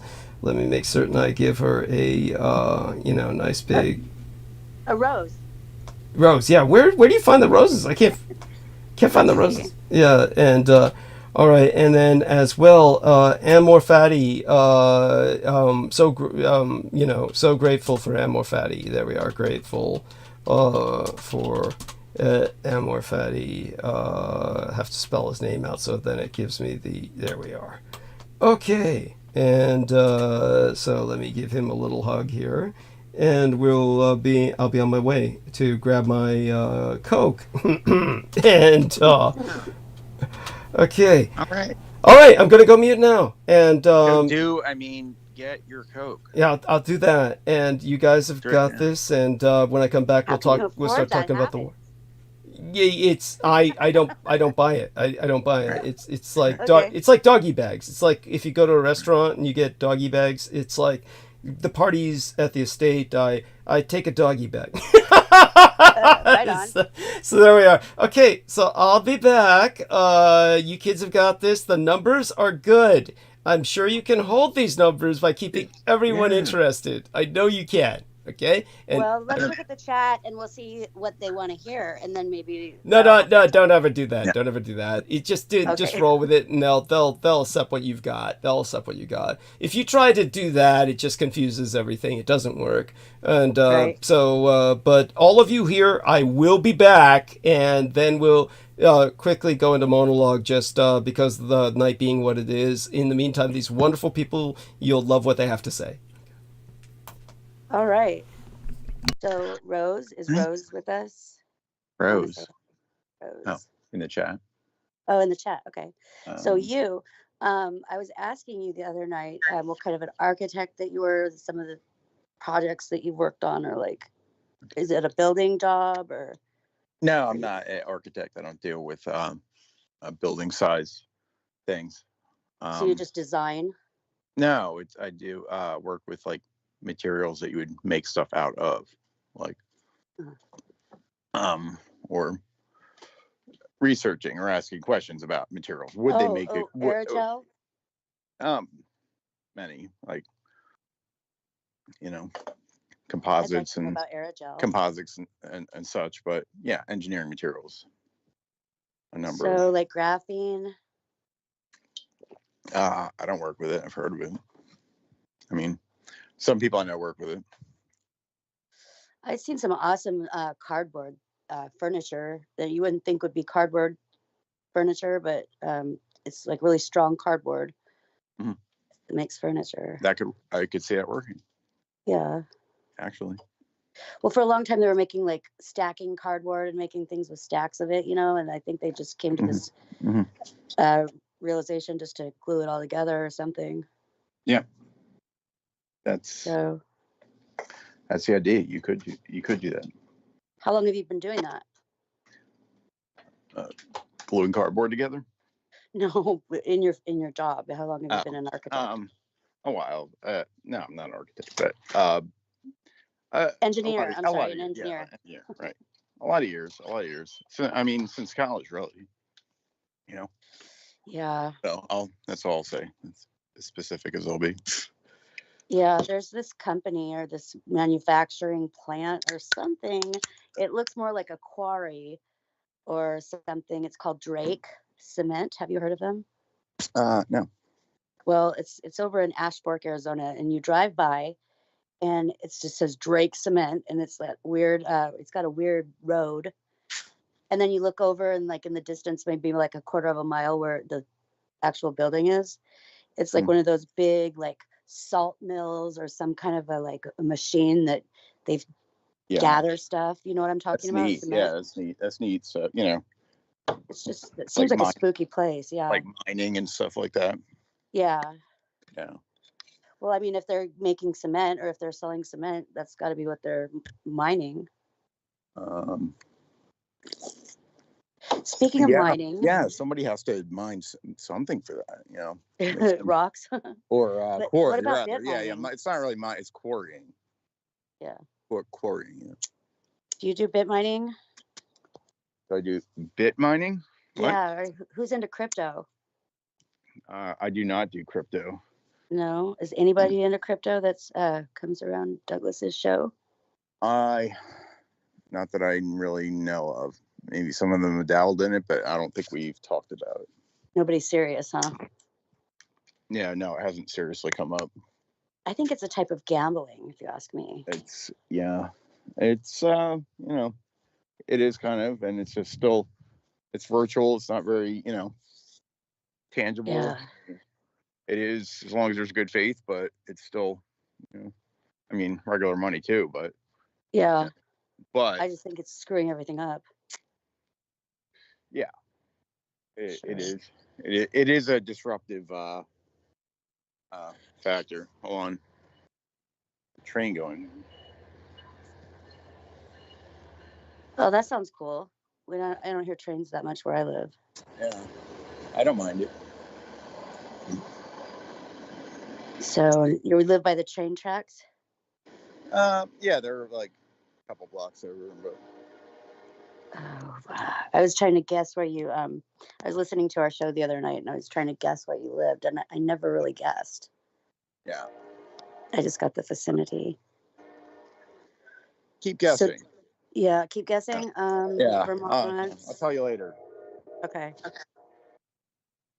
Yeah, I don't hint an accent anywhere in your verbiage. So. Yeah. No.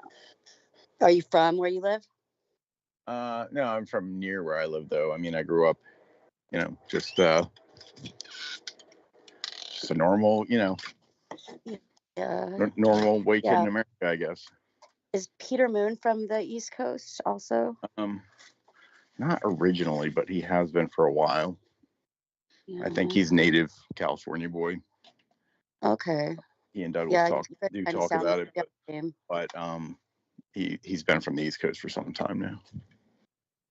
I would love to pick at his brain for a while about Montauk. Anyways, he knows a lot. I don't see why that couldn't be arranged. Like maybe, Yeah. you know. Yeah, I mean, I'm sure I could read his books first and get a little feel for. Yeah, or you could come on. You know, we could arrange for you to come on air and talk to him, and I'd be shy. Something cool to talk to Peter. We do Yeah. we do it all the time. I always thought of him as a famous person. I'd be starstruck by Peter Moon. I guess. Everybody knows him. I guess, but he's pretty easy. It's like, you know. Yeah, he's pretty down to earth. Kind of like, you know, hanging out with Grandpa, listening to his stories. There was a guy that used to talk on Revolution Radio, and I forgot who it was, but he talks about this story about how he met Neil Armstrong, and his dad was a time traveler or something, and every year they'd go on their normal fishing trip or whatever they would do, and his dad would go and they'd stop on the side of a road at a country market or whatever in the middle of nowhere, and his dad would go in and his dad would come out like 5 minutes later and he'd have a full-grown beard like he's been gone forever. Whoa. Yeah, and every year him and then this other guy with his dad who was his friend. And what was going on? What was going on there? Supposedly? There was this general store in the middle of nowhere in the woods that they would stop at every year on their trip when they would go fishing, and he would wait in the car. And his dad just says, you know, wait here. And then he goes in the store and he comes right back out. But he comes back out with a full grown beard, like he's been gone for 5 years or forever. So what do you presume was going on in there? Probably just some jump room or something is what I was thinking. Mm-hmm. Yeah, there's a store. I mean, that would be the only explanation. I mean, logically, explanation. Right. Yeah. Sounds like a, I don't know, super soldier thing, right?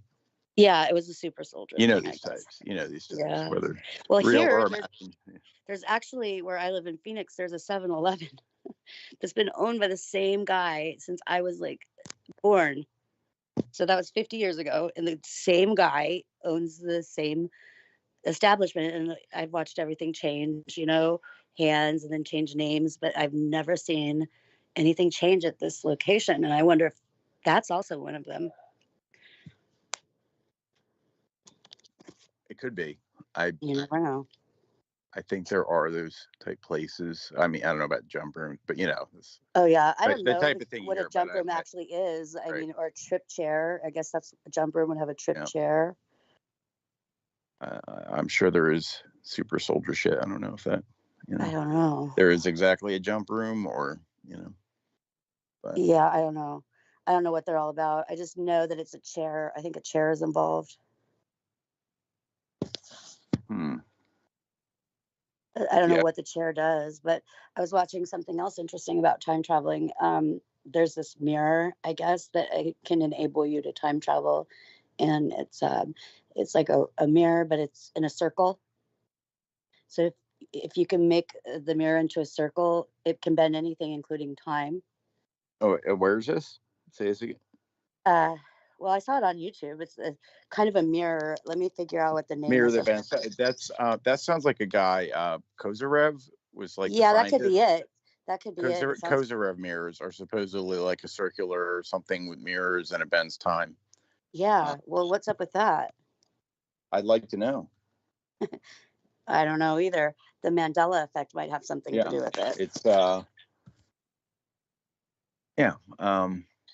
Kozarev. Or also, I always thought that all you need to travel through time is a good watch. You know, the kind of like pilot or the airplane aviator watch. And you'd travel through time? You could, I'm sure, if you were at the right place at the right time. You know? Right. Yeah. Peggy Sue Got Married, that movie. Peggy Sue, and she was in high school. She, went back in time. Do you remember that movie? Peggy Sue. Kathleen Turner and Nicolas Cage. What was the movie? Peggy Sue got married. All right. And and Peggy Sue goes back in time, and she's in the high school years, and it's I guess the 50s, and she goes with her grandparents, and her grandpa is like a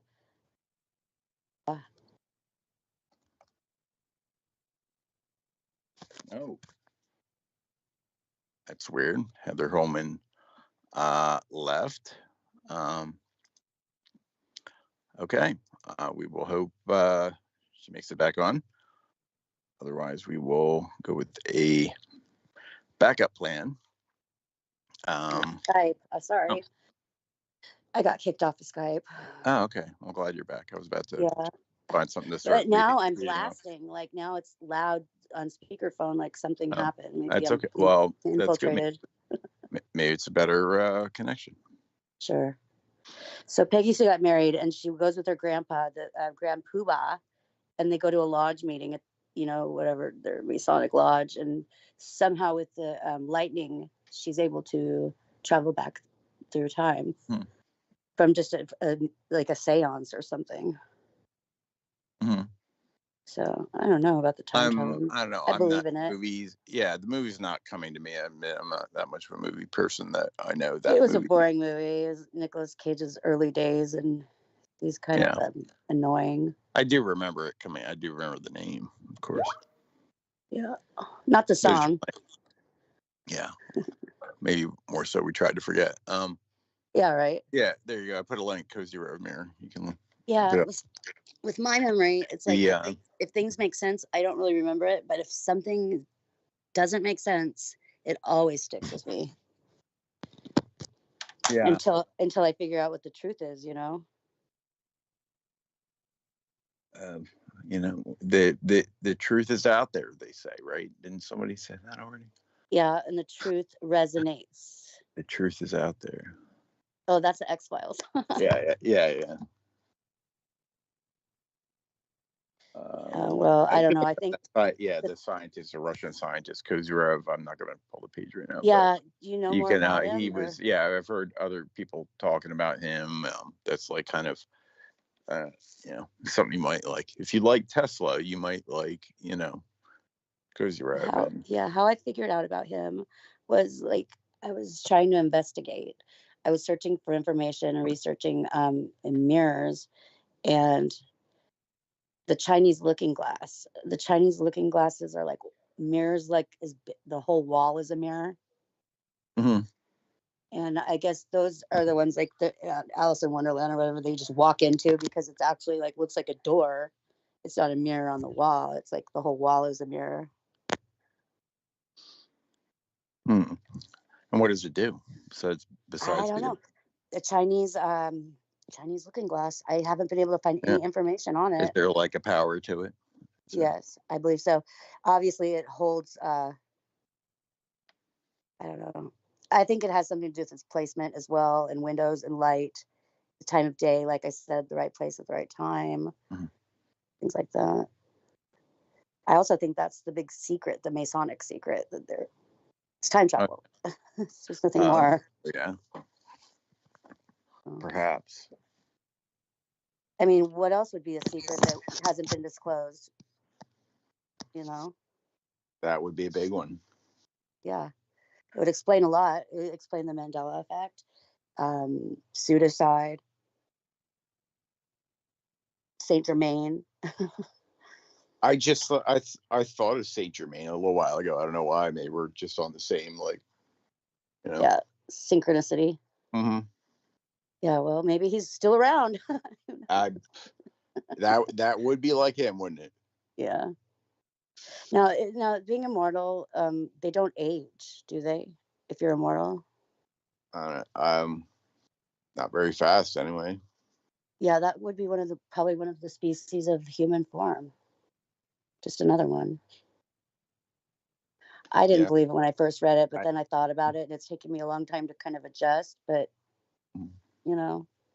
I can see where I guess that could be, if you take into consideration all of the races of the past and people and things of that's nature. You can include mermaids. Yeah. And Cyclops. Yeah. I mean, I have a feeling more of these things really existed than people realize, but of course some of it's there's a spam version of it too, like, there's a lot of stupid mermaid fakes and shit like that, but like there's got to be something to it, Right. Or have you seen the internet? There's one kind of a shark, and if you look from underneath it, it looks like it's got a face. Maybe you've seen it before somewhere. But those also that's exactly what a vril looks like. The ones that get inside of you. A what? A vril. Meaning? And I don't know if that's real or not, but it looks the same as one of those sharks that people think are really mermaids or whatever, upside down sharks. As in like a creature called that. Yeah, it's like an alien, I think, or a creature. I've heard some shit like that where it's basically portrayed similar to what Douglas discusses as like Nyaga, like a lizard, like sort of. Yeah. Well, Nagas actually, they look like people with snakes at the bottom, snake tails. They have people tops. Right. But yeah, they talked about that before. There's like a realm of it, but then I've heard like I don't know if they're legit, some other stories about like of them being portrayed. I mean, not that Nyagas are good, but more of like these critters that are under there and they're like assisting the secret government or something, like the bad guys or something. And I've always known of Nagas to live in the water. It was like doing like cloning. It was like something about like cloning or something. Oh, like a Montauk thing. They're cloning people in labs underground, and it's like and a lot of shit was like put out there, like as like spam. Well, it's interesting because Nagas also appear in the Vedic scriptures. Yeah, right. But they're from the water, if I'm not mistaken. They're what? They live in the water? Like in the sea or something? No, these are like, I think, underground. I think there's other things for the sea, but. Oh, okay. Like in subterranean places? Yeah, okay. Yeah, but they're like. That would make sense. One of the levels of hell, right? Yeah. But there's so many levels of hell. I guess so. I don't know. The core of the earth is supposed to be just like molten lava, they say. Do you believe that is true? Could be. Yeah. Like lava. Is there like some core of lava? I mean, I believe that could be. There's some interesting potential, and I'm not even talking like stupid stories about Hollow Earth, but I'm just talking like scientifically, like is like a hollow planet possible, and or a flat Earth. No, I'm not going there. No. I support both sides. I say it's both flat and round. Could a planet be hollow? It's actually interesting. Like, I guess if say a molten planet, it's spinning, and it's like if it hardened on the outside and some of it leaked to the outside, like, and then rehardened, as it was like forming and stuff, it could like kind of, it could crack, leak more out. That could cool. But eventually that has to come from the inside and it spins out. So like there could be a hollow planet. Or what if we are in the hollow planet? So okay, what I'm talking about basically links to, I think it's called expanding Earth theory, that the Earth is getting bigger. Maybe it is getting more hollow. But like basically saying that like, because like it would mean that where you've seen all these continental maps where supposedly the continents are being Mesopotamia. Or no, it's like the continental rifts, like it's the Ring of Fire. It's the land is being born here and then it subducts under over there. But what if it's being born a lot more than it's like subducting? Like this is their theory, right? Well, in nature, you'd think everything evolves. So wouldn't the Earth evolve too? Well, it'd be more of like a physics thing, but could a planet form, and become hollow like naturally? Okay, I'm back. I'm back. Ask Douglas what he thinks. Yes. Okay, go ahead. Ask me what I think. Could a planet become hollow? I actually purchased a book written by an engineer. Let me take a look at the title, see if I can find it online. And okay, Hollow Planets, book, written by engineer, by engineer. Okay, there we are. The title is Hollow Planets. It's subtitled A Feasibility Study of Possible Hollow Worlds. And then a further subtitle, after a hyphen, Could the planets Mercury, Venus, and Earth possibly be hollow? Okay, so it's written by Jan Lamprecht. Jean Lamprecht, Jan, and the last name is Lamprecht. This is the book to read on that subject. The engineers who have researched this, they have felt that either the terrestrial planets, this is what, that's why he says Mercury, Venus, and Earth. I notice he didn't say Mars. That should be on the list as well. It's basically, when it comes to the inner terrestrial worlds of our solar system, these are known as terrestrial planets. And so welcome aboard, George. Say hello. Douglas. Yes, so Thank you. good to have Yes, you with us. thanks for having me on. Oh Yes. gosh, just thank you for being here, and of course, no need for introductions. You all know each other at this point. And so when it comes to the this book, what the engineers concluded, because he cross-referenced with many other engineers who are those who were interested, at least those who who were willing to even consider this. This included geologists, geophysicists. Well, what they concluded was that when it comes to the thing to be disambiguated here is that our solar system, the planets we're most familiar with, there's either terrestrial planets, which are these inner planets like ours, and Venus and Mars and Mercury, that are kind of what we'd consider solid rock balls, so to speak. And then there's the gaseous ice giants and gas giants. So these gas giants and ice giants, they're like Jupiter and Saturn and the Neptune and Uranus, which everybody pronounces as Uranus, which is just horrible. And so, yes, thank you. But then we go on to, of course, just other dwarf planets now, they call them, like Pluto. But dwarf planets are more like terrestrial planets again. But so they felt that these planets are either going to be all quote-unquote solid, because we obviously don't perceive Earth to be solid. It's got a molten core.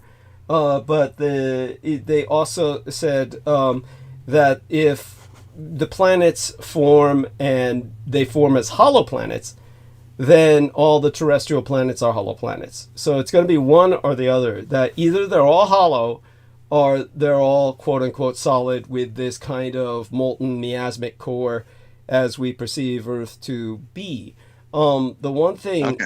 Yeah. Can I catch it up to where we were with what led into this? Sure, by all means. We were talking about maybe, different, maybe reptilian or I don't know, creatures and very Nyaga underworld, right? And then it was like, so then she said something flat Earth, and I was like, no, please. And but hollow, like you were saying, the feasibility, maybe I wrote down that book, but I'll have to look into it. But just from a physics standpoint, what would it take for a planet to form that way? But it could be possible. Like it's just a physics modeling question. If there's a molten planet and it says, hey, the shell cools, and then there's some tidal forces and it cracks and more stuff leaks out, on the already rigid shell, then maybe, if it keeps doing that, it needs to take it from the inside and it's spinning out. So it would probably like kind of dimple in at the north and south and maybe become hollow, Mm-hmm.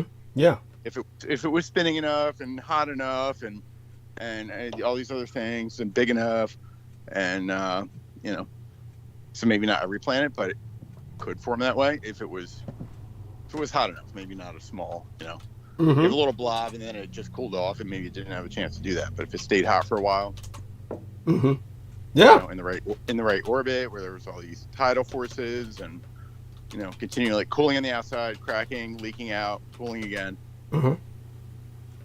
Yeah, and and that could have happened with Earth and of course all of our partner planets. It could have. So it leads into, there's guys, I think it's called expanding Earth theory, that they're saying basically that like, in order for Earth to not be expanding, because they have all these continental lines where this is where the ground is supposedly born, and then over here it slides under the other one and dies, But what if it's being born more than it's, subducting? Yeah. And that's the, it's called expanding Earth. You can like look it up. I'm sure people wrote, all the stuff about it. But just so people understand, the basic concept of the expanding Earth was always part of conventional solar evolution conceptualization. Scientists always felt that the Earth started a lot smaller than it is, a lot hotter, and a lot more molten. Just a big molten ball of magma, really, and that's how they originally perceived it. And that it expanded as it cooled. Because as it cools, it expands. This is what happens. And so that model was always the basic model. But I think that the concept of the expanding Earth is that it's still growing, is the new concept of the expanding Earth, is that we're still growing. Okay. Well, right?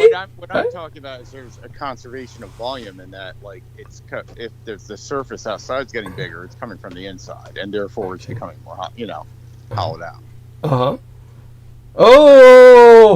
The volume is being conserved. It's just moving from in there to out here through volcanic action. Okay, right. No, I'm getting it to a degree. Yeah. Okay. So as Jan Lamprecht says in that book, the concept that the ancients had was that there was in some ancient cultures the general consensus, or if you cross-reference a number of different cosmologies or mythologies, was that there was an interior sun, which science is essentially concurring with when conventional science says we've got that it's hotter than the sun in the middle of the Earth because of this huge molten. That's associated with it. Is that true? I don't know. Well, that's what they say. Yeah. Right. It's sort of, I guess, an energy focuser of some kind that we don't realize. That gets more out of like conventional science, I guess. But yeah. But But George, by all means, pipe in. Whatever comes to your mind with any of it. Yes, I was going to say, Doug, it's been conflated with the molten core in the center of the Earth. But we can expand on the solar system, just how atypical solar system that we have, and then go into the the hollow Earth theory. We can always go into that direction, just to disambiguate that with the Unterland, with the interterrestrial, into the we can always go into that direction. Yeah, of course.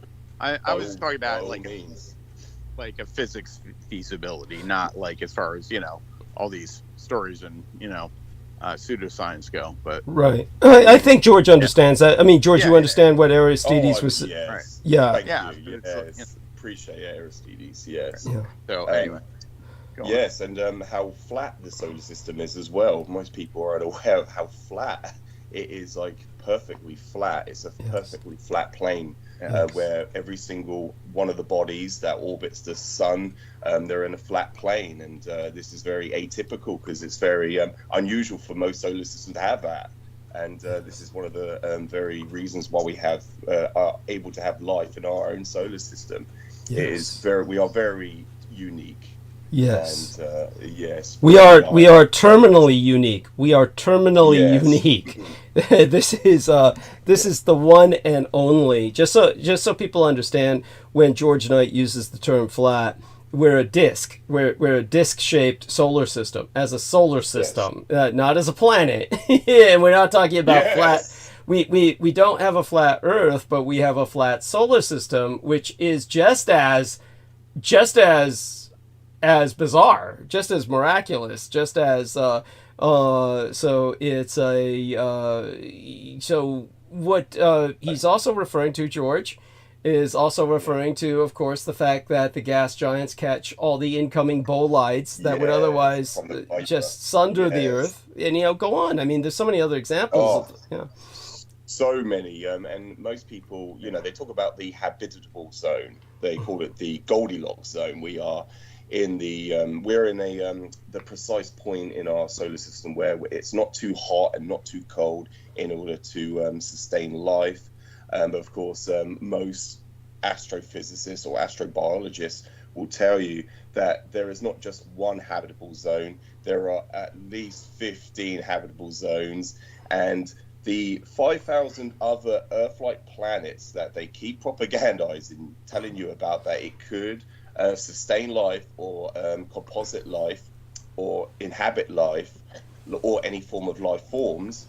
You don't need, what they propagandize is, it's got some liquid water surface, it is got an atmosphere, but they don't ever reference the other references or the other points or factors, such as the UV rays, solar rays from their orbiting star that they orbit. Right. What they'll tell you is that you need conditions that need to be met. Conditions for life to be favorable. Right. The term. Go on. Right. What is that, Aristide? It's not different physical zones. It's like not only the distance matters, but there's these other 15 conditions that matter for life to happen. Right. At least. Right. But UV rays, for instance. Right. The term is precondition. Term is precondition. Use the term preconditions. Right. Yeah. So George, when you mentioned these 15 different Goldilocks zones, just so people understand how I conceive it, and George will take this and detail it.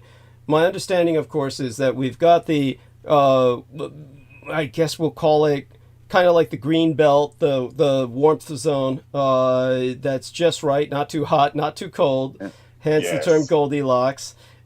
We've got that in our solar system, obviously parked between Venus and Mars. That's where Earth is. So it would be inclusive, technically, of Venus and Mars, just so people know, but they have all kinds of things that fuck them up. Mars lost its magnetic core, to a great degree at least. Venus, of course, has a runaway greenhouse effect and is on its side, rolling on its side, and has a very different year, therefore it's very... it's all just... These are just bad neighborhoods. But Earth is right in the middle. And of course, so that's one zone. And then our solar system happens to be in the galactic green zone or Goldilocks zone, where we're not too close to the core, yet not too close to the edge, where the core, of course, is a zone of intensive radiation because of all of the stars packed together. And they used to imagine it in Gene Roddenberry's time. He would portray the core as being this center of intensive radiation which the starships could not penetrate without endangering their crews or something like that, and that the edge of the solar system actually had what he called the Great Barrier, which meant that it would be another... These are almost medievalist concepts because it was very early in our understanding of modern space conditions, but... It was almost medievalist concepts that they had of the edge of the world, this sort of thing. And in his case, he was anticipating what scientists now perceive to be the reality of course, intensive radiation at the core. And the fact that if we go towards the edge of the galaxy, it becomes increasingly, the stars are dispersed increasingly, it becomes increasingly truly what they call cold space. Just cold space where it's like very dead space, and you are faced with just the inability to, it just becomes less and less habitable. So with that, we're in just the right area of the galaxy in between those two extremes. So those are two life zones. You're saying there's about 13, 14 more? It goes on. The list actually probably exceeds that number, probably, Douglas. when you go into the excruciating details of and the nuances of the very developmental concept of life itself. Yeah, they mentioned about the UV rays, the solar rays, and also I also like to add the atypical, how we need like Mars, the Martian planet, we need that within a close range of our proximity. We need Venus, we need our own moon as well, our own natural, our satellite. People call it different names, the celestial body that orbits around us as an entirety. And the very size of the moon is very unique because it is extremely large. We only see one face of the moon, but it's this is what causes the circulation of the oxygen Tides in our oceans through the tidal, through the magnetic pull or the magnetic force that it emits, that it attracts, and it's depending on which part of the day it is. So you have high tide and low tide periods throughout the day, and so this is what causes the circulation of the oxygen throughout the oceans, which is part of the ecosystem of Earth. And you need also what me and Douglas know very, very well, we're familiar with, is Olympus Mons, the largest mountain well, it's an active volcano. It hasn't erupted for at least 25 million years. It's the largest mountain volcano in our solar system, and it's on the northwest face of the Martian planet, and it's directly facing towards Earth. And this is what the scientists perceive as it's when they exchange rock material, exchange organic material. They boulderize when you have these asteroid boulderize impacts. They generally, because Mars has a low atmosphere, low gravity field, they've concluded that asteroids would bombard our neighboring planets, and it would what do you want to call it, transmit or transmission these organic life forms from planet to planet. But they don't go into the very fact that Olympus Mons is the largest active volcano. It is basically what you want to call it, an intergalactic ballistic. It's almost like a launch system. It's like a launch. Thank you, Douglas. That's what I was going to allude to. Is a bit like with Japan in World War II, they were releasing unguided intercontinental unguided bombs. These ICUBs. Yes. ICUBs. Thank you, Douglas. This is the equivalent to that. And the asteroid from when the volcanic eruption, when it was very active in its life cycle, it would basically transmit, or I'm trying to think of a different word, Douglas, so I do apologize. Well, I believe what you're talking about is panspermia, where basically these bolides are picking up organic matter from one planet and transferring it to another, and comets as well. The fact is that many scientists are increasingly, I'm not saying this is going to become the consensus, and it really doesn't matter if it does, but many scientists are taking are basically working with the thesis that it's possible that life came on Mars first, emerged on Mars first, and then transferred to Earth ultimately. And that is not in any conflict with anything that George and I have ever been talking about. It's simply another dimension of the reality that other planets have been habitable. If anyone's living in them now, it's probably underground. In Venus, they think most of the life would be in the atmosphere, because the atmosphere is like a soup, and that it would be towards the surface where this would thrive. By that I mean the surface of the atmosphere of Venus, where it would thrive. And so there's we know that life is possible in our solar system, but outside of our solar system, the conditions are so radically different.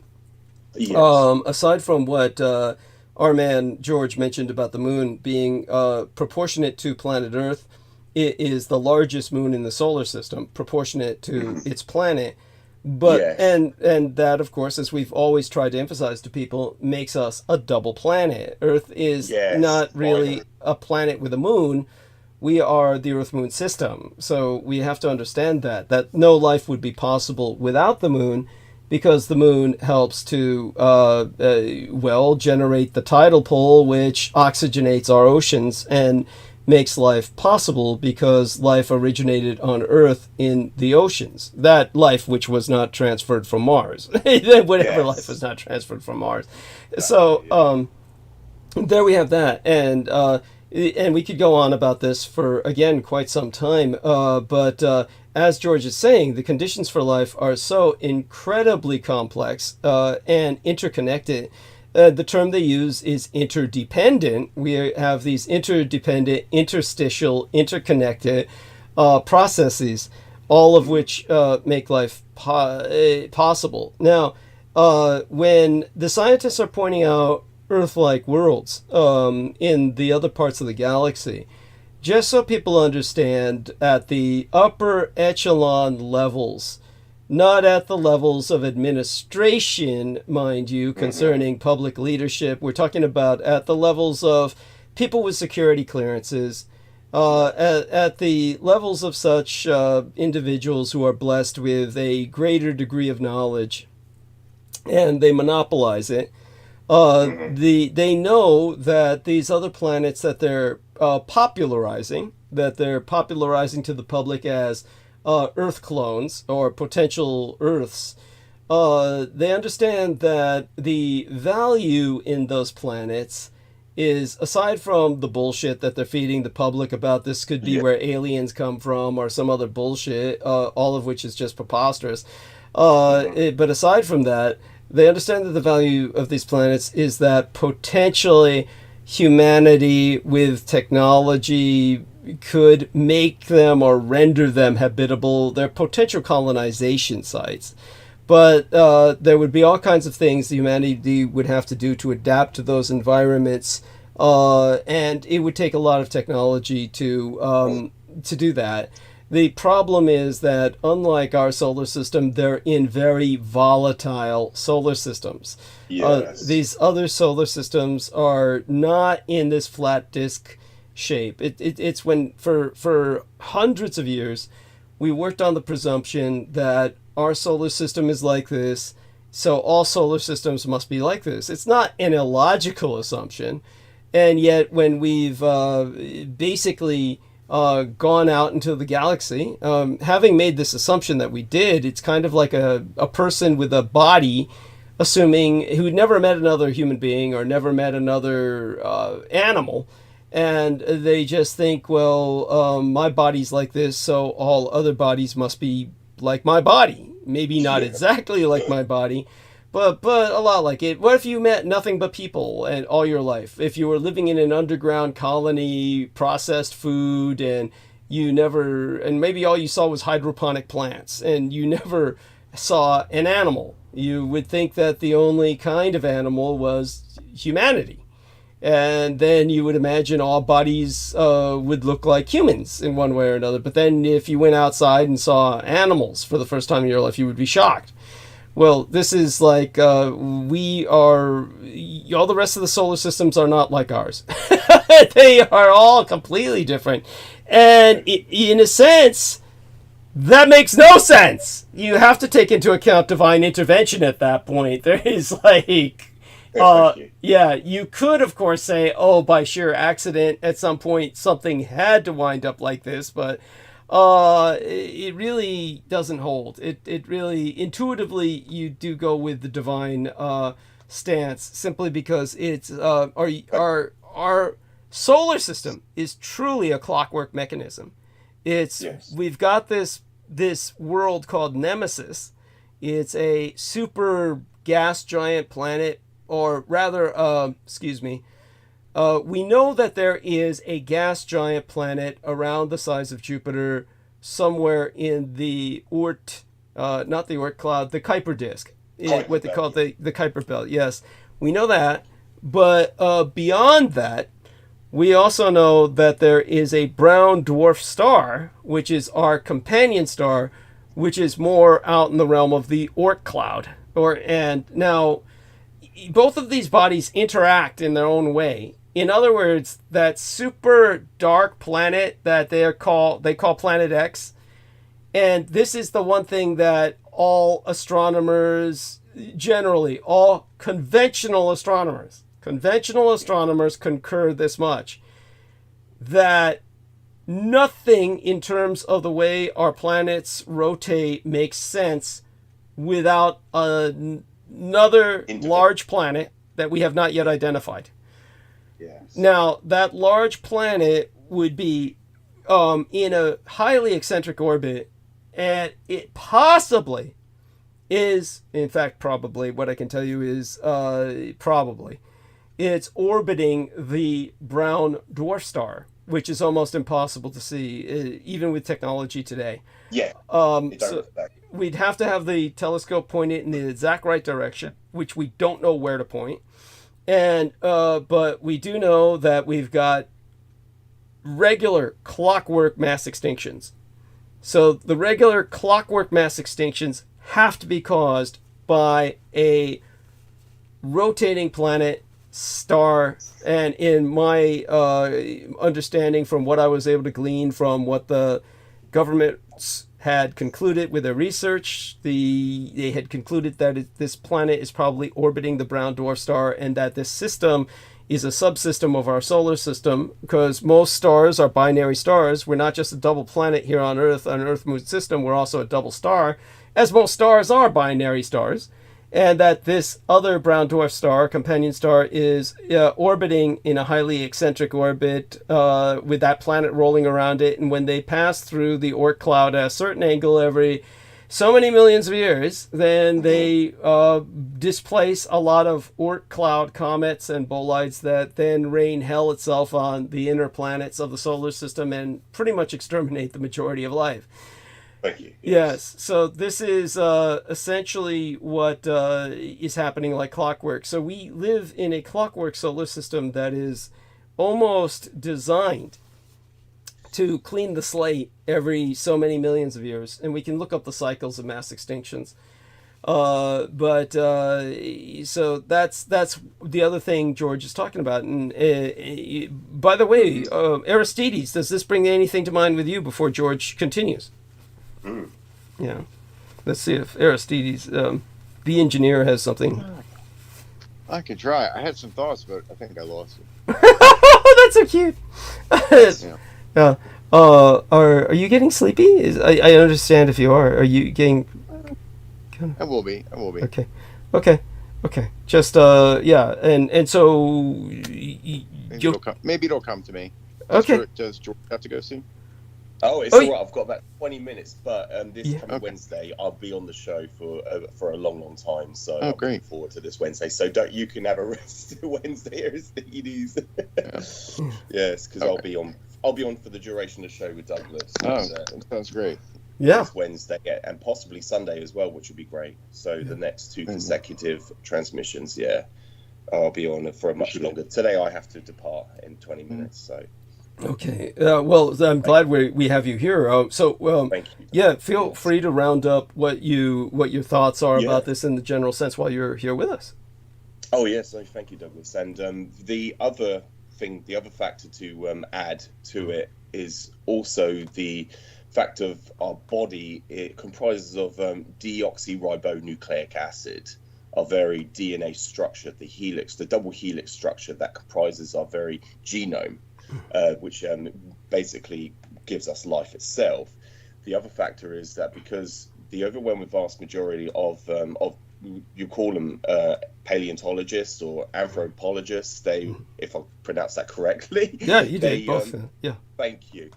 They concluded that it is because ribo, which is the protein, the protein source of our DNA. Ribose does not harbor in water.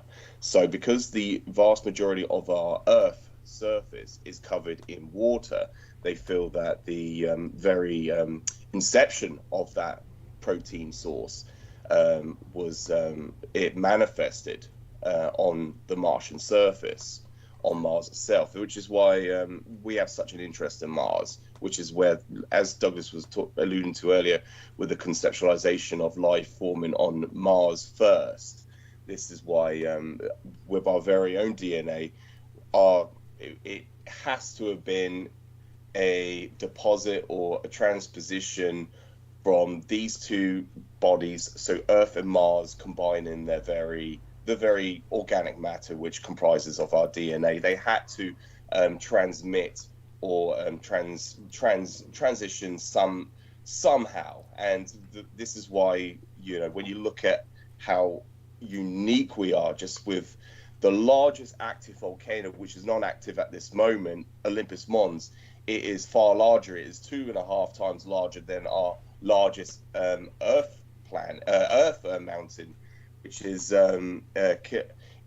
situated from the seabed to the surface in Hawaii. I think it's pronounced.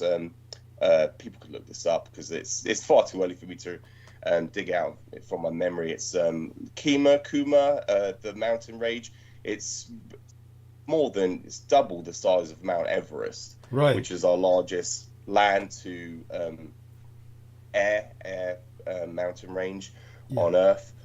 So when people take a look at just how unique we are, when they develop that concept of how just truly atypical solar system we live in, that it doesn't exist elsewhere. It doesn't just happen by accident. It's essentially a miracle. And when they look at the largest volcano in our solar system, Olympus Mons, this is what they feel that transmitted ribose, which incepted on the Martian surface, and this is in it through asteroid boulderized through this very development, transferred that ribose protein source to Earth, and this is where we get our DNA from. This is the very source of the origin of our DNA, and it's not to take away the concept of divine or divinity. This is, as a matter of fact, this is how it is. This is how it's developed. It's very hard when you try to explain it to. Well, you're explaining it well enough. Yes. But what you can say is that ribonucleic acid, as opposed to deoxyribonucleic acid, ribonucleic acid is single-strand DNA, and so since single-strand DNA cannot thrive in water, and Earth is generally understood to have been all water at a certain point in its planetary evolution, they don't feel that single-strand DNA evolved here. They feel that it is a Martian, it's Martian life, and so it evolved on the arid deserts of Mars, whereas DNA evolved in the water of Earth. Where we see single-strand DNA manifest on Earth is, I'm sure we find it many places, but what stands out would be archaeoviruses, and which is, believe it or not, what AIDS is. When AIDS is, of course, new, but at the same time, it might be a bioweapon.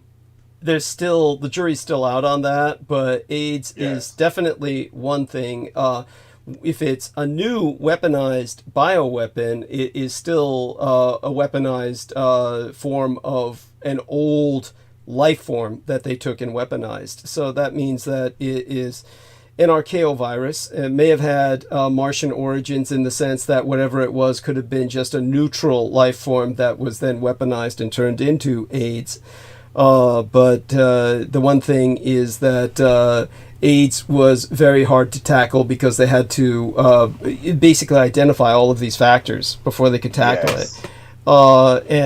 So this is, again, what makes our world so unique. I mean, our solar system planets can interact with each other, interface with each other to a degree. And some of the relic populations I described may have pockets of life on these other planets in our solar system. But the most important thing for George to remember, to relate to others, is that nowhere else in our solar system, which is the only place where we can really look at the planets and analyze them in detail, but nowhere else in the universe that we've seen either thus far has anyone found fire. So understand that fire exists only on Earth because Earth has life. Fire requires carbon, and carbon takes millions of years to produce. It takes the right amount of carbon combined with oxygen to produce fire. And the sun is not fire. It's not a big ball of fire. It is plasma. And when you take a look at these other planets with active volcanic systems, that's not fire, that's magma. So magma is not fire, it's basically burning rock. It's basically molten rock. Molten rock. It's not burning because it's not on fire. It can't be contained. It can cause fire on Earth because we have carbon and we have oxygen. And oxygen. But nowhere else have we seen fire. So fire exists. Again, just remember that volcanoes are not fire; they're molten rock. They're magma, molten rock, and the sun is not fire; it is plasma, superheated plasma. But Earth is the only planet that has fire. Other planets have water. Now we found water pretty much everywhere. Water is pretty ubiquitous, but we have not found fire, and it takes life to make fire. So yes, that is the most important distinguishing factor that we have, and so that should help with some of this, George. I mean, anybody who their minds can't deny that either. They can't deny that. That's what has to drive it home. That's stapled. It's I remember telling my daughter once that that's what disambiguates, what separates us from the animal kingdom. I put it in those terms, is that we can control fire. Yes. Whereas there's no other sentient being on this earth that can control it. We are the only ones that control it. That should just be evidence alone that there is no such concept of life out there as a form of intelligence. That you would need that in order to be technologically advanced or to evolve. You cannot. It would just baffle. It's just making me shudder the fact that people don't understand that that very basic understanding of you need that in order for life to thrive or harbor in the first place, in a form of intelligence anyway, if they want to become interstellar, or let alone interstellar, let alone just become a civilization to begin with, to develop into that concept of civilized what do you want to call it, just a civilized society. Other than that, you'll just be like the Borg. Which you'll just be consumers of the surrounding environment. But no, carry on, Douglas. No, thank you so much. And you explained that much better than I could this early on about the arid deserts of Mars as well. So I do appreciate that, and the single strand, how the overwhelming vast majority of scientists conclude that single strand DNA cannot thrive in water. It cannot harbor in water. So that is why they have such an interest in our Martian planet, is because this is where their very understanding of life originates from, or that very concept of our own DNA, because it's a double. We're now a double structure, double helix. Yes, it's a double strand. Thank you. And the thing to say about fire is that it basically don't forget we think of animals as having their element. We think of birds in the air. We think of fish in the water. But human beings, their element is fire. Yes, this is what we thrive in, is basically fire. Now, in terms of the soul systemography of our system, when it comes to what the ancient Nordic people knew, they had the concept of the 9 worlds, and the 9 worlds, which later on became 10 worlds when they became Christianized, which a lot of people don't know.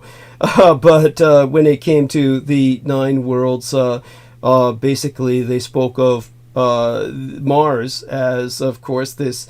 They knew of the volcano Olympus Mons because when they referred to Mars, that to them was basically Mimer or Hod Mimes. The Hod meaning warrior, Mimer was the name of the individual who was this god of wisdom, and Holt. It was Hod Mimer's Holt, or Hod Holt, the tallest planetary mountain. Of course, they were referring to Holt means forested hill. It's an archaeopoetic term.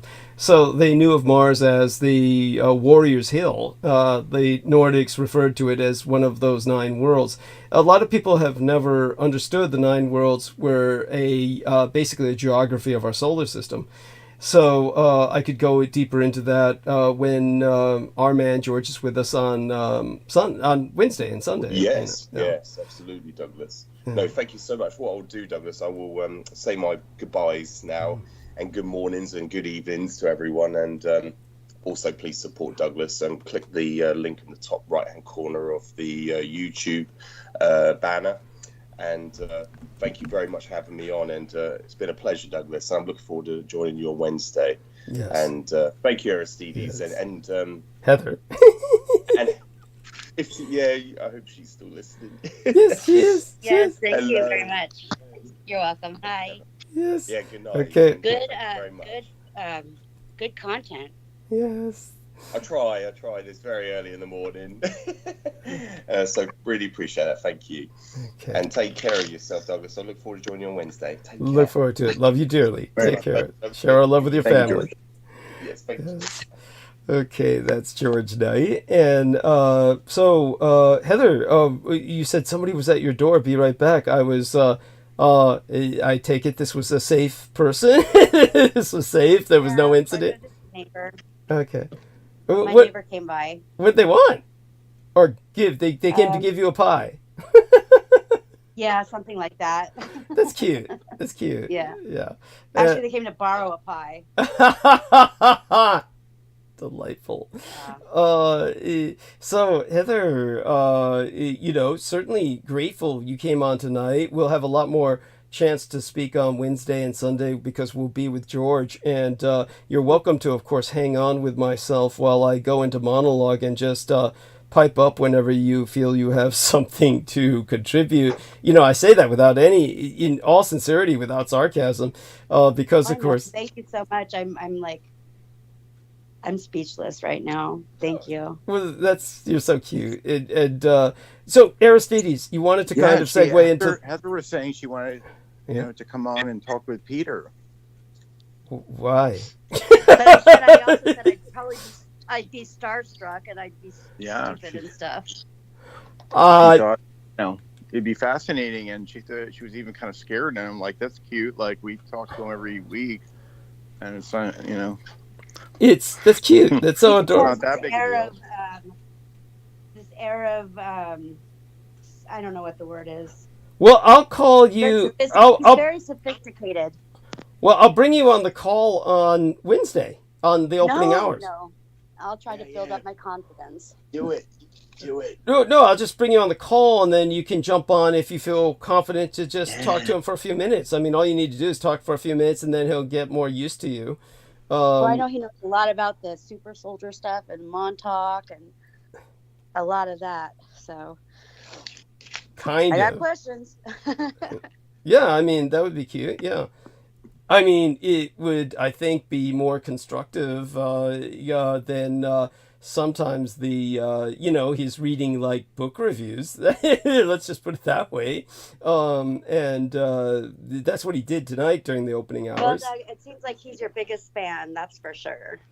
I like to think that. Yeah, that's yeah. It's he does his thing. He really does his thing, and so I appreciate him, of course, and appreciate you. And so Aristides, go ahead and hit me with what's on your mind about current events, so that we can segue into monologue. And okay. then you can fall asleep in good consciousness. No. No, no, So I'm not accusing you of falling asleep right now. I say that without sarcasm. I just mean, when I start monologuing, you can fall asleep in good consciousness. Oh no, I appreciate that. But Yeah. no, just give me a second to get to gather myself here. Okay, well, I know there's certain current events that you're not going to be able to not talk about. Yeah, it's required. It's obligatory. Let me send you something in here. So as far as all this that went down, whatever, Israel being attacked. So it's like, okay, it's a big show of things, but like, have you heard of any casualties? What's the casualty number? As far as I understand, there is no casualties. None. Isn't that fun? Well, that's not a very effective attack, is it? No. So what I'm getting at is like, they attacked that embassy, and it's like, first of all, maybe they needed to make a show of things, and or whatnot, and so really there's no casualties, but of course, I guess the result's going to be tons more military assistance and aid, and maybe casualties of other people that go there to fight these wars that they start. Those will be the casualties of the attack, right? Yeah. Exactly. Those will be the real casualties. There doesn't seem to be a lot of casualties in Israel. Like, I haven't heard an update. It was like it was a big to do, Yeah. Oh, Israel getting attacked. Okay. Oh, okay. Well, how many people got? Well, worse yet, think of all of the Jew fucks, the people who worship the Jews as the master race, as relatives of the boss, actually, children of God. These evangelical types in America who will say it's because God protects them that they're protected by God. That it's divine. So I've yet to see a whole, so did, were all these, missiles and, drones headed to, kill these people in good faith, and they all got what? Did they all get deflected by the Iron Dome? Like I saw, maybe one or two pictures of an explosion, probably exploded like in the desert where there was like nobody. Yeah, like, yeah. Well, better than that. It exploded over other people's countries, so that potentially the shrapnel that's fallen to the ground could collaterally kill people in the other countries, but no one would care enough to report that. What I'm getting at is like some hours ago we're like, oh my God, is it finally it? Is it finally happening? Israel's gonna get Israel's gonna, it's like. God forbid. Is Israel gonna finally get some comeuppance? God forbid they get devastated by a bunch of lethal attacks. We don't want that, but I like the qualification. Seems like a big nothing burger. That's what I'm saying. It's like so far what I'm seeing, and I'm checking a few places where it'd be posted if happened, and I'm not seeing anything. I'm not like, I don't know. I shudder to look up regular news because it'll just be return this whole, you don't try to Google it or anything. Oh, delightful. It'd be a bunch of, like, oh my God, it's so horrible. Okay, well, how horrible? I just sent you something. It was even on CNN. It was like, the attacks seem, to, make a big show of things. Maximize, appearance, but minimize casualties, of which I haven't heard of any confirmed. So. I actually read that headline again precisely for our listeners so that they can appreciate what you're saying. Because, Okay. Yeah. I will. Well, I have to go to the. Because he sent me the headlines, and I have to agree, it is, just a real fizzle. It looks like, it appears to be. A screenshot of a CNN, something on CNN.com. Iran's attack seemed planned to minimize casualties while maximizing spectacle. That's just, and there's, a contributor's name from CNN. Yep, some guy, CNN, on written today. Yeah.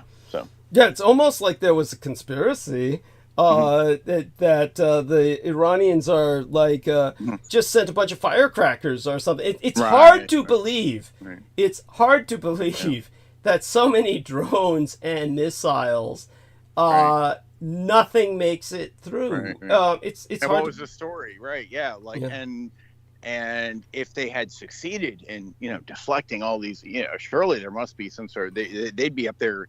They must be beating their chests somewhere, like, oh, look, our Iron Dome, we defeated the terrorists. Like, where's, I don't know. Maybe I need to go look, but I don't see any. The horror is that America and other allies, but basically the United States, is got all of that military hardware in area, and they apparently used it to its fullest maximum potential, and but they're not taking the credit for it. They're allowing the Israelis to just puff up their chests and right, exactly. But I don't even know if they stopped a whole bunch of were there a bunch of these lethal missiles stopped. Like, what's the story? I don't know. That's what they tell us. I mean, right now I'm not seeing a whole lot of I'm not seeing the goods yet here. That's all I'm saying. No, I get it. I totally fucking get it. I mean, seems like a lot of shit. It seems like more fucking tweets from congressmen were fired off than fucking missiles. I get what you're saying, and it's appreciated. I mean, I appreciate as well the sarcasm. Even the sarcasm that you put in there is appreciated. However, what I will say is this: also, you take into consideration just the kind of monkey engineering that goes on in Iran. Just the the level of engineering that they have in Iran is just it's so sub. I know. I did hear. So I overheard. So Russian guys take supposedly and allegedly anonymous account of a Russian operative, but he's like, my take on Iran is like they could defend their place pretty well, but offensively they're not gonna do anything really. Yes. You wouldn't want to go there. You wouldn't want to try to attack them, but they're not really gonna bring a rain of hell down, elsewhere. Yeah, well, I mean, for what it's worth, it's like the Russians are using their fucking drones, so it shows you at the level that the Russians are at, right? It's kind of like, these are very, very backward cultures. They are not. They're all paper tigers that have. The only one where obviously has got some technical challenge to present to the world at this point would be the communist Chinese, but the communist Chinese have their own issues, and it's so I'll go in. Yeah, I'll go into they'll bring something. I may have either I sent it to you or I was going to send it to you. It was a whole video about kind of debunking like the Chinese claims of readiness of like, oh yeah, we could Oh, I'd love to see that. If you can find it again, send it again. Don't be afraid to send it a second time. Because I don't somewhere, but I don't. They did an analysis. They of course they have their claims, like their paper tiger claims, and then the guy was like, really like, here's the real state of things. Like they might show up, but it ain't gonna be all that. Do me a favor when you send it this time. If you find it again, send it by email. If you find it again, send it by email. If I find it. Yeah. Email will be better than because I'll try to search. I don't have it at this minute. Yeah, no, you don't need to do it tonight. You don't even need to do it tonight. It's just after you wake up and video. The guy like deconstructed the Chinese and same with to like you're saying to a degree with Russia and probably all of them. They're all fucked up. I mean, people just don't understand how complicated war is, and all of these systems are just war is no longer war. It's like you're talking about extraordinary. I'll get into it a bit, and so I'll start monologuing, give people some context on this, and obviously, now I fully expect and I fully encourage our man Aristides to fall asleep as soon as possible, get a good rest, and just review it in the morning.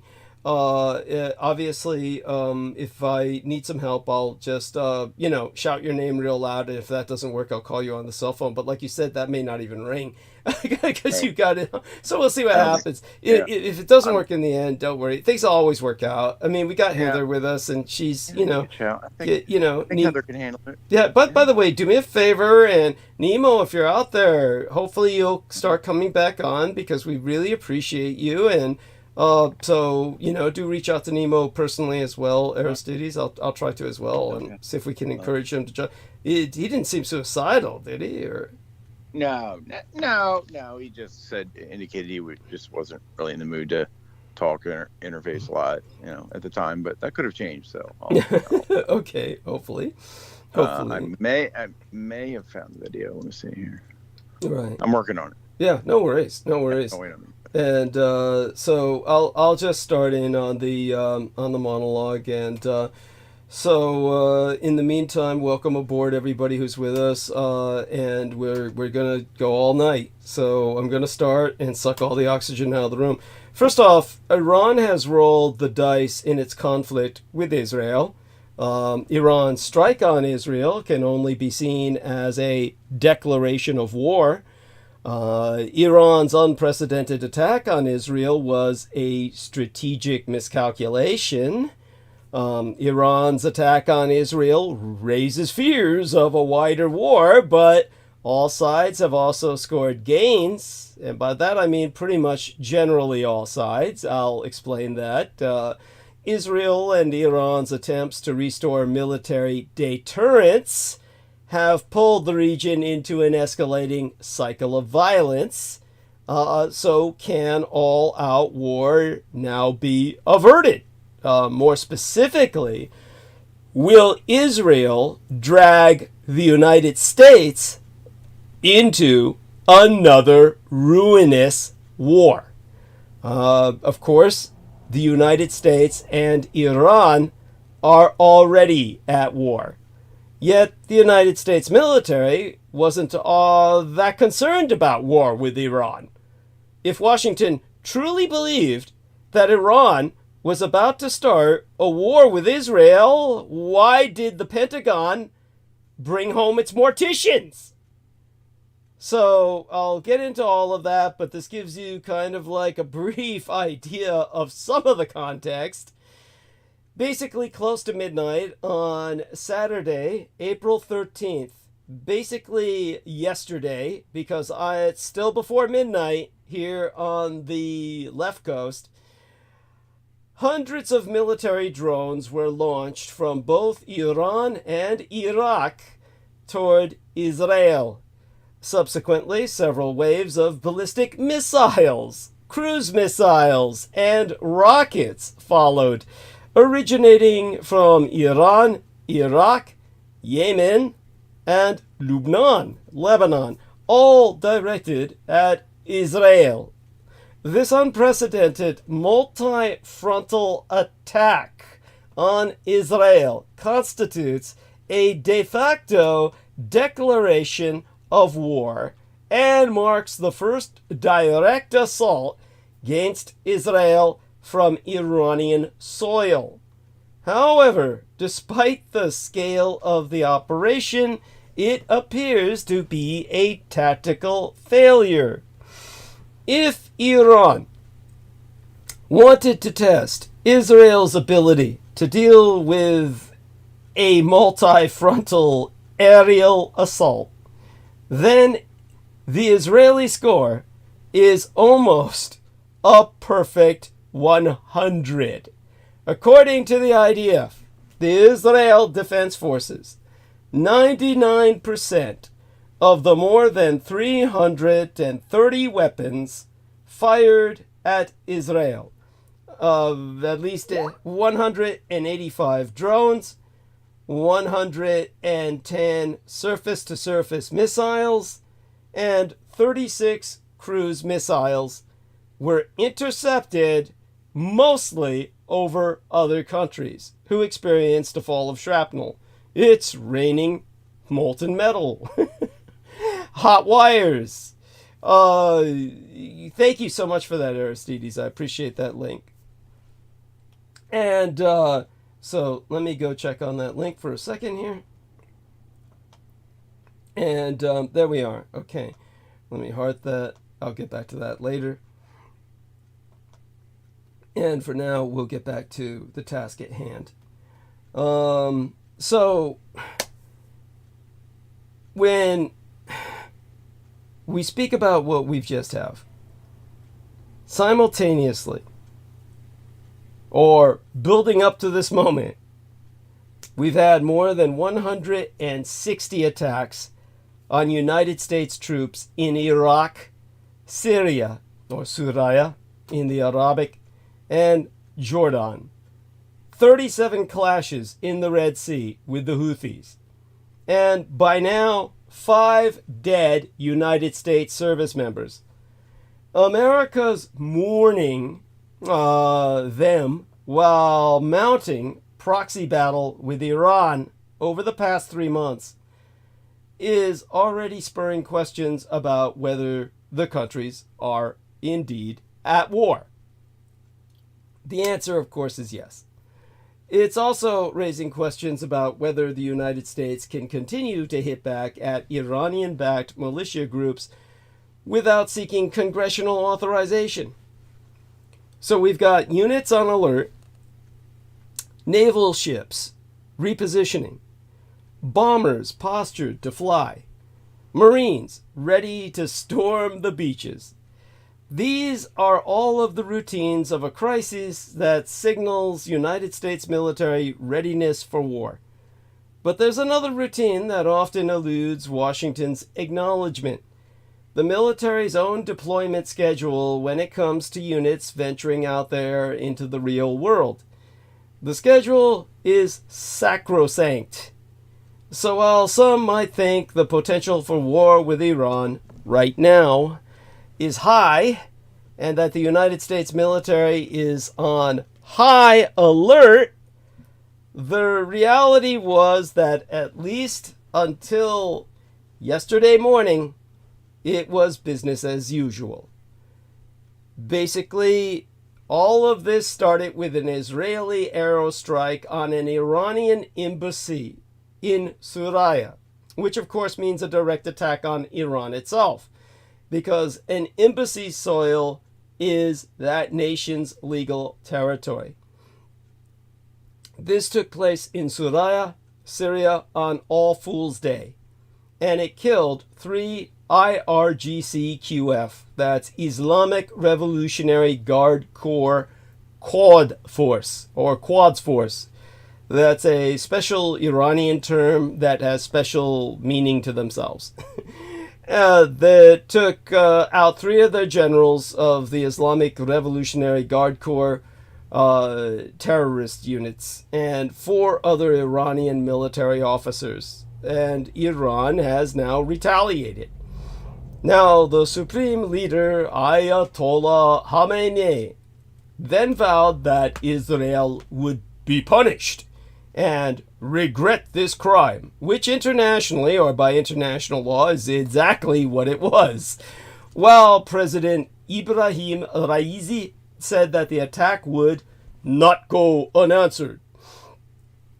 Now, fears were already high that this could trigger, how would I say it, an escalation of the Palestinian genocide under Jewish prosecution into a broader regional conflict and potentially even a direct confrontation between Iran and Israel. Now, on Friday into this weekend, the Pentagon was making vague statements that it is moving assets to the Middle East to express American displeasure and readiness should Iran attack Israel. President Joe Biden made a public threat toward Iran. Don't! Referring to any Iranian strike. And the administration trumpeted the presence of General Michael Eric Kurilla, which is like gorilla with a K and a U, commander of CENTCOM, or Central Command, in Israel, there to consult with America's ironclad partner. Basically, it's occupation government. The Israelis are the occupation government of the United States. We're there to defend what is effectively the 51st state of the United States and the first among all states. First state in the Union in terms of, well, it runs America. Now, yesterday's attack, which came as 6 months after Hamas was provoked into attacking Israel, is an evident response delivered weeks after an Israeli aerostrike on the Iranian embassy complex in Damascus, Syria, earlier this month on April Fool's Day, killing 3 top Iranian commanders and others. Now, an Iranian retaliation of some sort had been telegraphed since the obvious Israeli attack targeted the Islamic Republic's consular building in Damascus on April 1st, killing senior commanders in the Revolutionary Guards and striking what Tehran, capital of Iran, considers sovereign territory. But when it came, it was far larger than expected. More than 300 drones, ballistic missiles, and cruise missiles launched from multiple fronts at Israel. It was just before 2 a.m. when the barrage of Iranian drones and missiles swarmed over the Israeli sky. Sirens and explosions rang out across Jerusalem, the southern Negev, and the northern border region as Israel launched aero defense interceptors. The Israelis, who had waited anxiously for several hours after first being warned that the arsenal of projectiles was heading their way, scurried to safe rooms or bomb shelters. The unprecedented attack by Iran on Israel early Sunday ratcheted up regional tensions, confirming long-held fears about the Israel-Hamas war spiraling into a broader conflagration beyond the Palestinian genocide, the Palestinian Holocaust. But Iran, Israel, the United States, and Hamas also walked away with some gains. All of them.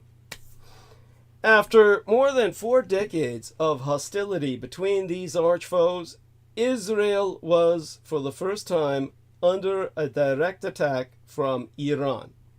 It puts the Middle East ever nearer the full-blown regional conflict that Western and Arab leaders have feared since the Netanyahu-orchestrated October 7th attack rationalized Israel's mass extermination in the Gaza. To reiterate, Iran launched a strike on Israel Saturday through Sunday, deploying more than 300 drones and missiles at the country, or rather the rogue state, as part of a large-scale aerial attack. Iran and Israel have been enemies since the Iranian Revolution in 1979. But what makes Saturday's attack significant was that it, again, was launched directly from Iran itself. Now, Israel says 99% of the weapons were intercepted, with the United States confirming that it shot down an undisclosed number of the drones in the attack. All eyes are now on how Israel, still enraged, traumatized, and in full war mode after their self-inflicted injury, will respond to the unprecedented assault on its territory. Again, 'twas only with United States-led support the Israeli military says aero defenses were able to take out 99% of these projectiles. The physical damage appears limited, and no fatalities were reported. Now, that's beyond impressive. It's almost unbelievable. So far, we have to accept it to be true. Everything seems to point out to it being true. But by launching such a massive barrage, the Islamic Republic of Iran did send a message. It is willing to risk its own security by directly confronting Israel and potentially drawing the United States into combat. It deals a heavy blow to Western and Arab hopes of de-escalating regional hostilities and bringing an end to the war in the Gaza. Now, for 6 months, Iranian leaders made clear they were seeking to avoid direct conflict with Israel and the United States, or a full-blown regional conflagration, even as they saber-rattled and stoked instability. Instead, Iran appeared content to project its hostility to Israel through the so-called Axis of Resistance, the network of Tehran-backed regional militants that includes Lebanon's Hezbollah, or Lebanon's Hezbollah, or Army of God, the militias in Iraq and Syria, or Syria, the Houthi rebels in Yemen, and Hamas. Analysts believed Iran's priority was to ensure the survival of the Islamic regime by keeping the conflict at arm's length. There were even signs that Tehran had been seeking to de-escalate regional hostilities since late January, when 3 United States soldiers were killed when Iranian-backed militias launched a drone assault on an American base on the Jordanian-Syrian border. As intelligence officials give dire predictions to the New York Times about Iran's threat, and Israeli military officials warn citizens against hoarding in preparation for a volley of cruise missiles, Iran continued to go to great lengths to avoid an all-out-of-control conflict with its sworn adversary and their maniacal Prime Minister Benjamin Netanyahu. Right now, the American empire is extraordinarily reluctant to get into any kind of war with Iran, for all the reasons that Aristides articulated. Geography, mostly. Now, America and Israel's interests have never been fully aligned on the Gaza. But as Israel's bombardment of this narrow strip has continued for well over 100 days, the Netanyahu government is shifting in a direction that directly threatens the stated objectives of the Biden administration.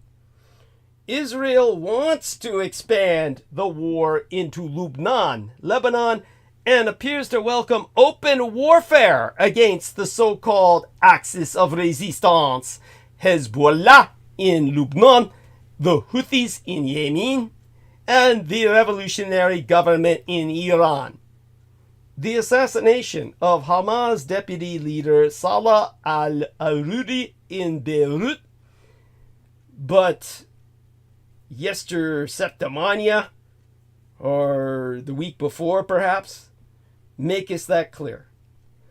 So far, President Joseph Biden has refused the one step that can prevent both this escalation and these United States from getting dragged into yet another war in the Middle East, a ceasefire in the Gaza.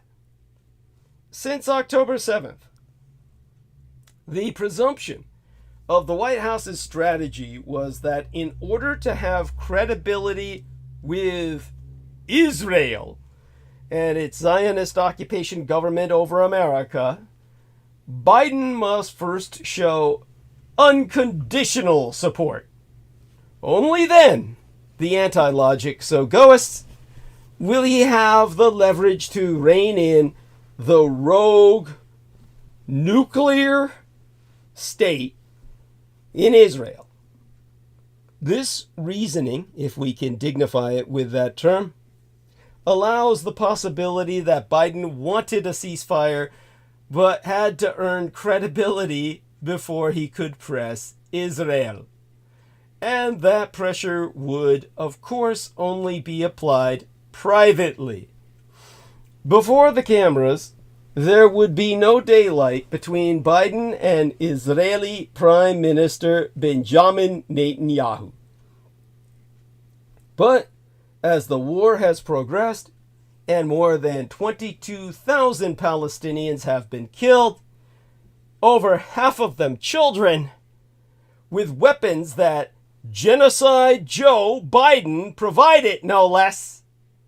The image of an American president that wants a ceasefire but is stumbling to find the leverage to force an end to fighting has fallen apart. Biden has shipped more than 10,000 tons of weapons and ammunition to Israel, twice sidestepped congressional oversight to expedite the arms transfers, twice vetoed resolutions at the United Nations Security Council calling for a ceasefire, and even studied how to permanently transfer 2.3 million Palestinians from the Gaza to the desert in the Sinai. Whilst Biden has condemned Israeli cabinet ministers when they openly spraketh of their plans of ethnic cleansing, it has become increasingly clear that he's never wanted a ceasefire because he has bought into the feasibility and legitimacy of Israel's maximalist war objective, the complete annihilation of the Palestinian people, come what may. Biden wants Israel to do to the Palestinians what the United States could never dare to dream of doing to the Afghanistani peoples of all tribes. Wipe them out to the last, and you wipe out the Taliban. Of course, there was never a need to build credibility to pressure Netanyahu. The United States already has massive credibility with Israel, particularly after Biden openly contemplated offering Saudi Arabia a defense pact and access to the nuclear fuel cycle if it normalized relations with Israel. No other American president had ever given such concessions to Israel's Arab rivals to secure an agreement for Israel. Even Donald John Trump, who began the normalization campaign that explicitly sought to move beyond the Palestinian issue, never offered defense pacts to the 4 Arab countries he brought into the so-called Abraham Accords. The other myth propagated by the Washington foreign policy establishment to excuse Biden's inaction in the face of what the South African government convincingly asserts is a genocide also disintegrates with a closer look. The United States, some DC analysts so conveniently argue, simply does not have the leverage to stop Israel. History suggests otherwise. As I have pointed out before, in 1982, our late great President Ronald Reagan was disgusted by the mass murderous Israeli bombardment of Lebanon. To his eternal credit, Reagan stopped the transfer of cluster munitions to Israel and told Israeli Prime Minister Menachem Begin in a phone call that this is a Holocaust. Reagan demanded that Israel withdraw its troops from Lebanon. The craven Begin caved. But 20 minutes after their phone call, Begin ordered a halt to all attacks on Lebanon. Indeed, it is absurd to claim that Biden has no leverage, particularly given the massive amounts of arms he has shipped to Israel. In fact, Israeli officials openly admit it. In November of yesteryear, the retired Israeli Major General Yitzhak Brik conceded, and here I quote his T, "All of our missiles, the ammunition, the precision-guided bombs, all the aeroplanes and bombs, it's all from the United States. The minute they turn off the tap, you can't keep fighting. You have no capability. Everyone understands that we can't fight this war without the United States. Period. But Israel cannot destroy Hamas militarily, just as the United States could not rely on military-only solutions to defeat the Taliban in Afghanistan." Former Israeli Prime Minister Ehud Olmert admitted as much just yesterday, last month. Or, no, actually it was last year. It was the last month of last year, as a matter of fact. At the end of December, he wrote in Haaretz, and here I read therefrom, "The odds of achieving the complete elimination of Hamas were nil from the moment that Prime Minister Benjamin Netanyahu declared them to be the chief goal of the war. Instead, Israel is demonstrably taking advantage of Biden's near total deference to Netanyahu to do what previous American presidents have prevented Israel from doing, dragging these United States into a regional war with Iran and its allies. Another former Israeli Prime Minister, Naftali Bennett, argued in the Wall Street Journal only a week ago, well, a little longer than that, the week before Septimania, that the U.S. and Israel need to take Iran on directly. There is little doubt that war with Iran, Hezbollah, and the Houthis would be ruinous for the region and for these United States. Though Biden opposes a widening of this war, he has been dementedly nonchalant about the risk of escalation.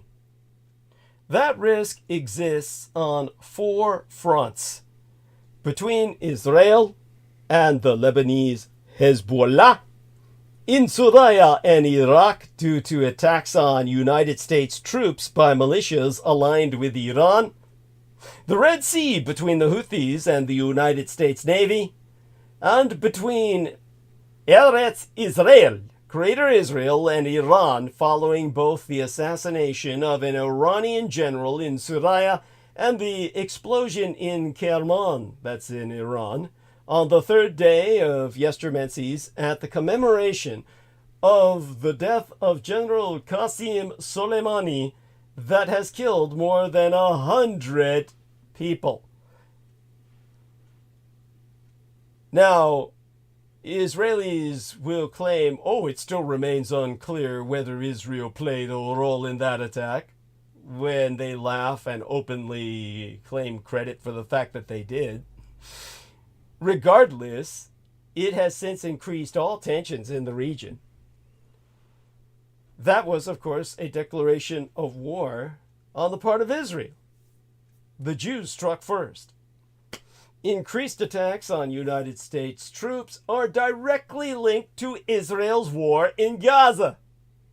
Between January of 2021 and March of 2023, Iraqi militias targeted United States personnel around 80 times.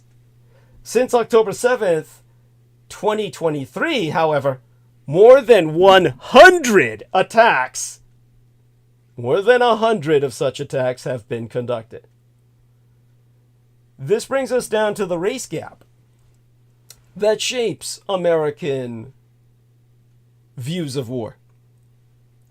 The American perspective of war is black. Black Americans are less likely to support military action. And that's a problem for Washington. Hip-hop music offers an obvious window into the concerns of black communities. Our soldiers, meaning our soldiers, in the brother sense. Bloods, if you know what I mean. No, you don't, of course. It's a Vietnam-era term. But Our Soldiers is a 2008 song by the American rapper KRS-One. I don't know how he pronounces that. It could be Chris One. It opens with a police siren. Well, that goes without saying. Actually, it's just a siren. I can't really disambiguate the police sirens from the emergency medical technician sirens from the fire sirens. I mean, I used to be able to. Now I don't give a shit. After those first few seconds, one might assume the track, like many other hip-hop songs, would be about policing in these United States. You know, fuck the police, or defund! I'm sorry, that sounds so funny to me. But as the lyrics unfold, it becomes clear that KRS-One takes on a different issue. In this case, it was 2008, he took on the Iraq War. Now, I'm gonna fucking butcher this, I'm no singer. But when the siren returns, he delivers his chorus. Rest in peace to them soldiers on a 2-year tour. Front line of the political war. Troops flying out to Iraq. Sent home in a black bag. Global terrorism dropping bombs over Baghdad. That barely rhymes. That barely fucking rhymes. But I think I touched it. It's the lyrics. It's not me. Now, Our Soldiers expresses sentiments that many black Americans share. Frustration about United States casualties, alienation from the politicians who launched the war, and anxiety for families separated by the conflict. Such concerns have long pervaded black communities in the United States during wartime. Studies going back to World War II and the Korean War suggest that black Americans have been more skeptical than others about the use of United States military force abroad during many different conflicts. But historically, the field of international relations has not shown much interest in studying how racial divides shape American attitudes toward war. Political scientists have noticed the phenomenon, but it has not been comprehensively investigated. Ergo, nobody's willing to fund it, because nobody really fucking cares. To fill in this knowledge gap, over 60 public opinion polls on the 2003 United States-led invasion of Iraq, comparing average views on the war among black and white Americans, and accounting for other relevant factors such as income, education, and partisan affiliation, were analyzed, or rather cross-analyzed. This research not only provided evidence of a long-standing racial gap in support of the United States, or at least in support for American military action, but suggested potential causes behind that gap, the race gap. More than their white counterparts, for example, black Americans expressed concern about potential American casualties, a worry likely rooted in the fact that black Americans have, in the past, borne disproportionate casualties in battle. More recent polling proves that black Americans' hesitation to support war persists.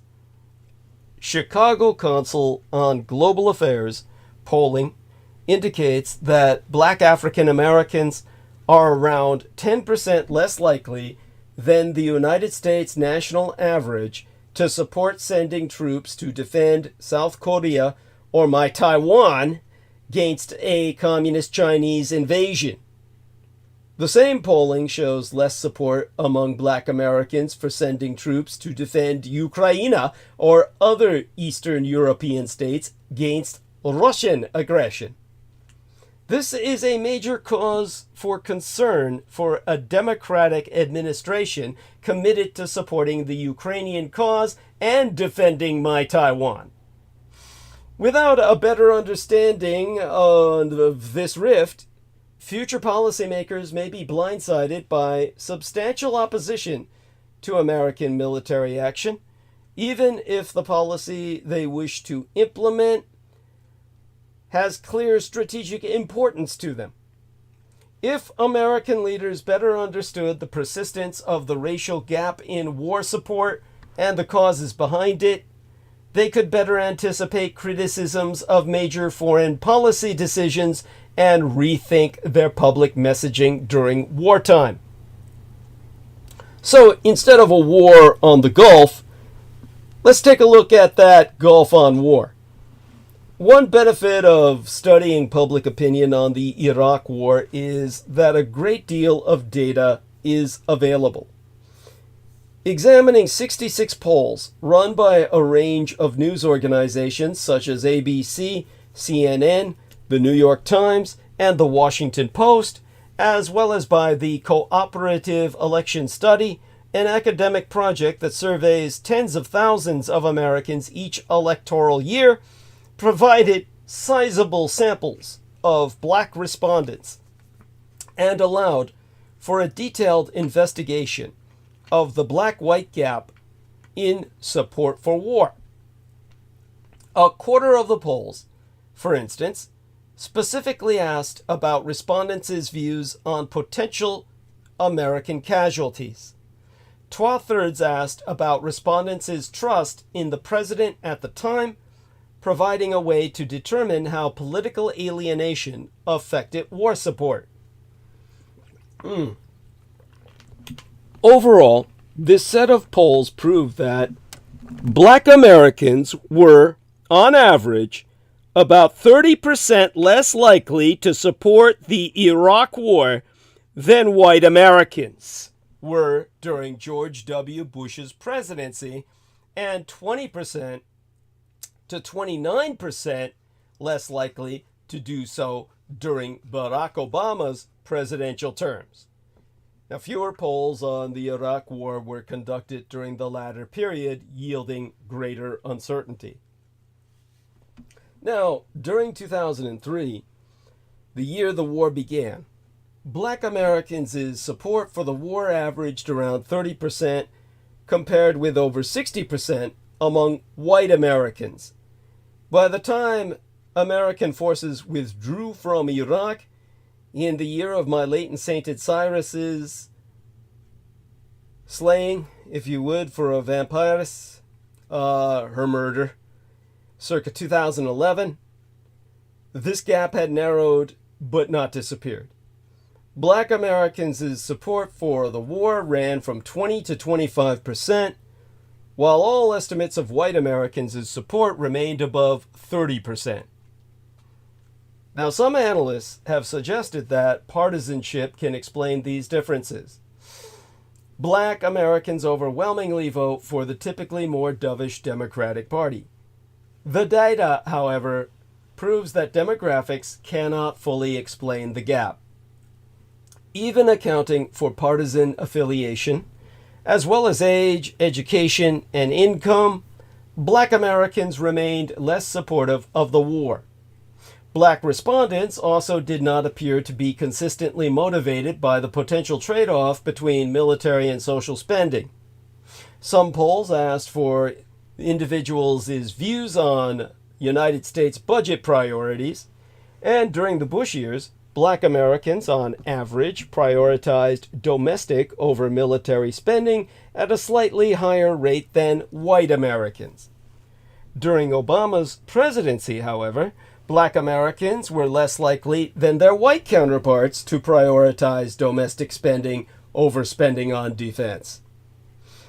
Nor are Black respondents from military families the source of the gap.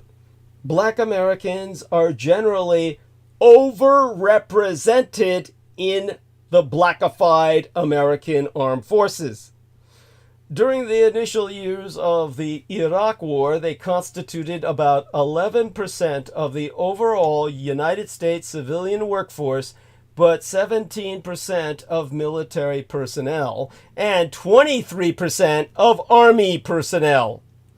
One might guess that concerns about the endangerment of their family members drove Black respondents' hesitancy about the war, yet Black people from military families were no less supportive of the war than Black people from non-military families.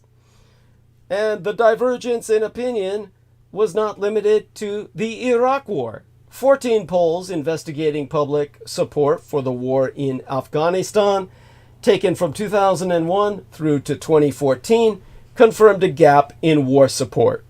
Black Americans were anywhere from 8 to 33% less likely to support that war during the Bush years, and 3 to 17% less likely to back it during the Obama years, even when controlling for other factors. Now, past is prelude. Always remember the past is present. History is now. History likely plays a role in this opinion gap. There is a perception that when the United States goes to war, Black people will be more likely to perish.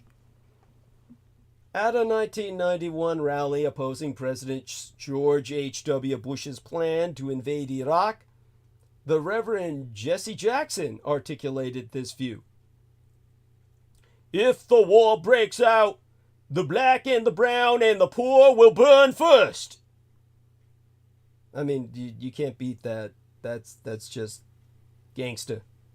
Now, weeks before Jackson's speech, Black respondents to a USA Today poll were more than twice as likely as white respondents to believe that if the United States went to war in Iraq, Black Americans would bear an unfair burden in the fighting. Now, polling on the 2003 Iraq War reveals that this perception lingers. Indeed, the polling's clearest results reflect Black respondents' greater casualty sensitivity, the fear that war will bring death or injury to members of the United States military. Black respondents were between 16 and 21% more likely to express concern about potential American casualties in Iraq than white respondents after accounting for partisan affiliation, income, and other factors such as education. Black service members have not died disproportionately in all American wars, but Black people are overrepresented in the military, and in some wars, Black soldiers have died at disproportionately higher rates. During World War I, Black soldiers were more likely to be drafted, placed in labor battalions, given inferior medical care, and refused commissions. That was written by the Chapman University historian Jennifer Keene. Black service members also suffered disproportionately during the first years of the Vietnam War, and many Black Americans remember that unequal sacrifice. Political leadership also likely plays a role in Black Americans' attitudes toward war. The Iraq War polling data revealed that few Black respondents felt well represented by George W. Bush to begin with, even compared with white Democrats, a dynamic that undoubtedly deepened their aversion to the war he championed. The opposite dynamic took hold when Obama took office. Black respondents exhibited greater trust in the president, than did white respondents, probably slightly moderating their criticism of the war Obama inherited. The differences of opinion about war along racial lines would not surprise black intellectuals and political leaders. At key points in American history, prominent black leaders such as Paul Robeson and Martin Luther King Jr. spracketh out against war, often urging policymakers to address racism at home before sending black soldiers to die abroad. And throughout the 20th century, black intellectuals such as Ralph Bush and Mirzay Tate drew on their own experiences in a racially stratified society to highlight the ways that raw exercise of power underpinned United States economic and security policies abroad. Their work argued that given America's fraught struggle with race relations at home, policymakers must actively guard against manifestations of racism and imperialism in United States foreign policy. Now, Black Americans' casualty sensitivity in the Iraq War polling suggests that a concept more typically used in analyses of domestic American politics has relevance to foreign policy as well. This is the concept of linked fate, an idea developed by the University of Chicago political scientist Michael Dawson. Linked fate suggests that Black Americans have a sense of personal concern for the improvement of social and economic conditions for all members of a racial group. Such in-group solidarity is not completely unique to Black Americans, although it tends to be very strong within that demographic. So, mind the gap. Overall, Black Americans view the muscular exercise of American power with less enthusiasm than their white counterparts. More recent polling proves that Black Americans' hesitation to support war has not vanished, nor is it confined to wars that are already being fought. The historian Christopher Schell, who investigates the relationship between race and support for hypothetical United States troop deployments, studied October 2023 polls gauging Black and white support for sending U.S. troops to the Middle East if neighboring countries were to attack Israel. He found low enthusiasm for sending troops among white respondents, but Black respondents were even less supportive.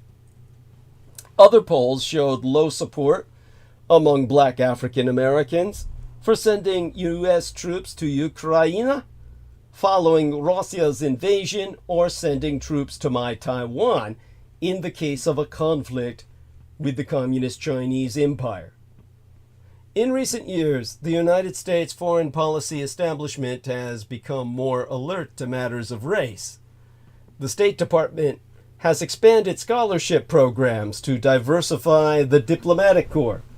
And in 2022, the department appointed a leading diplomat, Desiree Cormier-Smith, as its first special representativess for racial equity and justice.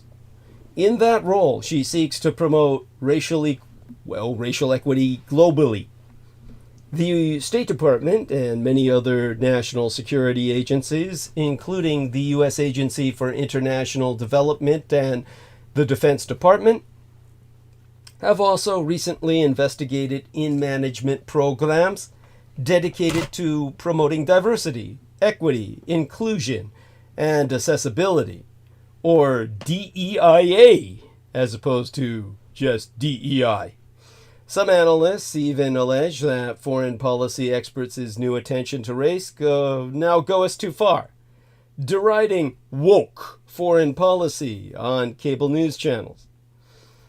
The racial gap in attitudes toward the use of military force, however, remains under-examined. Too few policymakers even seek to understand the concerns and narratives that drive it. Instead, many tend to assume that, ultimately, the most important predictor of Americans' opinions on foreign policy is partisan affiliation. This lack of awareness can only have consequences.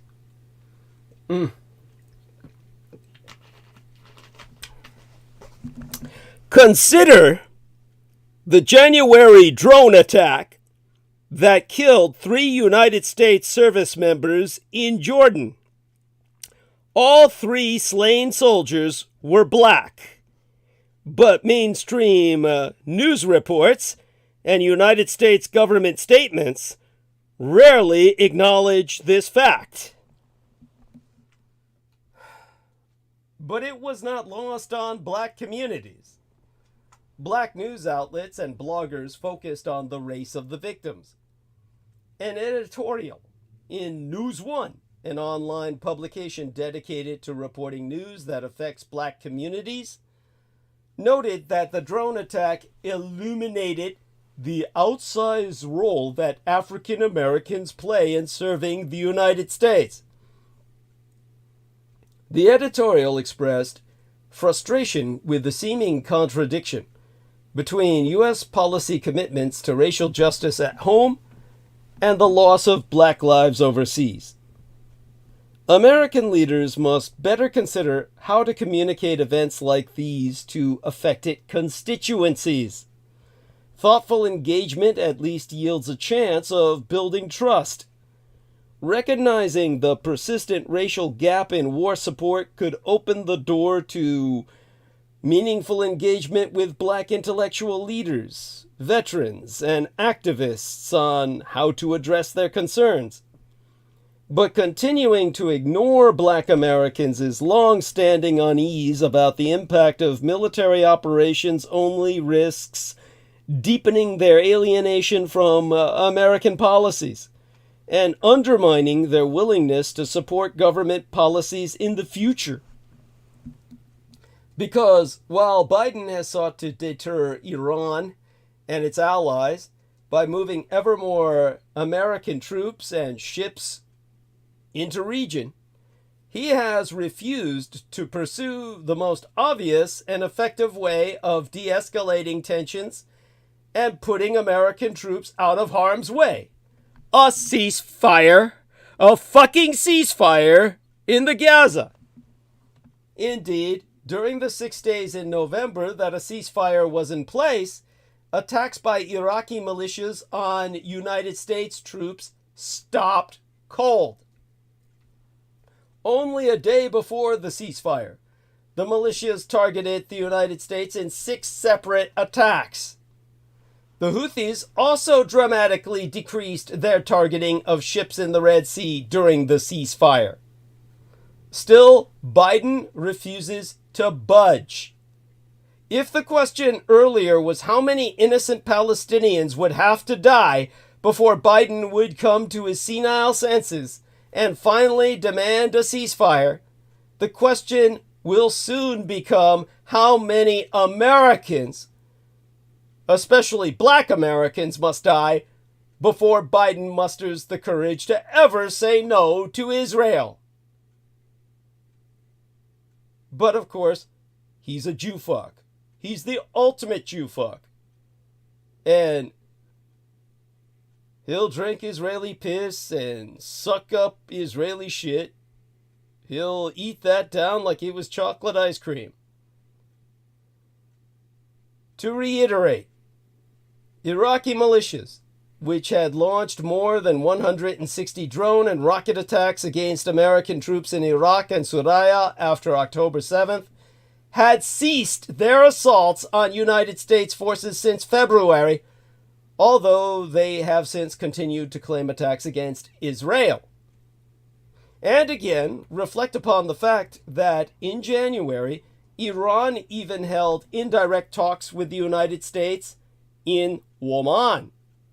A Financial Times report from this week detailed Iran's efforts to convey through diplomatic channels that it does not wish to see an escalation that stokes all-out war with Israel and the United States. This and other news media reports prove that Iran is engaging the United States through diplomatic channels to find a response that both demonstrates deterrence in response to the April Fool's Day strike without starting a war. The United States and Iran have been talking through Oman to avoid any appearance of direct negotiations. But Tehran's calculations all changed after the All Fool's Day Judeo strike on its diplomatic mission in Damascus. That strike signaled that Israel was raising the stakes in its long-running shadow war with Iran, and it dealt another humiliating blow to Iran's powerful Revolutionary Guards. More than 10 commanders and military advisors had previously been killed by known Israeli strikes in Suraya since October 7th.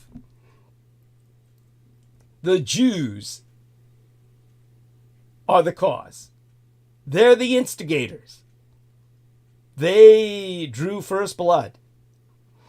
In Tehran, the Damascus strike, which killed 7 Guards members, including 2 senior commanders, was viewed as an Israeli provocation too far. Just as Israel has sought to reestablish its deterrent after being caught cold by Hamas's attack, inviting them in, opening the gates, the Islamic regime has now sought to do the same, not wanting to appear weak to its domestic constituency or its regional proxies. But rather than deter, the result is likely to be an escalating cycle of violence. The key will be how and when Benjamin Netanyahu's far-right government responds, and whether the American empire, desperate to contain tensions, but committed to providing ironclad support to Israel, can restrain its Judeo-master race.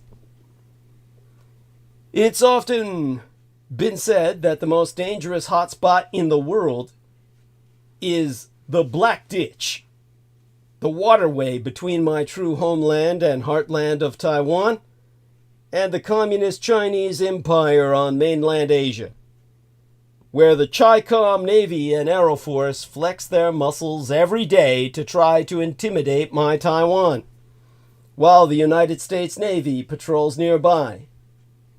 But even I will sometimes wonder. There is actually a stable balance of deterrence there right now. You could hold a friendly regatta in the Black Ditch of the Taiwan Straits compared to the Levantine, which is more of a stinking sewer. Now America's senior Middle Eastern CENTCOM commander, General Michael Kurila, spent 2 days Septimania last week hopscotching in a CH-47 Chinook helicopter among 7 United States military bases in western Jordan and eastern Suraya. There is no equilibrium there.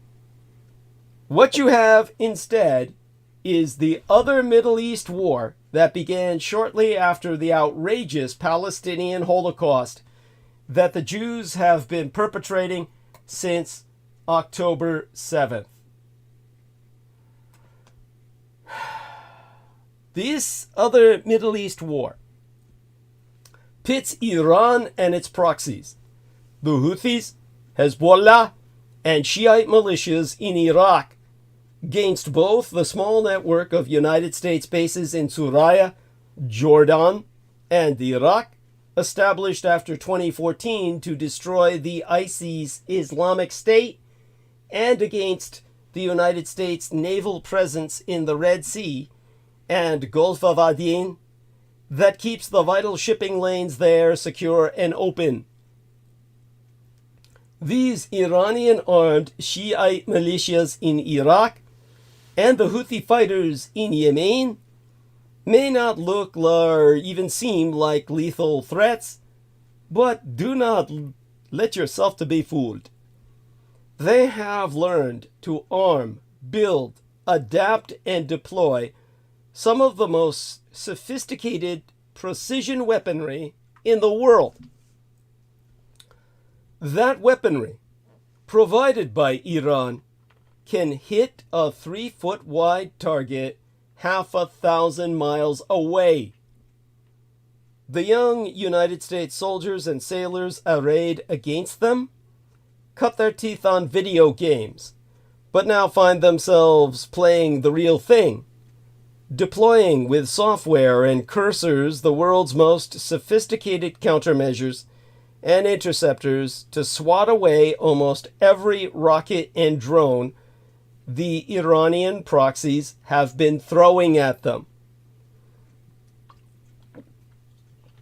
In short, Americans may not know they're at war with Iran, but Iran's Revolutionary Guards know for sure they are in a shadow war with the American empire through their proxies. And if one of these Iranian proxies gets lucky and creates a mass casualty event by striking a United States warship or the barracks of one of the U.S. bases in Jordan or Suraya, something akin to the Marine Corps barracks bombing in Beirut circa 1983 amid the Reagan misadministration, the Irano-American conflict would surely come out of the shadows and become a direct shooting war in the region the world most depends on for its oil. Just thought I'd let you know. But as Washington hawks and the news media held their breath for what they have been calling an imminent strike overseen by Tehran on Israeli soil, the U.S. military in the Middle East was sticking to its regular schedule of soldierly comings and goings, including the redeployment of a high-profile Marine Corps battle group that returned to these United States after an 8-month voyage. In fact, thousands of Marines, Navy sailors, Army troops, and Air Force warfighters have cycled back stateside over the past few weeks, and even since the Israeli attack on the Iranian embassy compound in Suraya on April 1st. In a purely routine manner, in accordance with existing plans, some half-dozen deployments to the Middle East have come to an end. For the armed services, maintaining soldier schedules is more important than geopolitics. And indeed, there be no evidence, or certainly was not until yesterday morn, that the military services take much notice of the contradiction between their schedules and a brewing escalation. They were more focused on trying to please service members, wives, and parents in their bids to recruit and retain enlisted people than they were on the Pentagon's war game machinations. Even the Army's undertakers were calling it quits. According to a recent announcement, Army body bag handlers returned from the Middle East this month. That announcement reads, "The 54th Quartermaster Company is the Army's only active duty mortuary affairs unit." The company commander, Captain Peter Cates, said, "The unit sent 29 soldiers to Kuwait, Iraq, Bahrain, Qatar, Jordan, and the United Arab Emirates in support of a wide array of operations in the region. Today we get to welcome back Detachment Number 1, 29 of our best from CENTCOM." Meanwhile, service members overseeing rescue operations relating to aero and naval attacks by Yemen returned home this month as well. An announcement celebrating the accomplishments and return of the United States Air Force Captain Araceli Saunders last week details her efforts while deployed in Saudi Arabia, including providing airborne alert for Operation Poseidon Archer, enabling 31 coalition strikes on Yemeni bases, and reducing the threat to international maritime shipping in the Red Sea and Gulf of Aden. Despite Houthi attacks from Yemen and Iran-backed militia strikes from Syria and Iraq, U.S. forces routinely cycle in and out of the Middle East.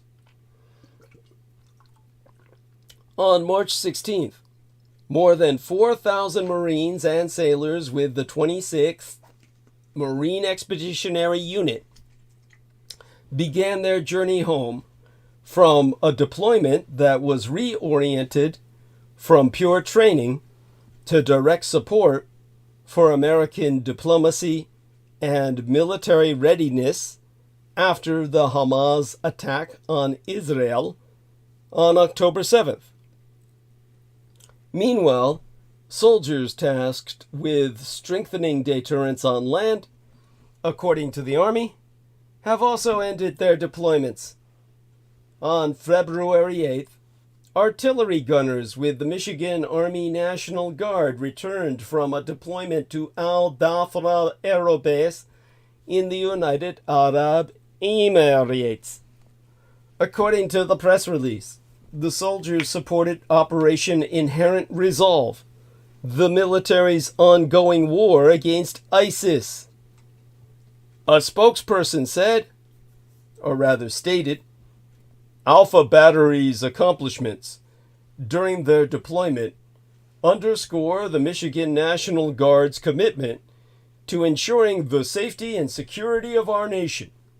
Their dedication and proficiency in operating the HIMARS, that's a long-range missile system, have significantly advanced our strategic objectives in the region. Now, this return of soldiers from CENTCOM follows an announcement this past week that the 379th Aero Expeditionary Wing, based out of Al Udeid Aero Base in Qatar, is reorganizing to better meet its own internal deployment requirements. There's no mention of strategic reshuffling to meet imminent plans for war, but rather to provide predictability for airmen. In future deployments and rotations, in other words, to meet quality of life objectives. In a subtle nod to its view that it's business as usual, the United States Navy quietly relinquished command of the Red Sea Combined Task Force 153, handing it over to an Italian counterpart at the beginning of April.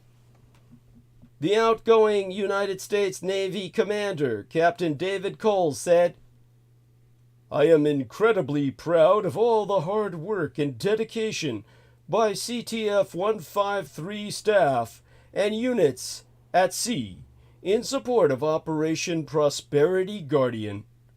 Their efforts have directly contributed to regional maritime security and freedom of navigation in the CTF 153 area of operations.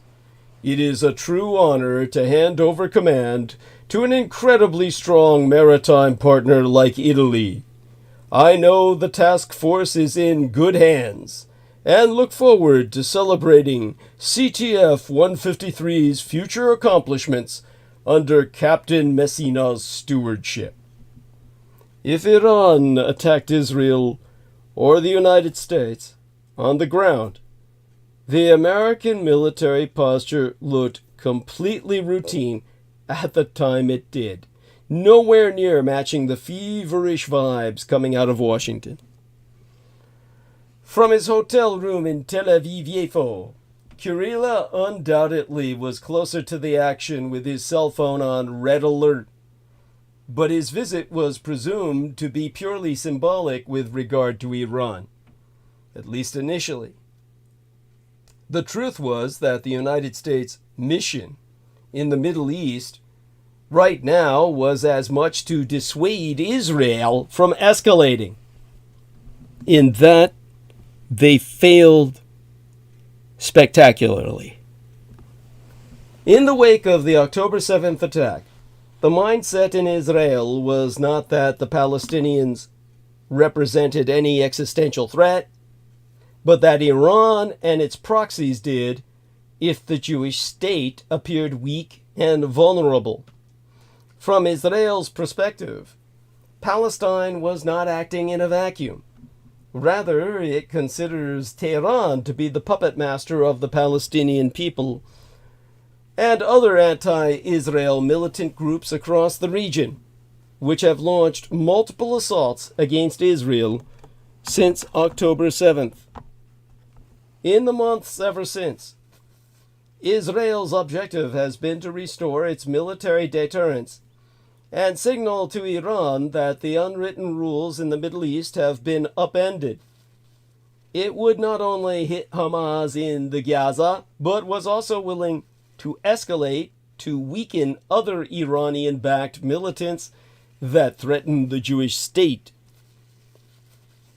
At any other time, the intense border clashes between Hezbollah and Israel would have been considered a full-blown conflict.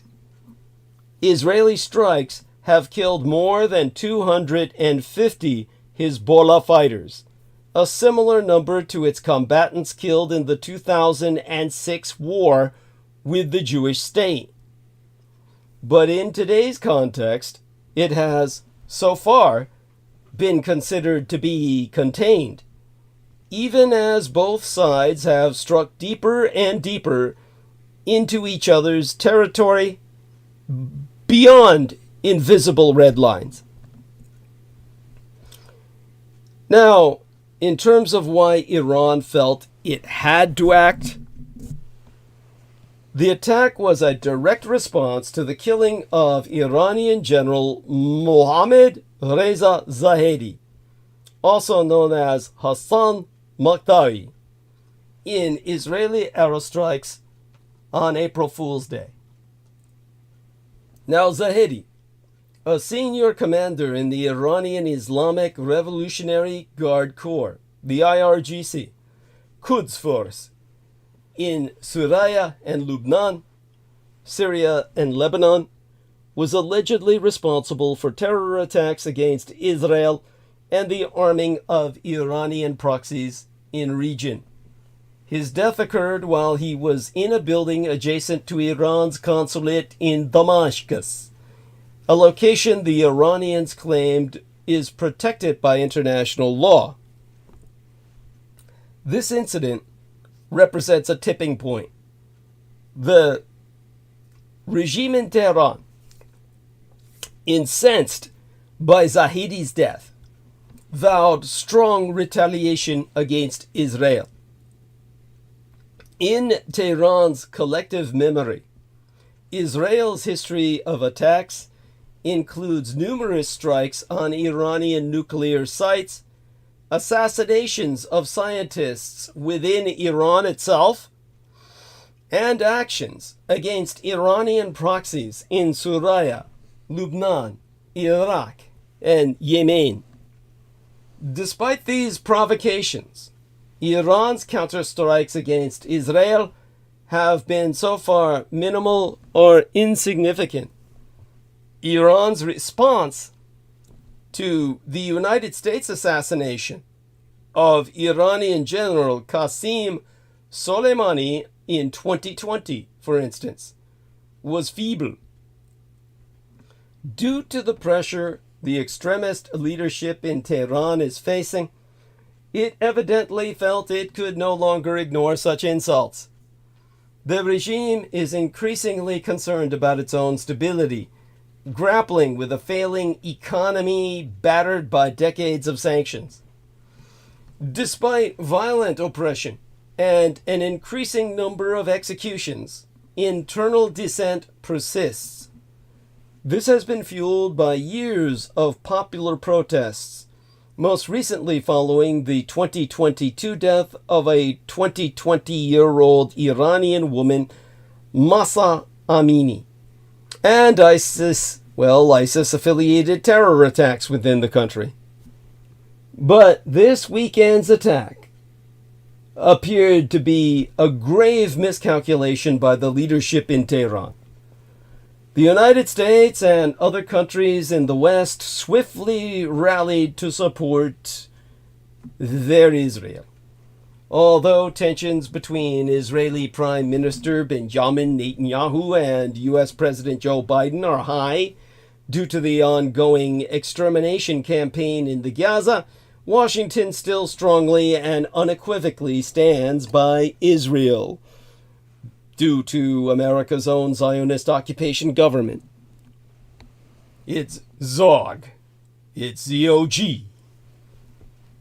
Now, most of the Iranian projectiles were intercepted through a coordinated effort by Israel and the United States, along the United Kingdom and France militaries. Notably, the Kingdom of Jordan also intercepted the Iranian drones despite threats from Tehran not to intervene after weeks of Iranian attempts to destabilize the country. Iran's assault on Israel was, in effect, an attempt to reestablish the old rules of the game.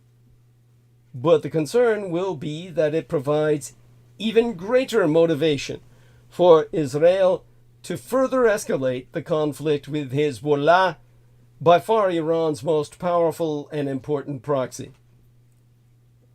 Madame Sanam Vakil, Middle East directress at Chatham House, said Iran had gambled, but believed if it had not launched the attack, Israel would have continued to try to degrade Iran's forces and those of its proxies, particularly Hezbollah. The Lady Vakil attests that much will depend on Israel's response.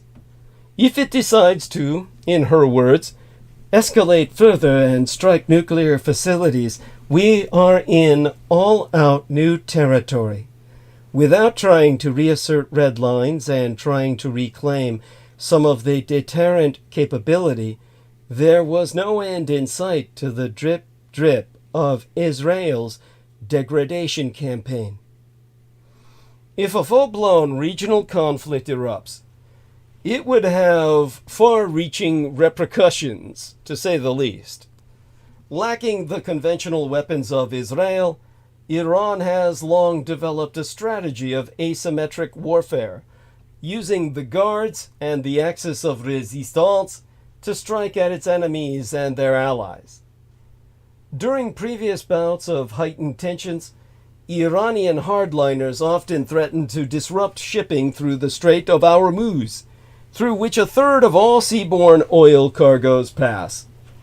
Iranian forces seized an Israeli-linked container vessel near the strait, but yesterday, on Saturday, the day before yesterday by now. The Middle East has been in a downward spiral since October 7th. It just got steeper and far more dangerous. The Biden administration had vowed to support Israel against the attack and in the past few days sent increased military aid in anticipation of Iran's attack. In a statement to the New York Times on Saturday night, a U.S. Department of Defense official doubled down on the United States' support of Israel. Said statement reads, "In accordance with our ironclad commitment to Israel's security, U.S. forces in the region continue to shoot down Iranian-launched drones targeting Israel. Our forces remain postured to provide additional defensive support and to protect U.S. forces operating in region. Now, Iran's attacks on Israel commenced 6 months after the start of the Israeli genocide of the Palestinian peoples, the Hamas Holocaust, if you will. When Hamas, a Palestinian militant group created by Israel, launched a cross-border attack on Israel on October 7th. In response, Israel has led an intensive mass murder campaign against the Palestinians as an ethnos, deploying bombs and other large-scale military actions on the Gaza Strip in the name of eradicating the group they themselves so orchestrated. Emphasizing that Iran's response to that attack has caused the situation to be much more serious, while extrapolating that Abrams adds the attack could have international implications for these United States, as well as regional impact in countries like Jordan, Saudi Arabia, and Yemen. Max Abrams, an associate professor of political science at Northeastern University, observes that Iran may have launched its strike against Israel on Saturday, given the vulnerable state and its response to the October 7th attack, himself concluding that Iran's actions can only be seen as a declaration of war and will most certainly have broader implications on the broader conflicts throughout the Middle East. To quote his T, Max Abrams, at length and verbatim, Iran has essentially declared war against Israel, and Israel is going to respond in a substantial way. It's possible Israeli Prime Minister Benjamin Netanyahu will respond by targeting Iran's nuclear facilities. Israel and Iran have been waging a low-grade war against each other in the shadows. Iran has historically used its proxy groups to attack Israel from Yemen, Lebanon, and even Palestinian territories with groups like Hamas, which are supported by Iran. Israel attacked some terrorists outside of Iran, and Iran has responded by apparently by firing hundreds of drones and missiles into Israel. There are simultaneous attacks by Iran's proxies from Yemen, from Lebanon. So yeah, this is a very serious situation. We're in uncharted waters here.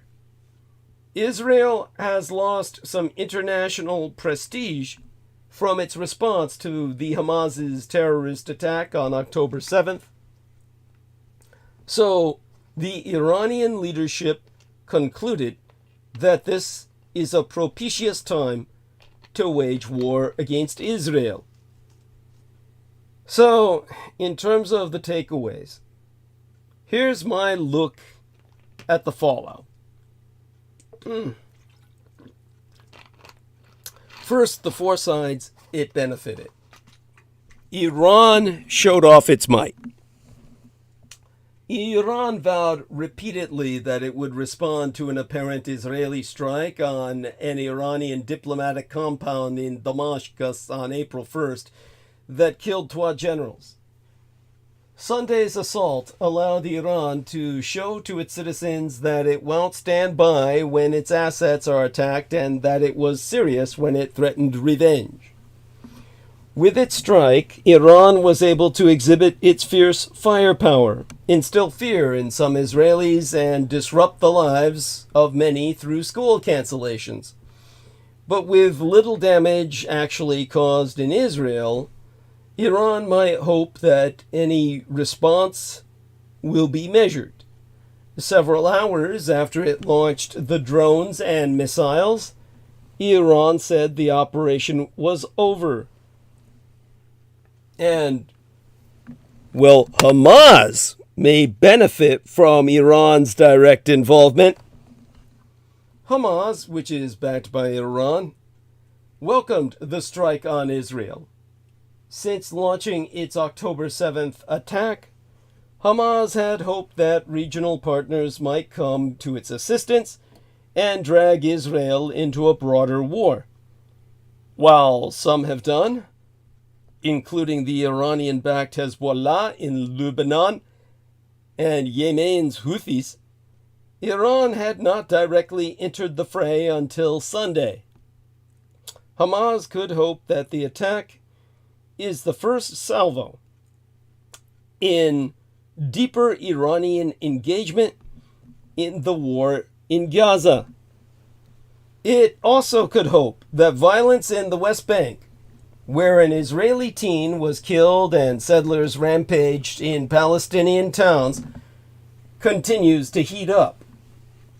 At the very least, Iran's attack may have emboldened Hamas to dig in its heels in current negotiations over a ceasefire, hoping the increased military pressure on Israel might lead it to accept the militant group's harder line terms for a deal. And the United States stood by its master race in Israel in the name of an alien god, because the Hebrew God is not your God if you're a Christian. Now, the United States was a key player in repelling this assault, demonstrating to its allies around the world the power and reliability of American support. Now, as Israel mulls over, well, how and whether to respond, that alliance will be put to the test. And what we can only hope and pray will be the Biden misadministration seeking to exert its leverage on Israel and prevent it from carrying out a response that might worsen the conflict. Israel's response could restore faith in its military, as the more than 300 drones and missiles headed toward Israel in the early hours of Sunday. The country was able to successfully put to the test its aerial defense array, which, along with help from its allied satraps, blocked 99% of the projectiles and prevented any major damage. By contrast, Israel's military, they had suffered a bruising defeat at the hands of a far less equipped enemy when Hamas was invited by the Netanyahu misadministration to storm in from Gaza into Israel on October 7th. That was a major blow to Israel's image as a regional military powerhouse and shattered any sense of invincibility.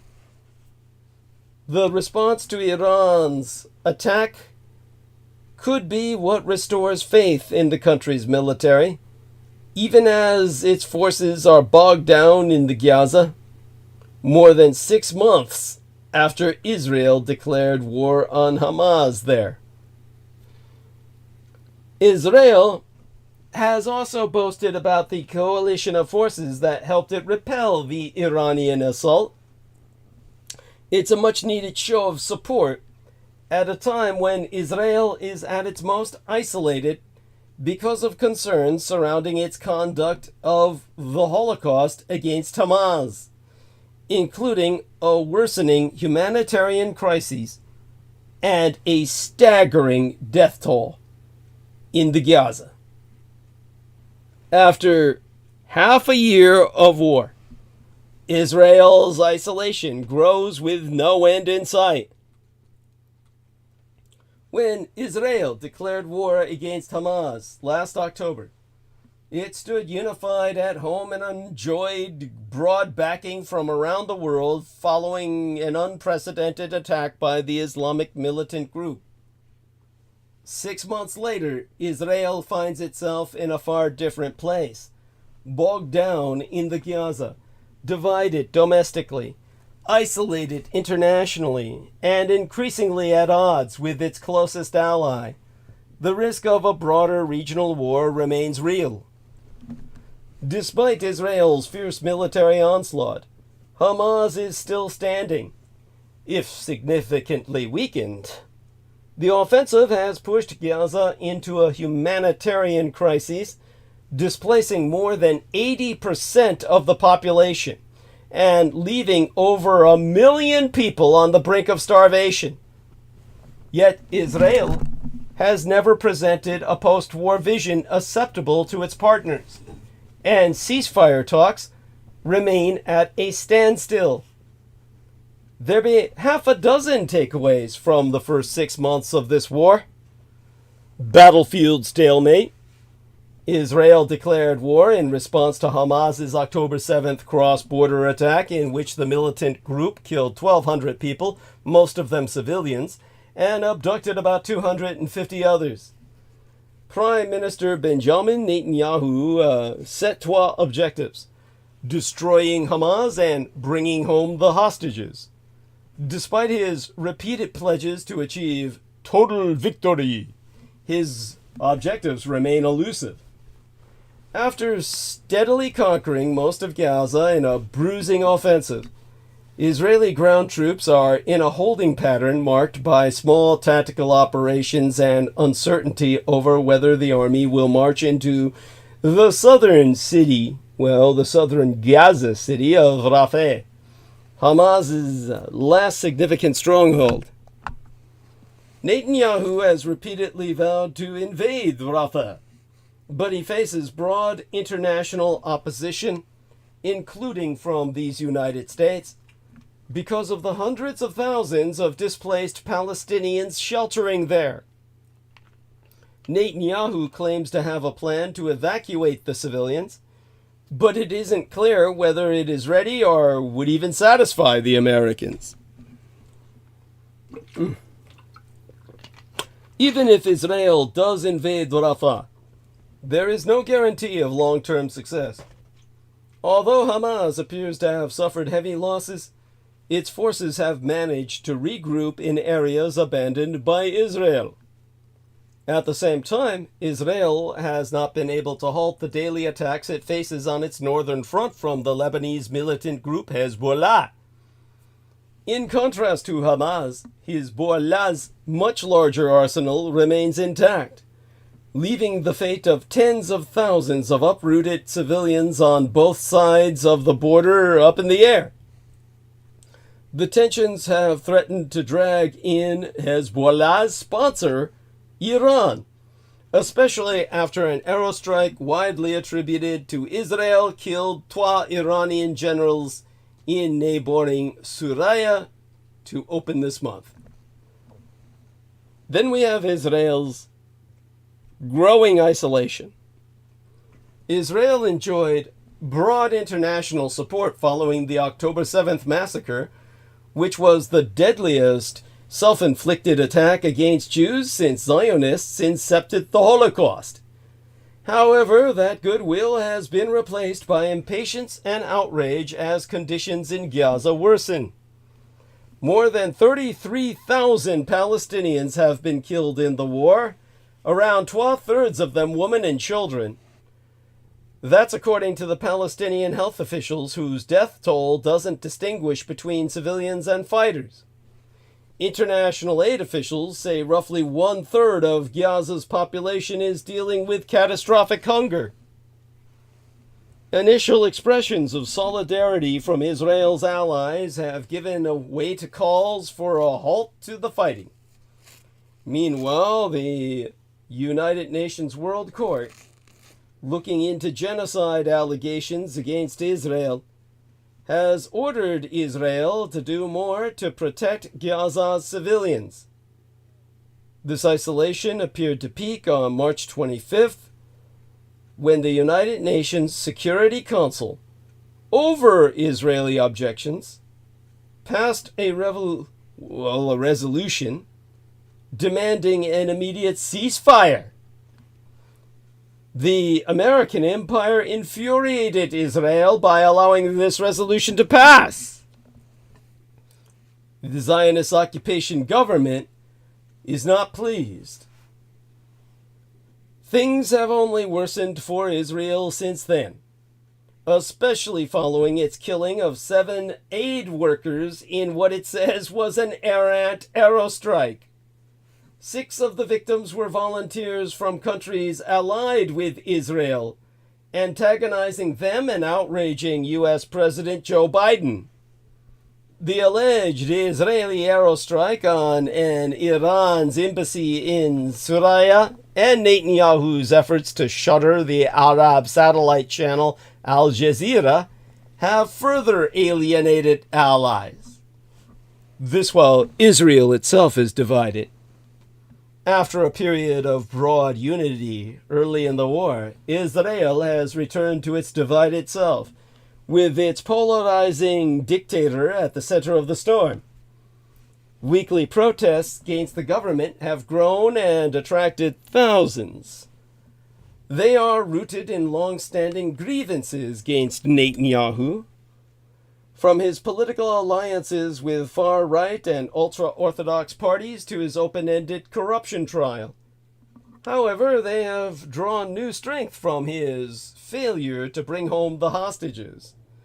Roughly half of the hostages were released during a week-long ceasefire in November, but Israel says 134 remain in captivity.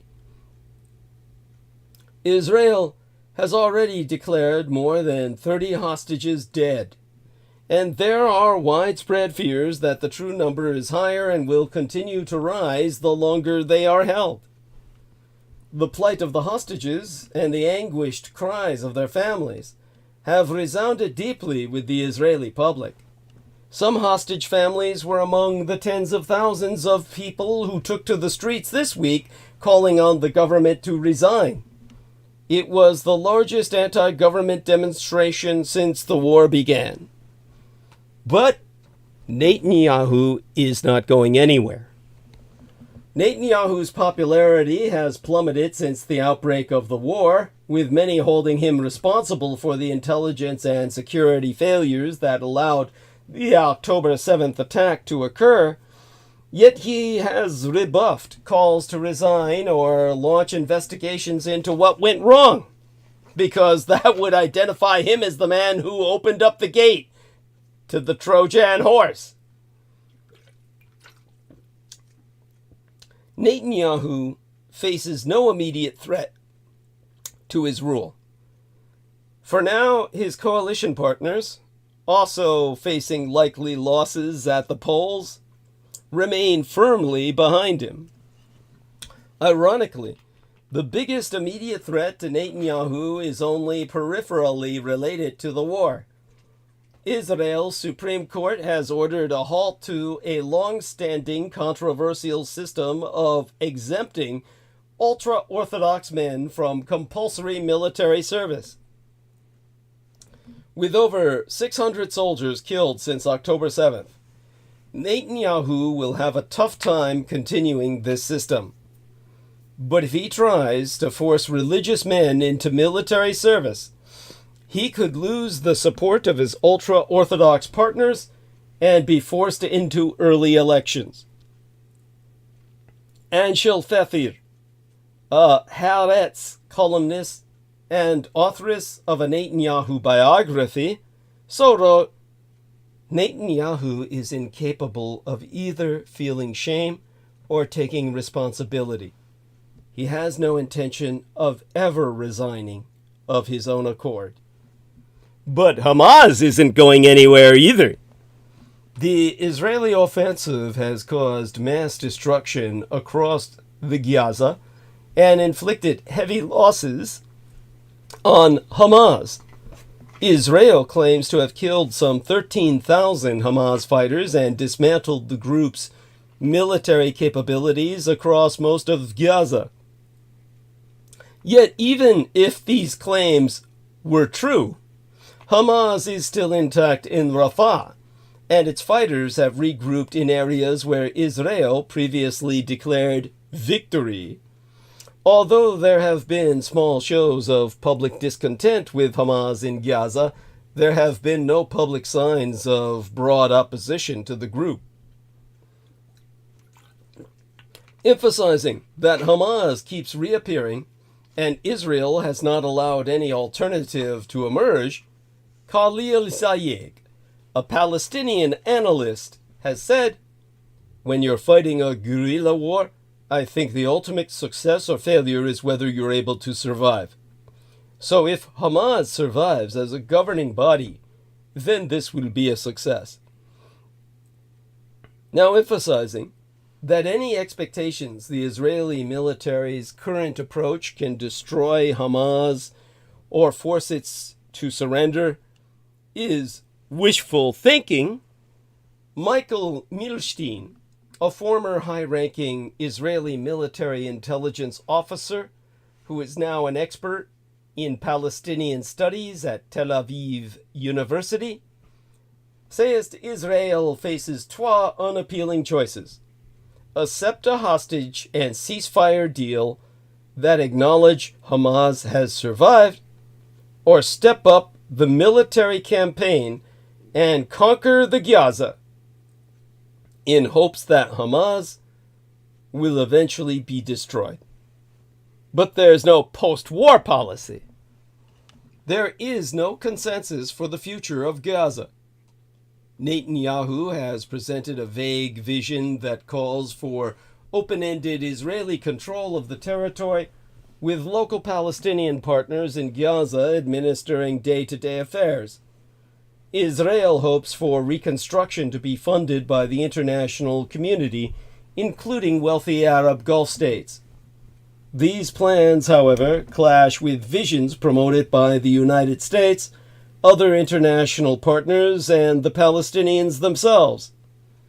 The United States has called for a return to the internationally recognized Palestinian Authority, which Hamas ousted from the Gaza in the year of my late and sainted legal sire, his murder, circa 2007, and for renewed efforts to establish an independent Palestinian state in the West Bank and the Gaza. The PA, or Palestine Authority, based in the Israeli-occupied West Bank, recently appointed a new prime minister to address American calls for reform. Netanyahu himself opposes Palestinian statehood or any role for the PA, or Palestinian Authority. Meanwhile, there is little appetite among donor nations to contribute to reconstruction without a political consensus. The United Arab Emirates, for instance, says it will not fund reconstruction without a viable two-state approach. Concluding that the battlefield successes are almost meaningless without a diplomatic vision, Ofer Sheila, a former lawmaker who is now a senior researcher at Israel's Institute for National Security Studies, has gone on record to say, the real threat to Hamas will not be Israeli tanks or warplanes. It's an alternative to running life in post-war Gaza without them. Now, Russia, the Russian Empire, does not want war between Israel and Iran. It considers them both its best friends.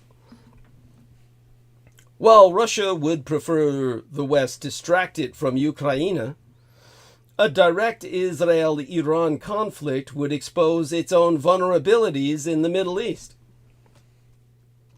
Although it has been argued that Moscow benefits from chaos in the Middle East, diverting Western attention and resources from Ukraine, it stands to lose a great deal if the Israeli-sponsored genocide of Palestinian peoples escalates into a wider war. Russia has spent the last decade shoring up its influence in the region, often by taking advantage of localized conflicts. This was most evident in Libya, where the Russian Empire exploited the country's civil war to establish a foothold, and in Suraya, where Russian intervention saved the Assad regime from imminent demise in 2015. Russia then expanded its footprint in Suraya, establishing a permanent presence at military bases in Tartus and, if I remember, Memim, or Khmeimim. After the U.S., after the American withdrawal from Suraya in 2019, Russia stepped into the void, helping Syrian government forces regain control of the northeast of the country. The same year, Russia held joint naval exercises with Egypt. The construction of a Russian-built nuclear plant in Egypt earlier this year demonstrated the continued growth of ties between those two countries. While Russia capitalized on instability in Suraya and Libya to establish itself as a regional security guarantor, it is not positioned to reap similar benefits if the Israeli prosecution of the Palestinian Holocaust escalates. In part, this reflects Russia's preoccupation with its invasion of Ukraine. Last October, distracted by the war, Russia failed to intervene on behalf of former ally Armenia, as Azerbaijani military forces overran the ethnically Armenian enclave of Nagorno-Karabakh. This proves that Russia currently lacks the capacity to act as a stabilizing force in the post-Soviet sphere, let alone in the Middle East. Other signs suggest that Russia's influence in the Middle East may be waning. The evolution of the Russia-Iran relationship may hold clues for Russia's future status in the region.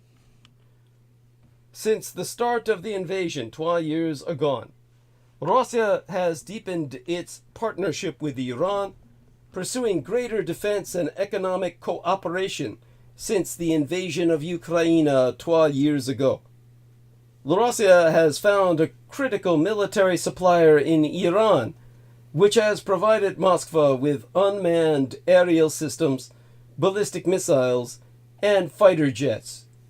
A closer relationship with Iran has also improved Russia's ability to withstand international sanctions. Moscow's growing friendship with Tehran may signal that Russian influence in the Middle East remains strong. However, it could also signal the opposite. The Russian Empire may realize that its future role in the region will be contingent on the favor of an increasingly capable Iran. For Moscow to achieve its long-term strategic objectives in the Middle East, it must cultivate a close working relationship with Tehran. The escalation of the current conflict in the Middle East could cause new tensions to surface. A broader regional conflict, particularly if it involves direct conflict between Israel and Iran, would limit Iran's ability to continue serving as a military supplier to the Russian Empire.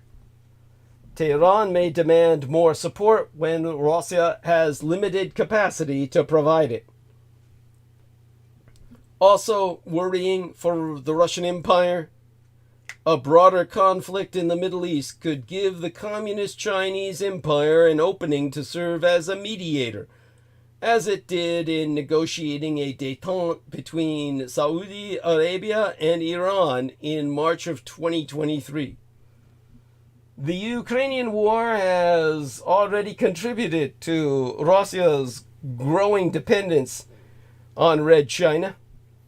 Russia would be especially sensitive to Communist Chinese attempts to encroach on its influence in the Middle East. For now, the Russian Empire seems to be following an expected playbook. It has denounced Israel, for violating Syria's sovereignty and deployed more forces to the Syrian-controlled area of the Golan Heights. Whether we see a significant escalation in the coming days, and whether the Russian Empire will be able to manage the attendant risks remains to be seen. Presumably, all sides would rather avoid a war. Israeli officials were quick to promise a robust response to this attack. The government cannot tolerate another blatant infringement on Israel's sovereignty, reminiscent of what Hamas tragically achieved in its October 7th attacks. Israel has an array of retaliation options, including cyber attacks, long-range missile strikes on Iranian soil, aerial operations using jets and drones, and covert operations. A strong action would be crucial to sending a powerful message to Iran and the broader region: don't mess with us. Despite Iranian officials' desperate attempts to contain the situation, declaring the score with Israel is settled, Israel's response is expected to be severe, as its Middle Eastern allies anticipate and maybe even hope for. The risk of escalation toward an all-out war remains quite real. However, both sides would prefer to avoid it. Israel's military is already stretched thin with the war in the Gaza and rocket attacks from Iran's Lebanese proxy Hezbollah in the north. Tehran would likely be worried about Israel striking its advanced nuclear program sites, which have been exposed as a cover for nuclear weapons equipment. Meanwhile, the United States is wary of being further entangled in the regional conflict, since it is already dealing with the Iran-aligned Houthi rebels' attacks on ships in the Red Sea. In addition, Biden reportedly does not trust Netanyahu's judgment. Washington does not believe Israel was fully transparent with the American empire on its operational plans in the Gaza and the killing of the Iranian general this month. Too many Palestinian civilian deaths are also creating a moral and political problem for Biden's re-election campaign. Biden promptly contacted the Israeli Prime Minister when this weekend's attacks began, cautioning against an Israeli counterattack. The upcoming days will be crucial, a test of the international community's ability to stabilize the tormented Middle East. Unfortunately, the signs at the moment are not encouraging because of America's own shadow war with Iran.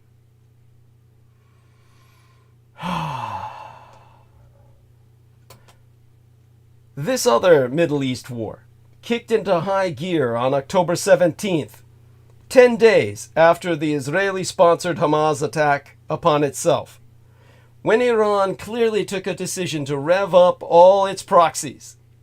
Under the cover of the Gaza war and tempted by the anti-American sentiment it has generated, Iran tried to see if it could significantly degrade the United States network of facilities in Iraq, eastern Syria, and northern Jordan, or perhaps dislodge United States forces altogether. I suspect Tehran also had another goal in mind: to intimidate America's Arab allies by showing them the damage Iran could inflict upon their American protector. What I know for sure, however, is that this is the most dangerous game of chicken going on anywhere on the planet today, for 3 reasons. The first is the sheer volume of rockets, drones, and missiles that Iran's proxies have deployed, particularly the Houthis in Yemen and the Shiite militias in Iraq. According to CENTCOM, hundreds of warheads carried by Iranian-supplied land-to-sea rockets, cruise missiles, ballistic missiles, attack drones, suicide speedboats, and unmanned underwater vehicles have been fired since October 17th by Iran's proxies at U.S. bases, warships, and commercial vessels in the Red Sea. Fortunately, despite the volume of attacks, the United States has managed to destroy or deflect most of the incoming with interceptors and a growing electronic forest of radars and countermeasures being deployed at the bases and on U.S. warship hulls. This is no easy task. Several rockets and drones have gotten through, injuring over 180 United States personnel so far, as confirmed by CENTCOM. And General Kurila personally inspected the physical damage they inflicted at several bases he visited. These American bases are not luxury compounds. Many started as ramshackle ISIS-controlled bases, are small towns that the United States and its Kurdish allies took over beginning in 2014 after intense firefights with ISIS in a war that threatened the governments of Syria, Iraq, and Jordan all at the same time. Today, they consist of prefab living quarters, surrounded and separated by hundreds and hundreds of concrete blast walls, imported by the United States to limit the damage of any incoming warheads. Spotty wireless enables soldiers to FaceTime with families and follow sports. Spartan kitchens serve corn dogs, chicken nuggets, and the like. And at some of the nicer facilities, maybe even a daily selection of fresh fruit.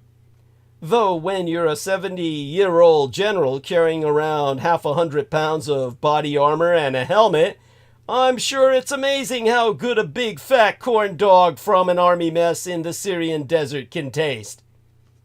But because these bases were designed and situated to block ISIS from reconstituting its supply lines and critical mass, they were never meant to deter or attack the vast modern rocket arsenals of Iran and its proxies. Which is why on January 28th, a one-way Iranian attack drone with a 20-pound warhead launched by a coalition of Iranian-backed Shiite militias called the Islamic Resistance in Iraq hit an American facility, Tower 22, in northeastern Jordan, where all the blacks died. Now, General Kurila's team had visited Tower 22 this last week. The blast killed 3 United States soldiers, 2 black African American women, and 1 black African American male, who were all blown right out of their bunks. And it critically injured 47 other soldiers collaterally. Fortunately, the modular living quarters there were separated by blast walls. A soldier in the bunkhouse right next to the one hit told the general he was talking to his wife on FaceTime when the drone struck. Protected by a thick cement barrier, he emerged shaken but unscathed. Watching live, his wife thought he was dead when he disappeared in smoke, but he was able to contact her 3 hours later and assure her otherwise. The CENT commander was surprised to learn just how aggressive the Iranians have encouraged their proxies to be, which is what leads to the second, extremely dangerous aspect of this war. It was what General Kurila dryly described to the Fourth Estate as a deterrence conversation CENTCOM had with Iran after the Tower 22 attack to make clear to Tehran that it was playing with fire. On February 2nd, the United States launched aerostrikes against the whole Iranian proxy network in Iran, in Iraq and Syria, and the next day against Houthi sites in Yemen, hitting more than 100 targets overall, with a combination of long-range B-1 bombers out of Texas and cruise missiles and fighter bombers launched from the Eisenhower carrier group in the Red Sea. Some 40 people were reported to have been killed in the American retaliatory strikes. The operation was then capped off on February 7th, when the United States decided to demonstrate to Iran and its proxies what kind of combined intelligence / precision warfare the United States can deploy by killing Abu Bakr al-Sa'idi, the specific commander from the Kataib Hezbollah, who the United States determined was in charge of drone attacks on its bases in Iraq, Jordan, and Syria, or Suraya in the Arabic. Al-Sa'idi was hit while driving on a Baghdad street by the same kind of drone-fired Hellfire missile that killed the senior Iranian Revolutionary Guard commander Qasim Soleimani in 2020. It was equipped with 6 sword-like blades that, once it penetrates a vehicle, slice and dice anything in their path like a blender, which is why the missile has been nicknamed the Flying Ginzu.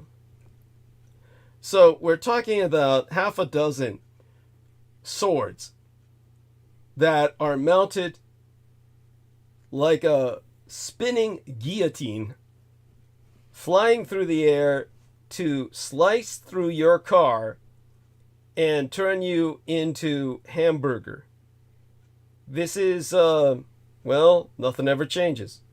We're back to fighting with swords all over again. This American response clearly got the Iranians' attention, and Iran's proxies have been observing an undeclared ceasefire on land ever since, which must have certainly helped ease the sent commander's mind as he was flown around in helicopters and a C-130 all over the ungoverned spaces of eastern Suraya, likely too close for his comfort one day near the joint Russian or Russo-Iranian base on the western side of the Euphrates. This informal ceasefire, however, has not been embraced by the Houthis, who have declared that they will not stop firing at international ships, the United States Navy, or Israel, at least until there is a ceasefire in the Gaza. Last weekend, the Belize-flagged cargo ship Rubimar, which the Houthis hit with an anti-ship ballistic missile on February 18th, became the first vessel to entirely sink in the Bab el-Mandeb Strait as a result of a Houthi missile attack. It created an enormous ecological mess of leaked fuel and the fertilizer it was carrying. Thank you, Houthis, for nothing. And that leads to the third dangerous aspect of this shadow war. At every base the general visited, there was a top secret room that journalists, the Fourth Estate, the press, was not allowed to go into, called the Combat Integration Center, the CIC.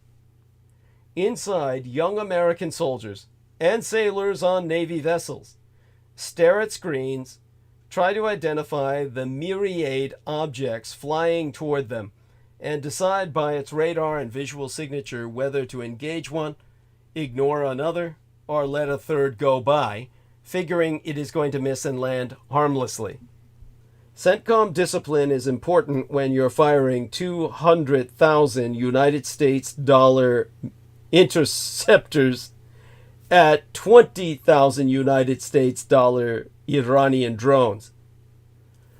These operators often have less than 90 seconds to make up their mind whether to engage an incoming drone with a Coyote drone interceptor that can detect and destroy attack drones at very close range and can be launched from ground vehicles, helicopters, or surface vessels. In other words, every day is pregnant with a low probability but high consequence event. And the first, and often last, line of defense is usually a 20-something U.S. soldier or sailor squinting at a computer screen, trying to decide with software within seconds what is coming his or her way and engaging the right countermeasures. Amid all of this, I should add, the general also visited Al-Hol. That's spelled A-L space H-O-L, like asshole, except in the Arabic. Al-Hol, the hole, detention camp, in the middle of nowhere, in northeastern Suraya, where some 43,000 people, mostly ISIS brides, war brides and their children, their rape babies, are being held in tents and prefabs under Kurdish guards until they can be deprogrammed and returned to their home countries. It must be pretty fucking strange to talk to an American or British woman speaking the king's or the president's English who got drawn into the ISIS cult and hear that she has 5 or 6 kids by 3 or 4 different ISIS combatants, all of whom were killed by the American-led coalition. Judging from the number of rocks some of the kids threw at the general's armored convoy via footage that I've only ever seen transmitted on foreign news channels, the deprogramming process has a way to go. Given all the risks and open sores out there, it's worth asking, why stay? First, let me describe a scene and then offer an answer. The scene. General Kurila's team was visiting the 10th Garrison, a small logistics support base inside Suraya, near where Suraya, Iraq, and Jordan meet. Kurila took the opportunity to award a battlefield promotion from 2nd Lieutenant to 1st Lieutenant for a medical platoon leader stationed there. He was standing in an alley, and around him were all just different shades of brown. The desert, the buildings, the uniforms, you name it. 1,000 shades of beige. Kurila first asked for someone to get him an American flag, and a couple of minutes later, 12 platoon members, the platoon members showed up with a small one, and held it up at shoulder level, framing Kurila and the young officer being promoted. To the young man, Kurila said, "Our army is unique in the world. We don't swear an oath to a person or a king. We swear an oath to an idea, embodied in the Constitution and ingrained in our democracy, that all men and women are created equal. We swear an oath to defend that idea." Kurila then administered the oath that every United States soldier, this one and Sndy, who had worked his way up, repeats as he or she rises in rank. His oath complete, the newly minted 1st Lieutenant slapped on a cap displaying his new rank and then gave a shout out to each member of his platoon. Now, there was something about that scene that hit me. The 12 soldiers holding up their little stars and stripes that provided the only color in this vast brown tableau, and the oath of allegiance to an idea, not a king, muffled by the protective blast walls of this far-flung base in a region that has mostly known only the opposite. During the post-Third World War era, after the Cold War, as the uninformed would say, From the early 1990s to the 2010s, the teens of the 21st century, I thought it might actually be possible to bring more consensual politics and pluralism to that part of the world. The Saharasia Crescent, between, well, connecting or sweeping North Africa, the Arabian Peninsula, Asia Minor, into Central Asia. Now, I thought perhaps the Saharasian Crescent of Crisis might begin to, well, adhere to a kind of democratic idea.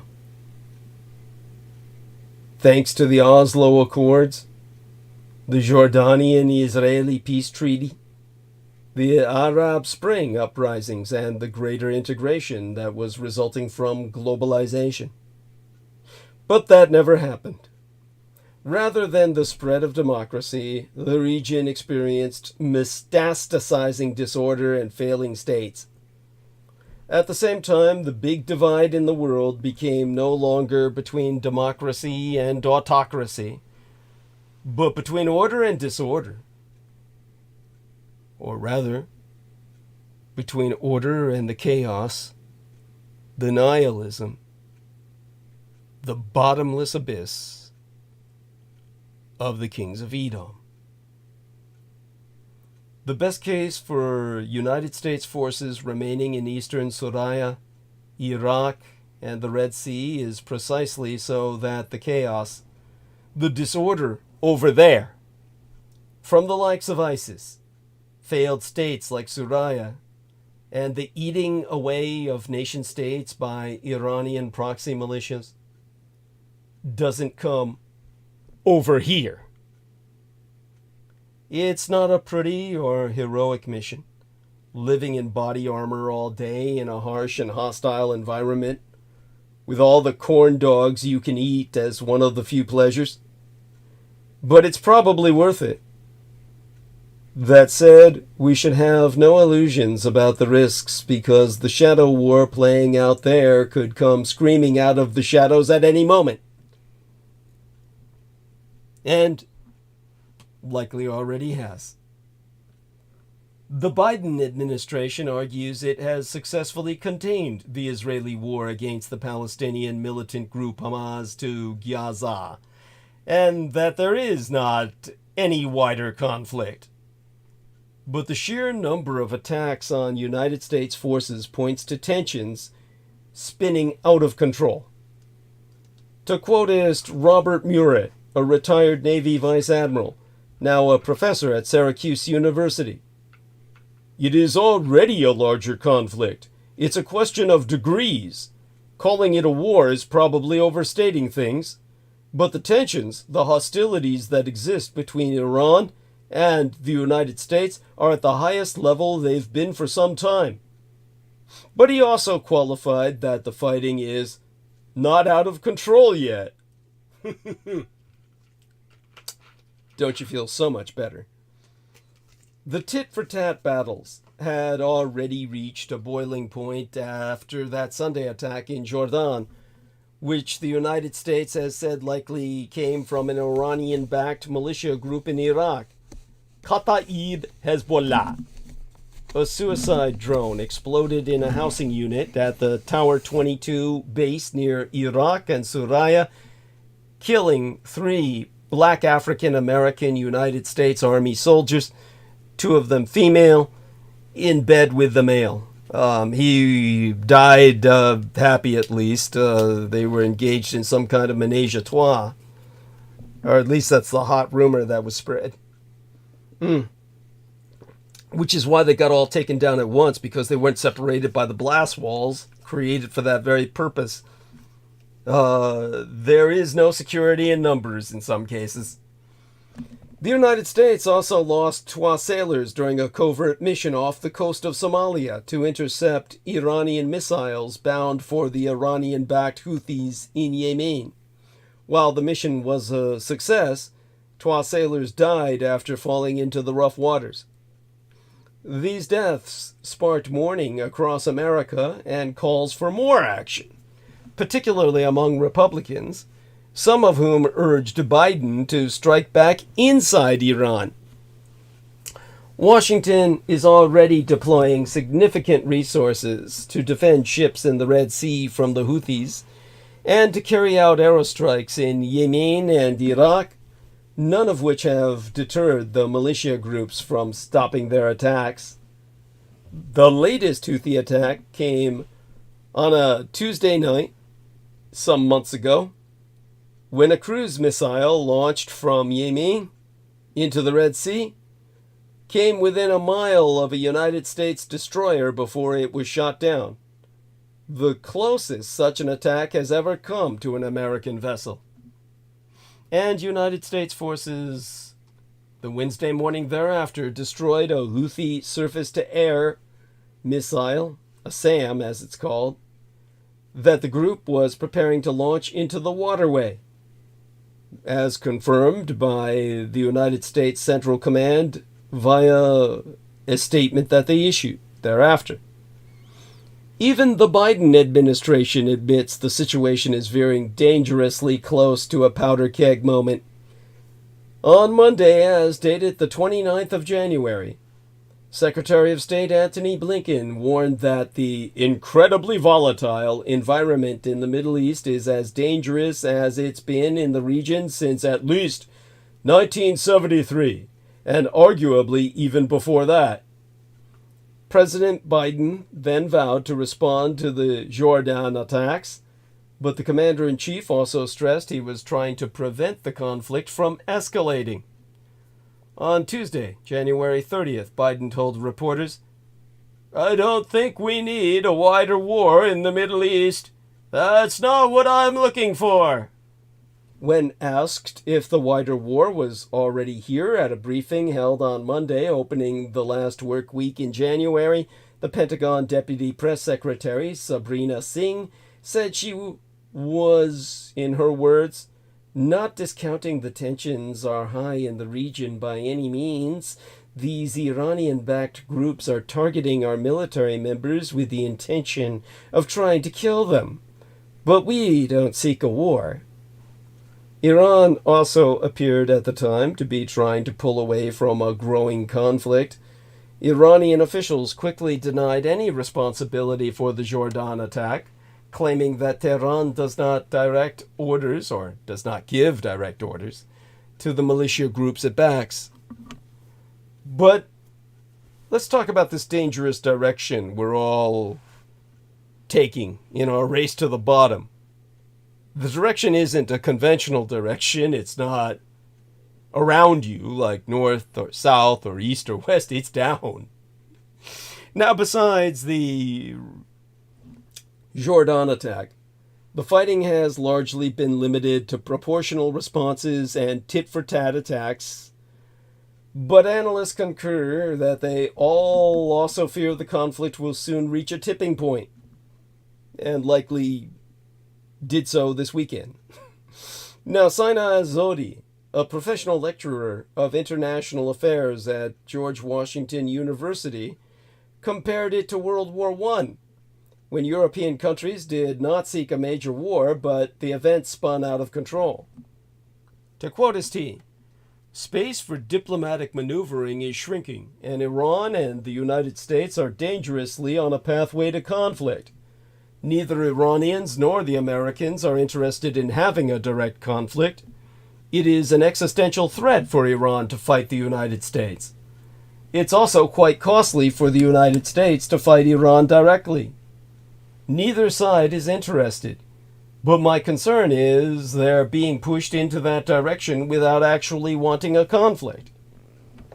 While there has been no direct fighting between American troops and Iranian fighters, the United States says Iran is broadly complicit for supporting its proxies, and Iran is being pulled into the conflict more directly as well. Israel assassinated a high-ranking Iranian official in December in Suraya, and an Israeli strike in January killed 5 Iranian officers, also in Suraya. Iran has not sat idly by during the fighting. Tehran in early January carried out direct strikes on what it said was an Israeli spy base in Iraq. The Iranian-backed groups have tied their mission against United States forces to America's support for Israel in its devastating war crimes perpetrated on the people of Palestine. The death toll in the Gaza has now topped 33,000 Palestinians, well beyond, including what Israel says is thousands of Hamas fighters. Many experts believe a ceasefire is the only way to stop the Middle East fighting for good, but ongoing diplomatic negotiations appear to be at an impasse. In the last week of the first month of this year, Israeli Prime Minister Benjamin Netanyahu said he would not allow for a permanent ceasefire in the war to annihilate the Palestinian peoples. And Hamas officials issued statements saying they will only return the roughly 130 hostages in Gaza for a lasting ceasefire. Others are not convinced any ceasefire would quell the Houthi attacks. Speaking before the House Transportation and Infrastructure Committee on Tuesday, as dated January 30th, Ian Oralby, CEO of IR Consilium, a company that specializes in maritime law and security and strategy, said 100% of the Houthis' ballistic missile capabilities could be taken out and the group would still attack shipping lanes. To quote St, based on my analysis and that of my team, even if the Israel-Gaza situation ended today with a complete resolution that was mutually agreeable to all parties involved, the Houthis will continue to attack shipping. I guess it's like eating potato chips. You just can't stop. Or like eating peanuts. You just got to keep going. Now, any retaliatory American attack in retaliation for the deaths in Jordan would likely have led to another round of hostilities. Iran had vowed to respond decisively to any American actions, but Iran's response would largely depend on how Biden responded. Paul Eaton, a retired U.S. Major General, said Biden could effectively halt most of the fighting with a forceful hit outside of Iran, pointing to the 2020 American strike against Iranian General Qasem Soleimani in Iraq, which he said sent a big message.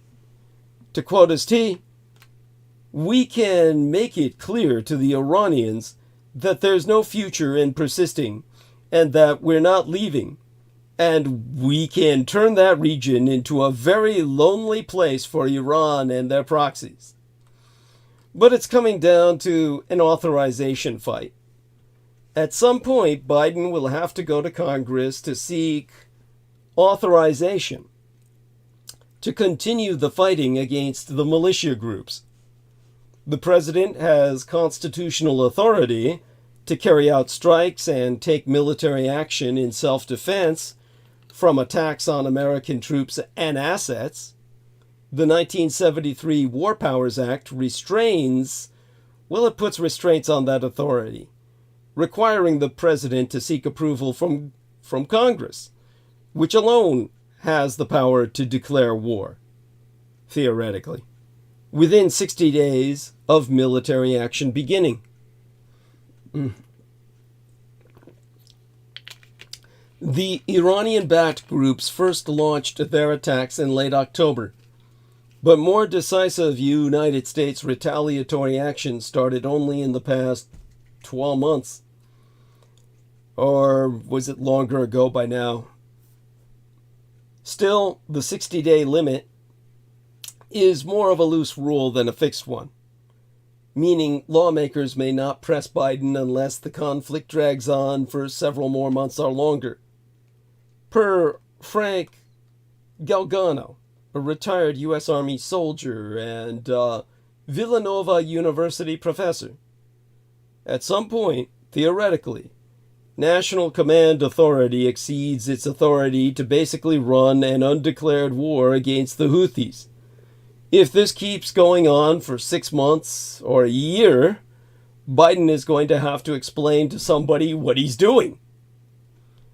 On Capitol Hill, the strikes on the Houthis in Yemen are already spurring concerns among lawmakers, some of whom have asked the White House to clarify the justification to hit the rebel group.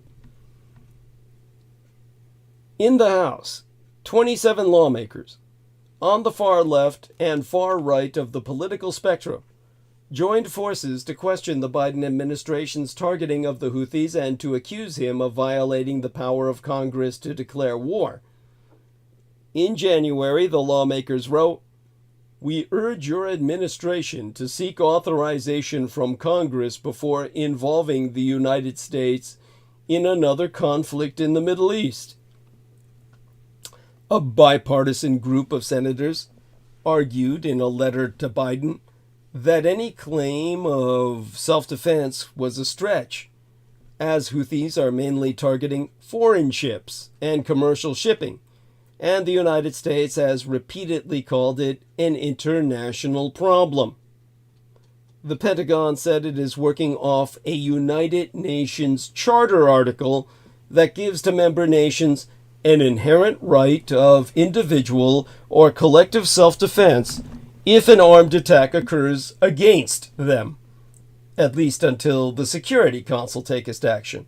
Of course, the problem is we've got the fucking Ruskies and the Chinks, the Chi-Coms and the Russian imperialists on the Security Council who aren't going to give anybody authority to defend themselves at all. They'll tell them to surrender.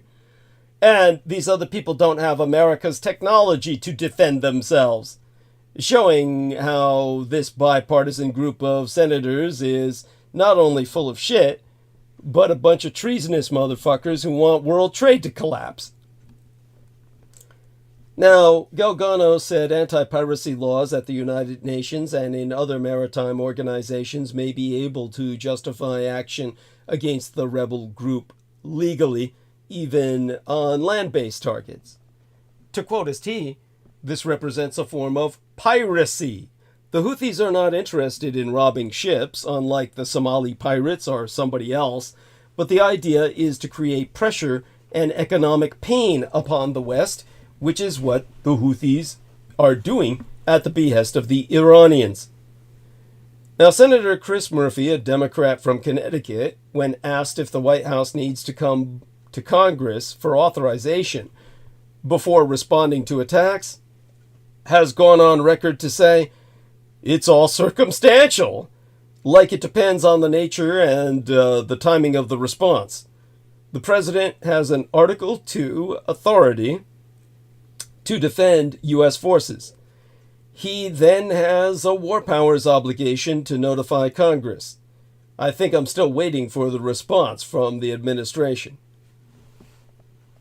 Well, we'd better take some lessons from America's first war with Iran. That would help to provide at least a working response, as opposed to a response that doesn't work. President Barack Obama committed the United States to preventing Iran from acquiring nuclear weapons. Iran seemed determined to acquire them. As the United States and Iran approached confrontation and possible war to halt Tehran's nuclear program, it was useful even then to remember that America had already fought one war with the Islamic Republic of Iran. During the late 1980s, President Ronald Reagan intervened in the Iran-Iraq War in support of Baghdad and Saddam Hussein, ultimately leading to an Iraqi victory. The United States engaged in an undeclared yet bloody naval and air war, while Iraq fought a brutal land war against Iran. The lessons of the first war with Iran should be carefully considered before the United States embarks hastily on a second. In hindsight, the central lesson of the war in the 1980s is that it is easy to start a conflict with Iran and very difficult to end it. The Islamic Republic of Iran is not easy to intimidate and is likely to retaliate asymmetrically. Another key lesson is to beware the advice of your allies, both Arabs and Israelis, who are prone to give irresponsible recommendations on how to deal with Tehran. In other words, they're just going to say, give it all you got, go in all the way, and I'll just sit back and watch. So let's talk about the toll of that Iran-Iraq war. The Iran-Iraq war, the first Gulf War, the Bush War I and Bush War II were Gulf Wars II and Gulf Wars III.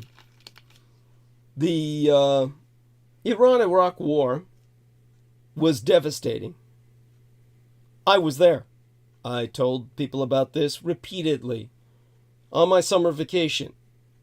In my own way, I helped Iraq win that Gulf War.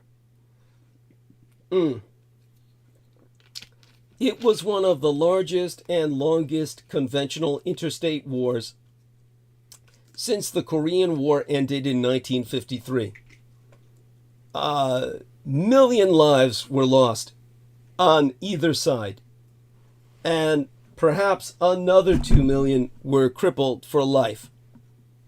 The economic cost of the war exceeded 1 trillion United States dollars. Yet the battle lines at the end of the war were almost exactly where they had been at the beginning of hostilities.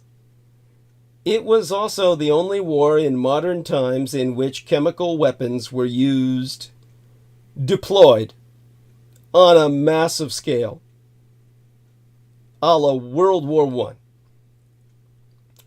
Although the war ended in 1988, it led to numerous aftershocks that rippled throughout the region, including the Iraqi invasion of Kuwait in 1990, the liberation of Kuwait a year later, in which I participated, and the United States invasion of Iraq in 2003.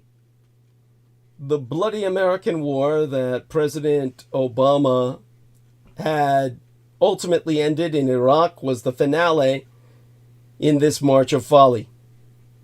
The seeds of multi-generational tragedy were planted in the Iran-Iraq war. The world will live with its consequences for decades, if not longer. There were no good guys in the Iran-Iraq war to Americans. The Americans back home were probably rooting for both sides to lose, because we only had 12 brutal dictatorships to choose from. Saddam Hussein was a megalomaniac who built enormous, ugly monuments to his ambitions and dreamed of becoming the dominant power in the Persian Gulf, controlling the world's, all the world's oil supplies essentially, and destroying ultimately the renegade, rogue, nuclear expansionist state of Eretz Israel, Greater Israel. At the end of the First Gulf War in 1988, Hussein waged a genocide against his own Kurdish population. Ayatollah Khomeini created a theocracy in Iran, which imprisoned and executed thousands and thousands of its own citizens, forced tens of thousands into exile, and even took American diplomats hostage. As for American policy during the war, America had no natural partners in the Iran-Iraq war, but its interests dictated that the United States allow neither Saddam nor Khomeini to dominate the region and the world's energy supply thusly. For most of the war, it was Iran that appeared on the verge of victory, so Washington had little choice but to support Iraq. For those who aspire to a national security policy built on the principles of the United Nations Charter or a moral high ground, Iran-Iraq was an immoral swamp. For American policymakers in the 1980s, there was a simple difference. When the war began, Iran held dozens of American diplomats hostage and even tortured some. Only after 444 days in captivity did Iran let the American hostages go. In contrast to Khomeini, many Americans hoped that the Iraqi leader was somehow redeemable and could be worked with as a difficult but manageable partner.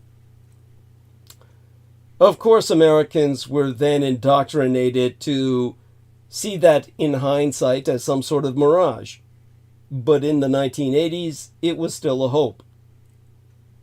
Thus, America tilted toward Iraq, hoping it would hold back the medieval fanatics to the east from gaining control of the world's oil reserves.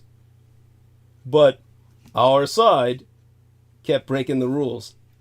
First, Iraq was the aggressor in September of 1980.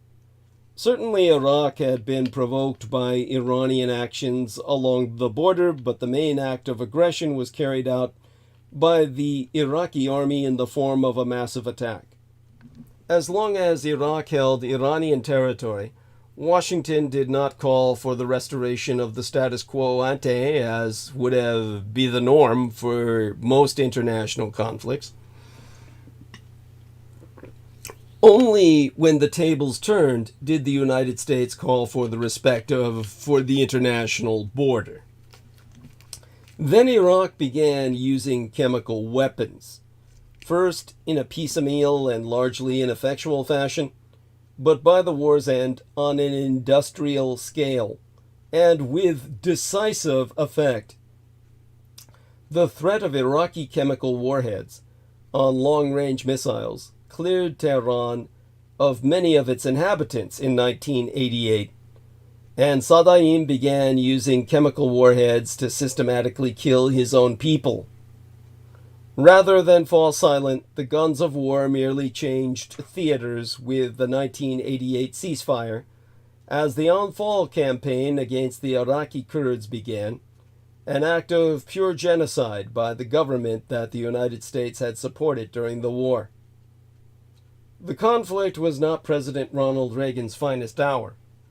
At first he tilted toward Iraq, sending the CIA to Baghdad with critical intelligence in 1982 to thwart Iran's war plans. It worked. Then Reagan tilted toward Iran, sending sophisticated arms to Tehran in an effort to get American hostages in Lebanon freed. It did not work. A few hostages were released, but more hostages were taken. Then Reagan tilted back toward Iraq, and Washington's undeclared war followed in 1987 and 1988. The principal architect of the policy was Reagan's Director of Central Intelligence, Bill Casey, who died before the Iran scandal forced his resignation and possible indictment. In terms of lessons for today, well, so what are the lessons of this war for America today? The first lesson is that we should expect to be blamed for all that goes wrong. Both Iraqis and Iranians came to believe the United States was manipulating each of them during the war. Ironically, and perhaps naively, the United States tried to reach out to both belligerents through the course of the war, in great secrecy both times, to try to build a strategic partnership. The disastrous arms for hostages policy, which came to be known as the Iran-Contra affair, convinced Iraqis rightly that the United States was trying to play both sides of the conflict. The result was that when the war ended, the Iraqi regime and most Iraqis regarded the United States as a threat, despite Washington's support during the war. That support had taken the form of critical intelligence assistance to Baghdad, considerable diplomatic cover, and largesse from our Arab allies who loaned tens of billions of United States dollars to Baghdad to sustain Iraq's war effort. Iranians call the war the imposed war because they believe the United States subjected them to the conflict and orchestrated the global tilt toward Iraq. They note that the United Nations did not condemn Iraq for starting the war. In fact, the United Nations did not even discuss the war for weeks after it started, and it ultimately considered Iraq to be the aggressor only years later, as part of a deal orchestrated by President George H.W. Bush to free the remaining United States hostages held by pro-Iranian terrorists in Lebanon. Although the war had tragic consequences for Iran, by portraying the conflict as a David and Goliath struggle imposed by the United States and its allies, Iranian leaders managed to consolidate the Islamic Revolution of 1979. The revolution was fairly short in duration, and its cost was minuscule in comparison to the Iran-Iraq War. For the generation of Iranians who are now leading their country, including men like President Mahmoud Ahmadinejad, who only recently retired into teaching, and the supreme leader Ali Khamenei, the war was the defining event of their lives and a major force in shaping their worldview. Their anti-Americanism and deep suspicion of the West can be traced directly to their understanding of the Iran-Iraq War, the first Gulf War. We should thus expect the next Gulf War to make Iran even more extreme and more determined than ever before to get the goddamn Islamabomb. Well, to get the nuclear bomb in the name of Islam. Another lesson of the First War is that Iran will not be easily intimidated by the United States. By 1987, Iran was devastated by the war. Many of its cities had been destroyed. Its oil exports were minimal, and its economy was shattered. But it did not hesitate to fight the United States Navy in the Gulf and to use asymmetric means to retaliate in Lebanon and elsewhere. Even with most of its navy sunk by U.S. naval forces, Iran kept fighting and the Iranian people continued rallying behind Ayatollah Khomeini. Iran fought a smart war, avoiding too rapid and too dangerous an escalation. As General Martin Dempsey, chairman of the Joint Chiefs, has noted, Iranian behavior is rational, not suicidal. Iran will not take steps that endanger the revolution's survival. The country will look to exploit America's vulnerabilities in Afghanistan and Bahrain, as well as Israel's in Lebanon and the Saudis in Yemen. In the 1980s, Iran created Hezbollah in Lebanon to attack American, French, and Israeli targets as punishment for American support of Iraq. Hezbollah then tried to assassinate the Emir of Kuwait to punish that country for being Iraq's outlet to the Persian Gulf. In essence, Iran expanded the battlefield of the Iran-Iraq War to other countries where it could exploit security vulnerabilities. We should expect the same in a future war, one for which Iran and Hezbollah have had decades to prepare.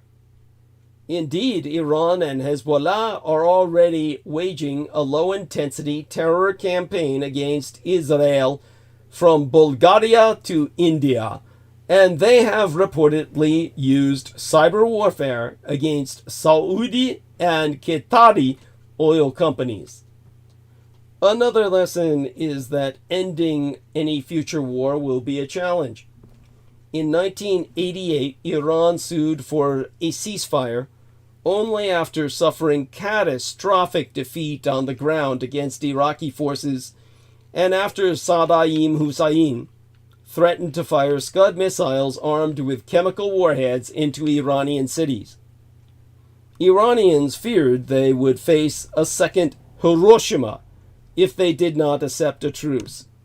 A chemical Nagasaki. Indeed, many evacuated Tehran in fear of that Iraqi chemical attack. For Khomeini, accepting the truce was like drinking poison. No two wars are identical, but history suggests that Iran will not back down easily.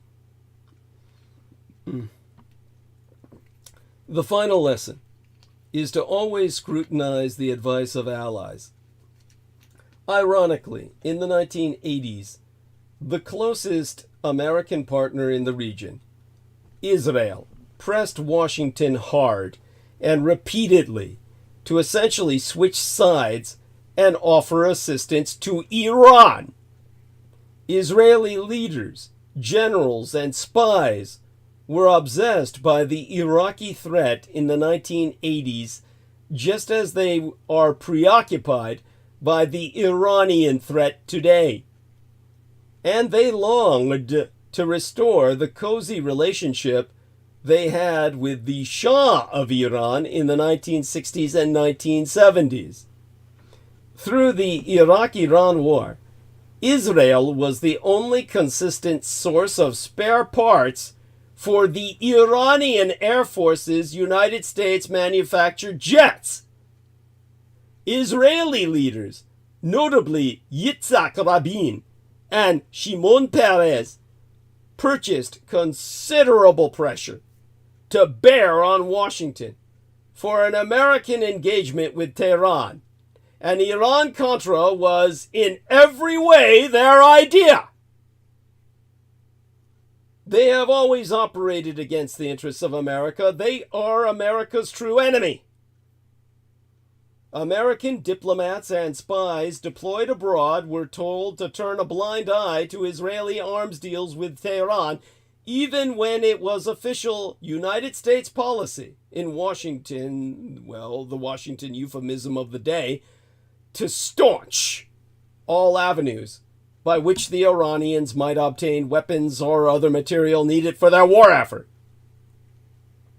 America's Arab allies provided equally bad advice. Egypt's President Mubarak, Jordan's King Hussein, and Saudi King Fahd all urged support for Saddam and Iraq, while turning a blind eye to Saddam's use of chemical weapons against his own people.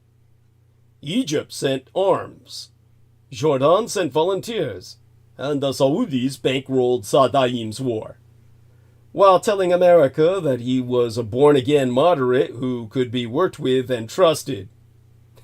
It was not to be. Looking back a quarter century after the war in 1988 is revealing and sobering. America accomplished its immediate goals in the First War. It halted Iran's advance into Iraq, defended the tankers in the Gulf, and contained the war from spreading into the Arabian Peninsula. Khomeini did not conquer Basra and Baghdad and march on to Jerusalem, as he dreamed he would. But today, Iran is the dominant foreign power in Baghdad, thanks in large part to another war America fought in the Gulf. The Second Gulf War, Bush War I. President George W. Bush toppled Saddam and ended his brutal dictatorship, but in doing so, Bush opened the door to a Shia-majority government which is much friendlier to Tehran than to Riyadh, the capital of the House of Saud on the Arabian Peninsula, or Amman, the capital of His Majesty's Kingdom of Jordan, or Washington, D.C., that swamp that became a sewer. These are sobering reminders of the unintended consequences of wars. The first American war with Iran helped make Iran a more radical and extremist country. A second war may well do the same. Thus, another war with Iran to stop its nuclear program may ultimately prove to be the catalyst that pushes Iran to acquire a dangerous nuclear weapons arsenal. Rather than stopping proliferation, it could incite it further. History, of course, does not repeat itself, but it damn well rhymes. Lessons of old wars should be carefully considered before entering new ones. Many Americans have forgotten the lessons of our undeclared war in the 1980s. We have fought so many other wars ever since. In Iraq, twice, in Afghanistan, and in Libya. While it may be easy for Washington to forget, no Iranian ever has. Let's check what time we have remaining on live stream here. Our numbers have gone up, and with the time remaining, 8 to 9, 9 to 10, 10 to 11, 11 to... I can't believe we have 4 fucking hours left. 4 fucking hours left. So, folks, you want me to go into making America great again or continuing with geopolitics? Because I can take it from here. I can go from here to other aspects of geopolitics. Believe me, I could continue on. I suppose we might as well do that and save the history of making America great again. Well, not again, but for its first time. For after the George Knight week. Let's go into... I lost a viewer with that one. Numbers went down by 1. But all right, let's get started with further geopolitics and bring this to the fore as to where we're going in terms of the war, where we need to go with the war. Give you an idea of the, all of the capacity we have for helping, to wage the war geopolitically. Or, again, how about some feedback? Do you want me to go into deep history about how America needs to be made great for the first time in its history? If I had started going into that, I could have covered quite a bit of a narrative tonight. It would take me about 8 hours to do that in earnest. So, people listening, some feedback. Tell me what you want. Let me know what it is that you want from me. Geopolitics or deep history in the context of making America a great place for the first time. A great empire for the first time. It's an empire, but a just empire. All right, if nobody responds, I'll go into the geopolitics because that's the logical extension of where we were going. Just continue with the geopolitical theme. And again, giving you all a chance to participate. If you're listening, you should be given a chance to do that. And that way I have feedback as well. Obviously, I appreciate the numbers that I've got, which is high, comparatively speaking. But, hey, we can always improve on that. Okay, so, looking back into the chat room. Nothing yet, so I'll just plow on ahead for as long as I can last. And, basically, the consequence of the Biden administration's Judeo-deference is that a real synaxis of evil, extended by a synaxis of ill will via BRICS, BRICS, Brazil, Russia, India, China, South Africa, has formed. No two world leaders have met more frequently in the last decade than Xi Jinping and Vladimir Putin. And I assure you they're not discussing the respective merits of Russian and Chinese cuisine. They met immediately prior to the offensive against Ukraine, and at that meeting, they declared that they had a no-limits partnership. The fact that Iran is a major source of drones for the Russian aerial assault on Ukraine is further evidence. There is coordination, people. So is the fact that the attacks on Israel were preceded by meetings in Tehran between Iranian government officials and the leaders of Hamas and Hezbollah, not to mention Palestinian Islamic Jihad, but also by communist Chinese diplomatic intervention to bring about some kind of truce between the Saudis and the Iranians. All of this I know to be part of the jigsaw that even you can put together without knowing the classified information. On the basis of the open source intelligence, it's very clear that there is coordination, even although there is no ideological homogeneity between these regimes. Red China is still nominally a Marxist-Leninist communist regime. Russia is some kind of imperial nostalgia tribute to Peter the Great. And Iran is an Islamist Shia theocracy. But they all want American predominance to end. The Pax Americana, which has many defects, hasn't been such bad international order that one would wish it to be replaced by a Sino-Slavic Greater Eurasian Co-Deficiency Zone. Yet the Pax Americana, which was about American economic might plus alliances, is more vulnerable than at any time since the end of the Second World War. One thing that's interesting about the Cold War II, as they call it, the Fourth World War in effect, is that it seems to be going faster than Cold War I, or the Third World War. That we misnomer the Cold War.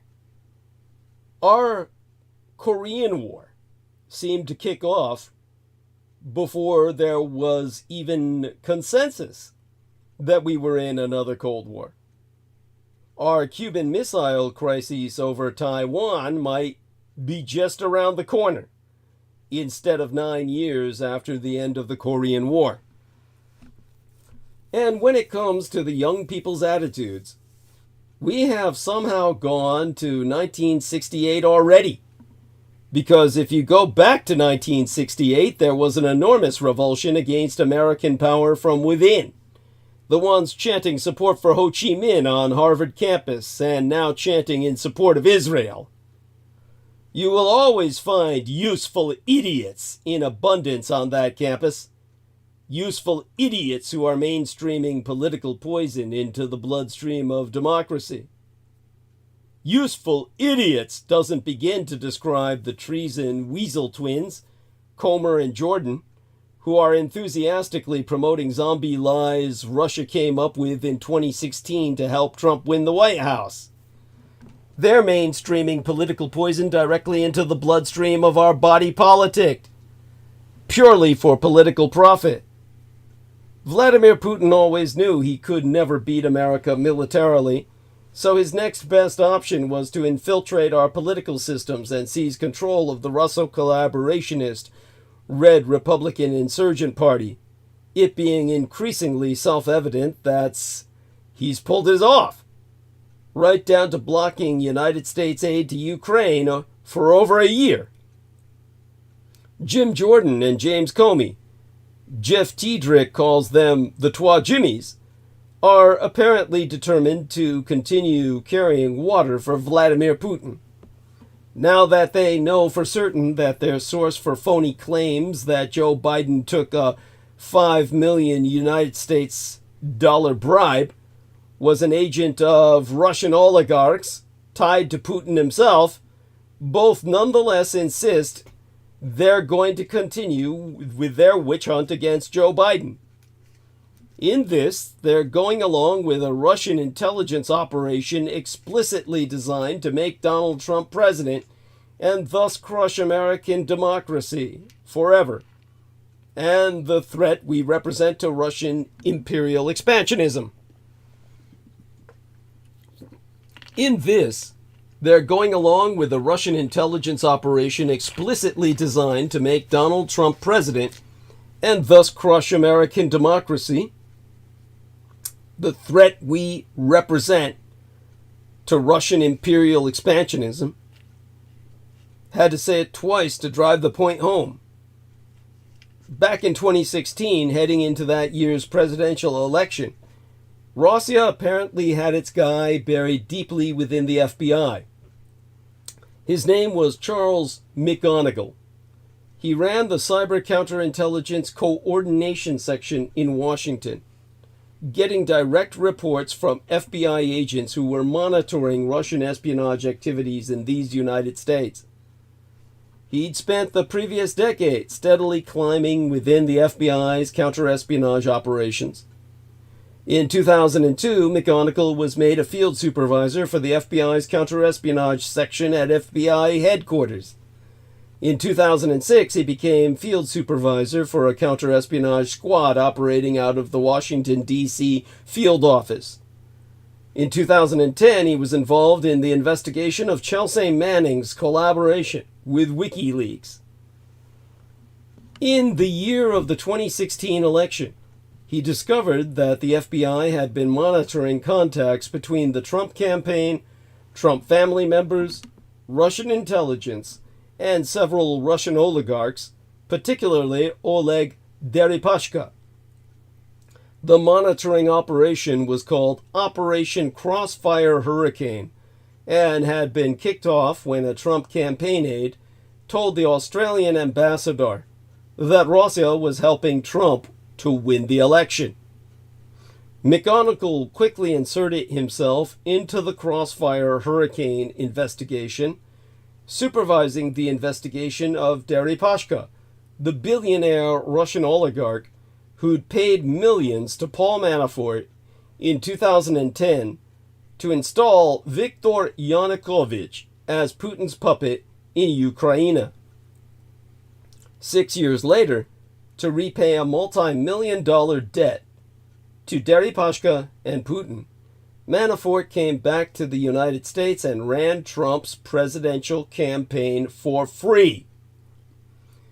During that 2016 election campaign, Manafort stole confidential RNC, Republican National Committee polling and supporter information for the IRA, the Russia's Internet Research Agency, Putin's troll farm, to abuse, to target American voters on social media to help Trump win.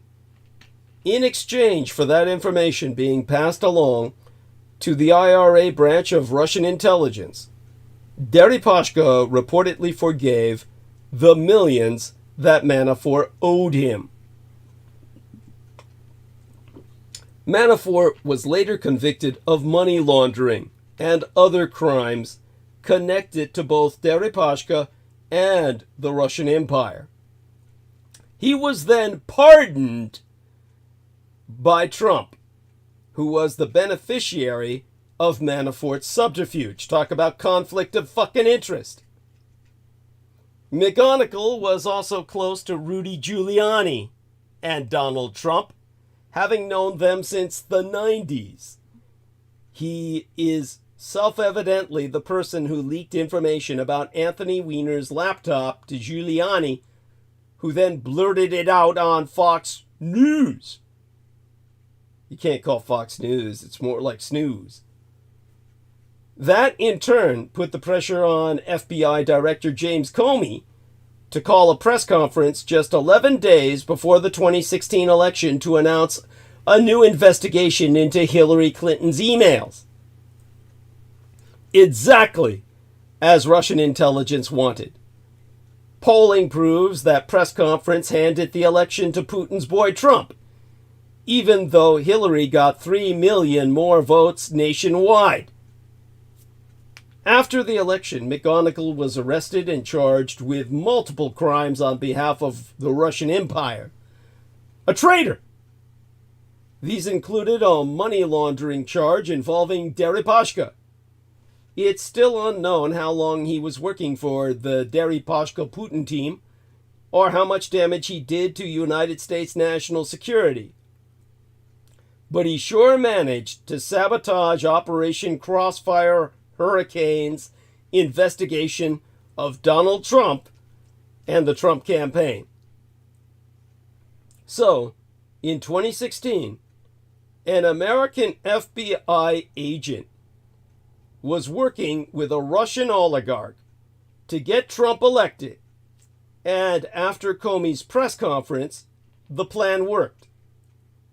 They popped champagne in Russia at the news that Trump had won.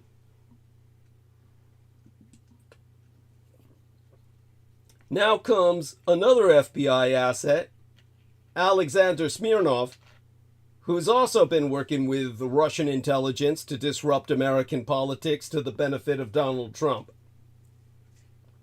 During the last year of the Trump misadministration, Attorney General Billy Barr brought Smirnov into the agency to repeat stories he'd told in 2017 about Joe Biden taking bribes from the Ukrainian government. Those stories had been first intended to help Trump win the 2016 election, but never caught any traction in the media. When Barr brought him in, however, he told FBI agents that he'd been told by the president of Burisma about the bribes. The agents dutifully wrote it all down in a 1023 raw interview form. Somehow, wink wink, nod nod, Congressman James Comer learned about the 1023 form and began waving it around, suggesting it was proof that Biden was corrupt and should be impeached. That led to 3 years of Russell collaborationist, red Republican insurgent hysteria, multiple congressional hearings, over 2,000 reports on Fox News, and near daily coverage on the right-wing hate radio. And now, Smirnov, like McGonigal before him, has been outed as a facilitator of Russian intelligence to benefit Donald Trump. The rumor he was promoting was supposed to get Donald elected in 2016 and then was unsuccessfully reprised in 2020. It now features front and center in the Two Jimmys' effort to smear Biden and his son Hunter in his 2024 election year. As far as anybody can tell, Smirnov's testimony is the only evidence anybody has that Joe Biden ever took a bribe. And that evidence was hatched in 2016 by the Russian intelligence services to help Trump win that election, according to the FBI itself today. Nonetheless, Comer and Jordan say Comer and Jordan say they're going to press on with the Biden bribery investigation. As the Washington Post reported, in a written statement, Comer stood by his role in the Smirnov affair, saying the FBI's actions in this matter are very concerning. Comer also criticized the FBI.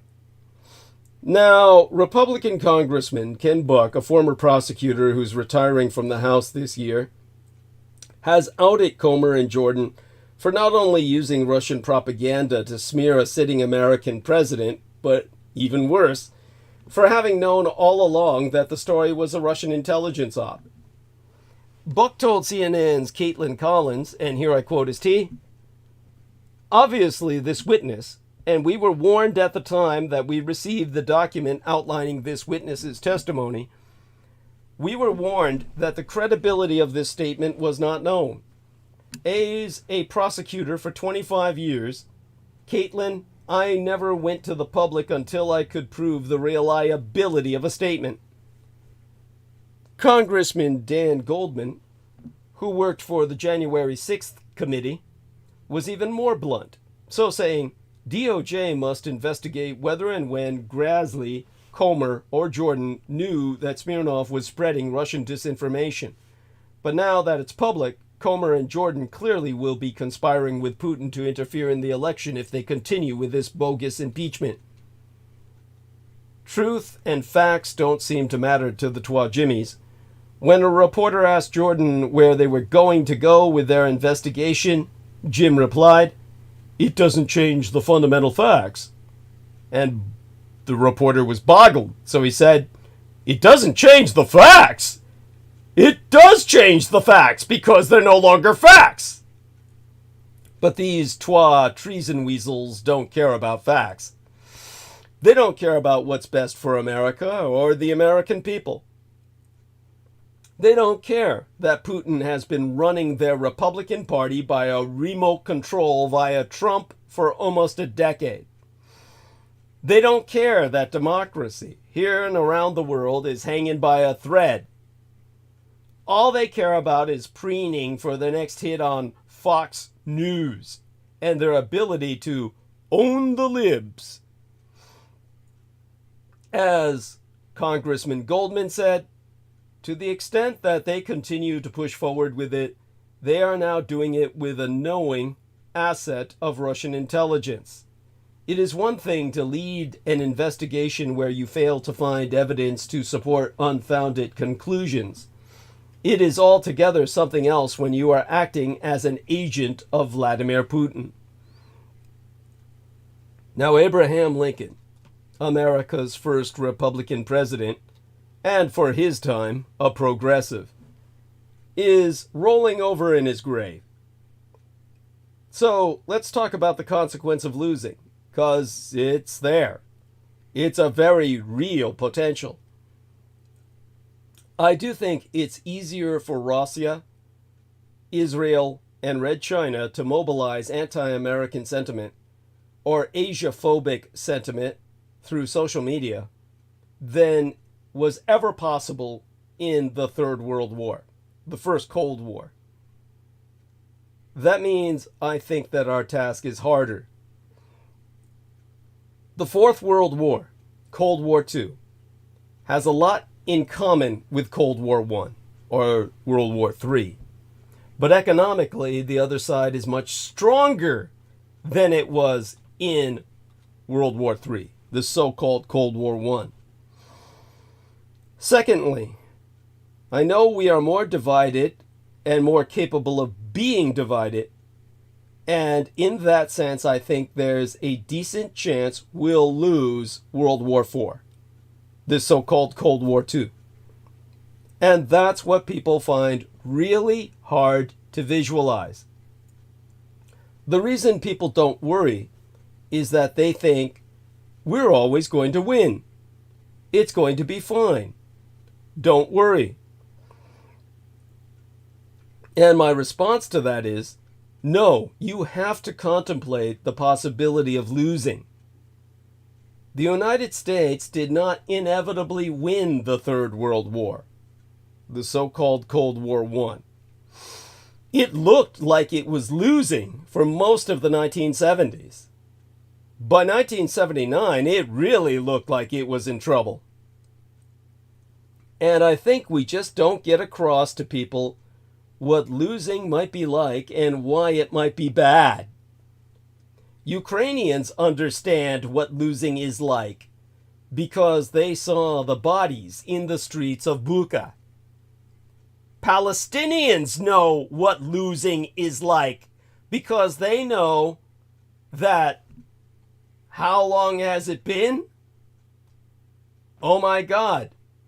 When you try and think of the war in the Gaza, the Holocaust that has been perpetrated by the Israelis for their own sick, gratuitous purposes. It's been, well, an incredible number of days.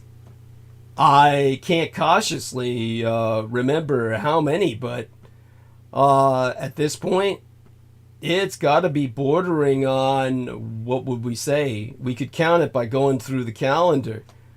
But I guess we'll just have to settle for the fact that it's been probably going close on 200 days by now. And all these last 200 days was but a dress rehearsal for Nakbatu, the Holocaust that killed 1 million Palestinians,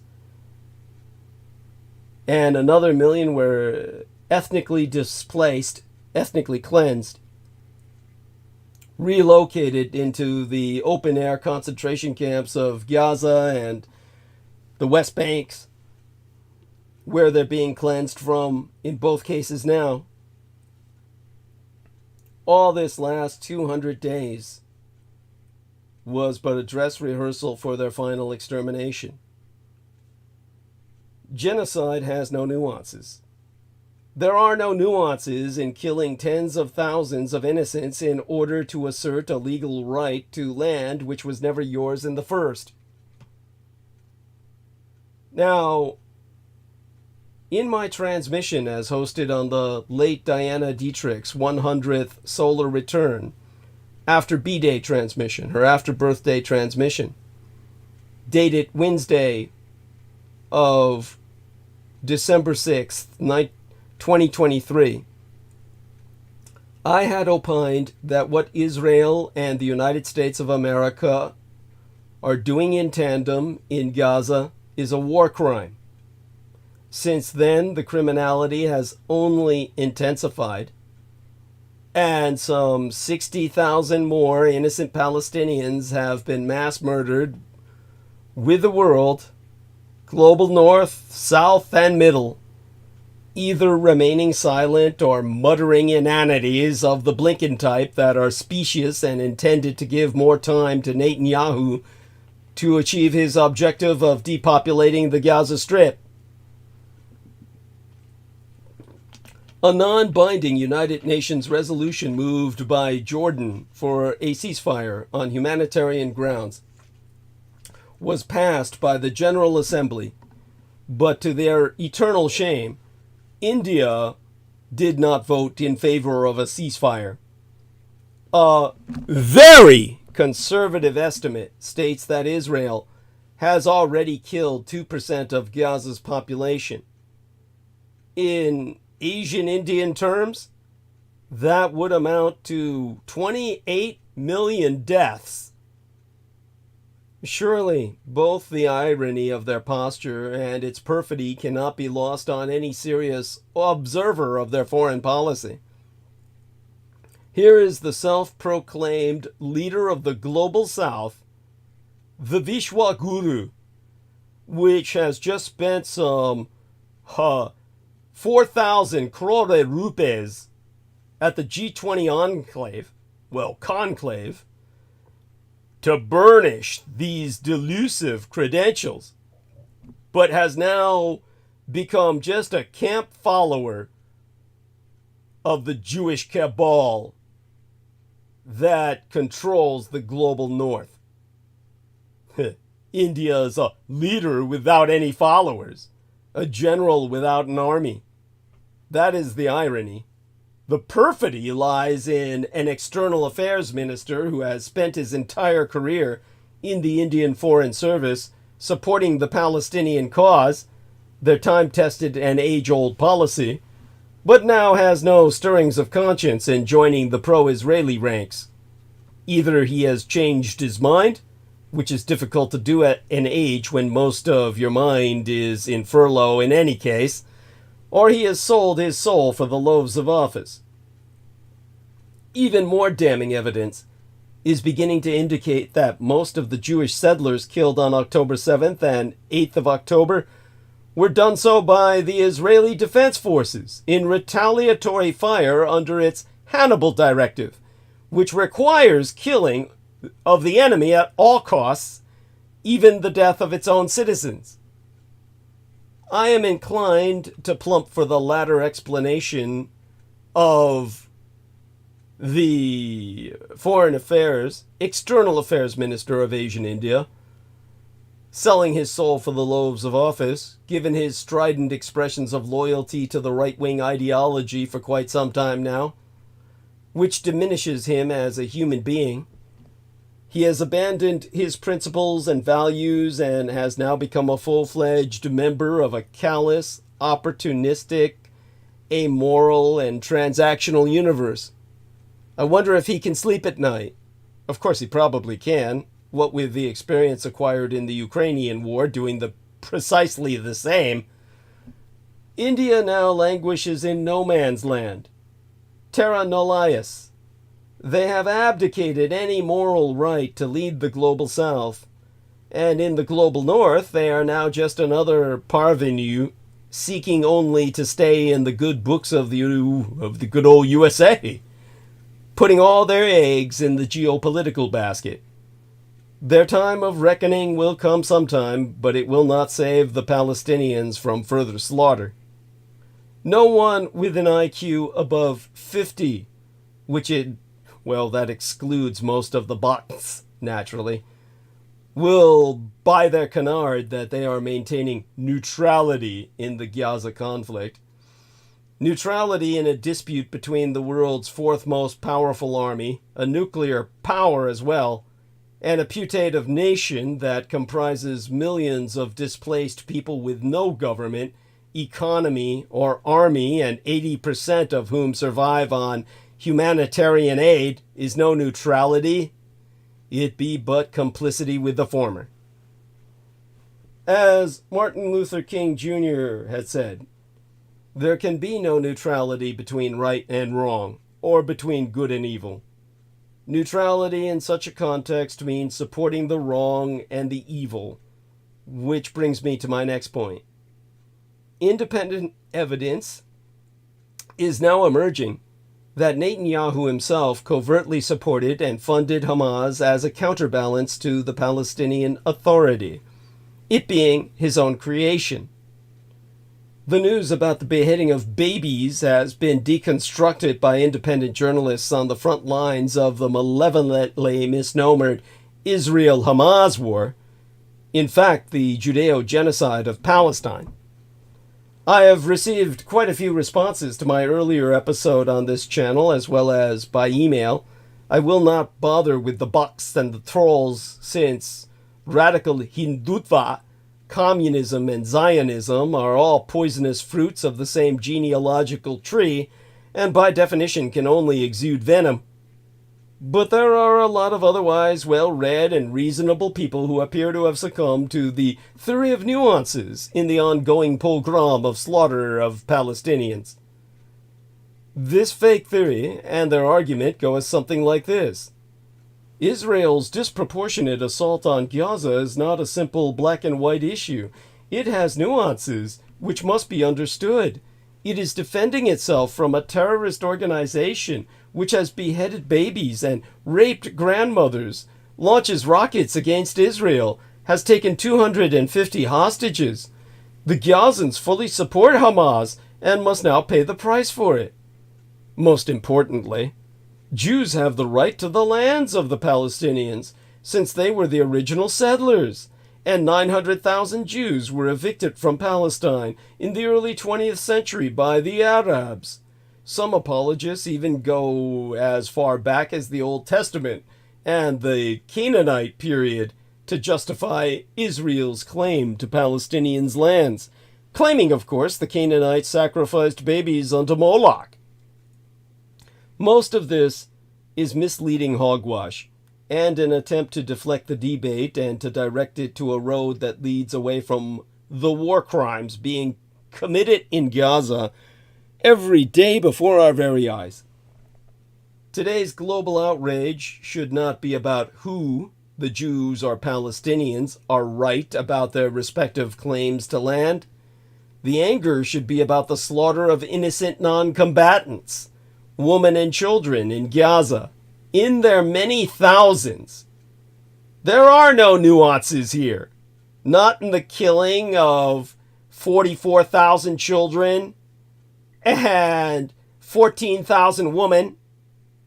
Not in the further 24,000 buried under the blasted rubble, altogether making this, as they said, approaching 500,000 dead. Not in the bombing of hospitals, schools, refugee camps, not in the forced eviction of 2 million Gazans from their homes in the north, not in the use of starvation as a weapon of war, not in the blockade of food, fuel, and medicines to a people already horrendously deprived by 17 years of such blockades. There are no nuances in the killing of what's approaching 500,000 innocents in order to assert a legal right to a land which was never yours in the first. At the beginning of the modern era, which in the case of the Middle East can be said to begin with the conquest of Arab lands by the Ottoman Turks in the 16th century, there were barely 5,000 Jews left in Palestine. They began arriving in large numbers only after 1947, starting the continuing dispossession of Palestinians, a fact borne out by the United Nations time after time and by the Oslo Accord. There are no nuances in determining the culpability of Israel in the ongoing genocide and ethnic cleansing. Even if Hamas is said to be a terrorist organization, this does not entitle Israel to behave like a terrorist itself, as it has been doing since 1947.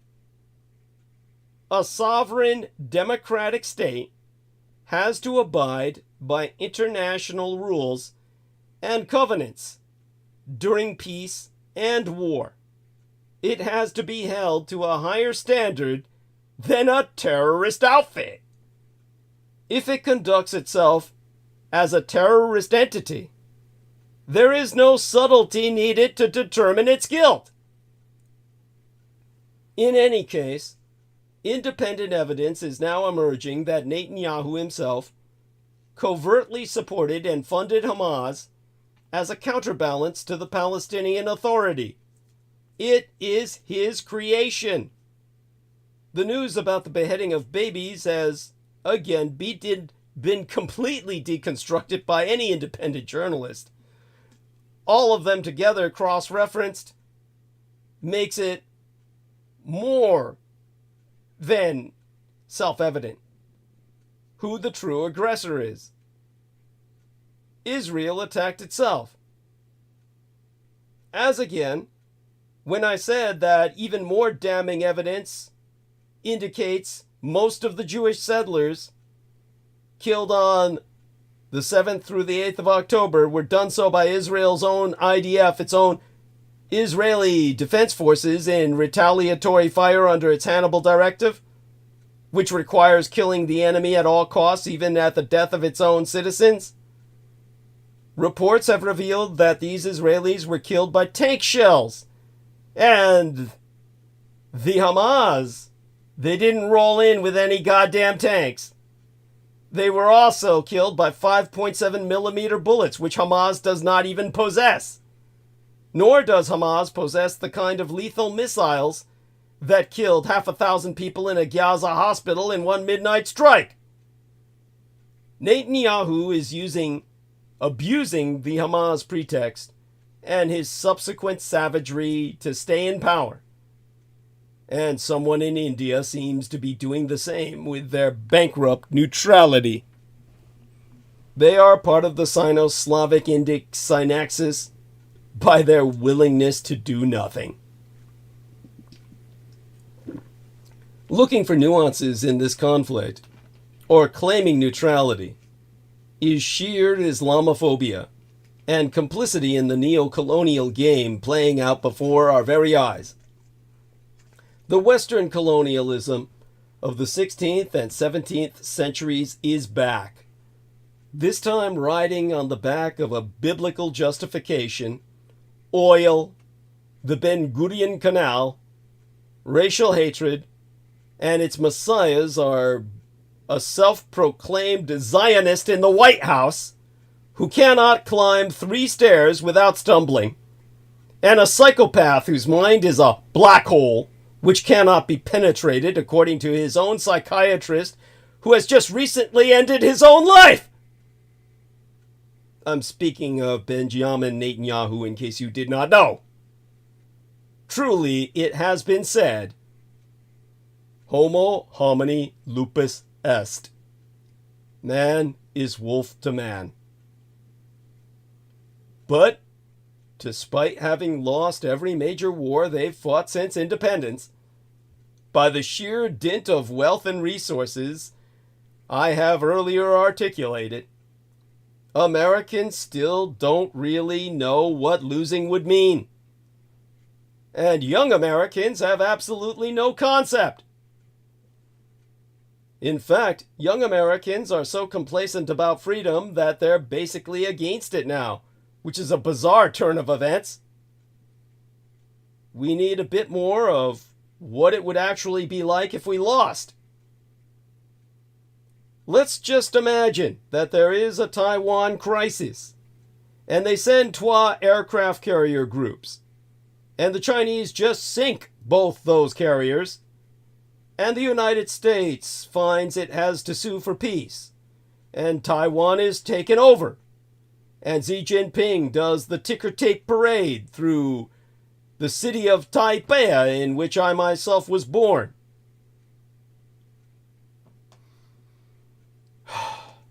Such a repellent image, I had to breathe. What then? What does that mean?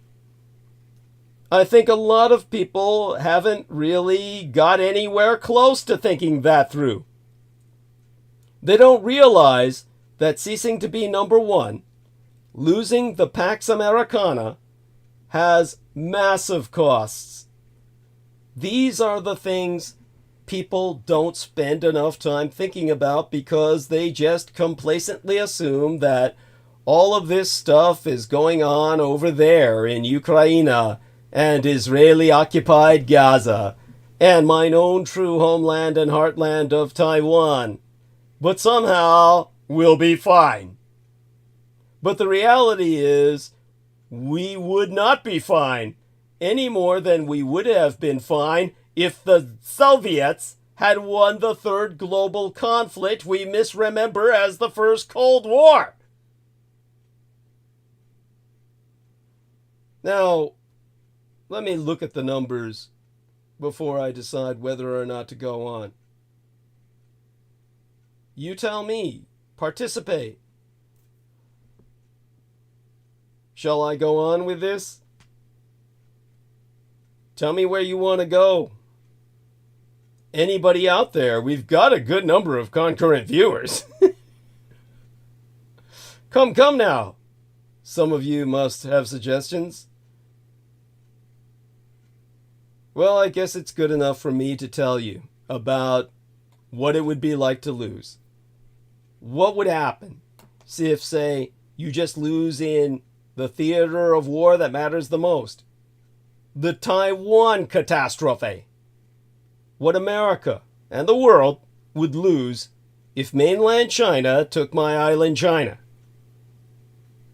Washington and its allies face many potential geopolitical catastrophes over the next decade, but nearly all pale in comparison to what would ensue if Red China annexed or invaded my Taiwan.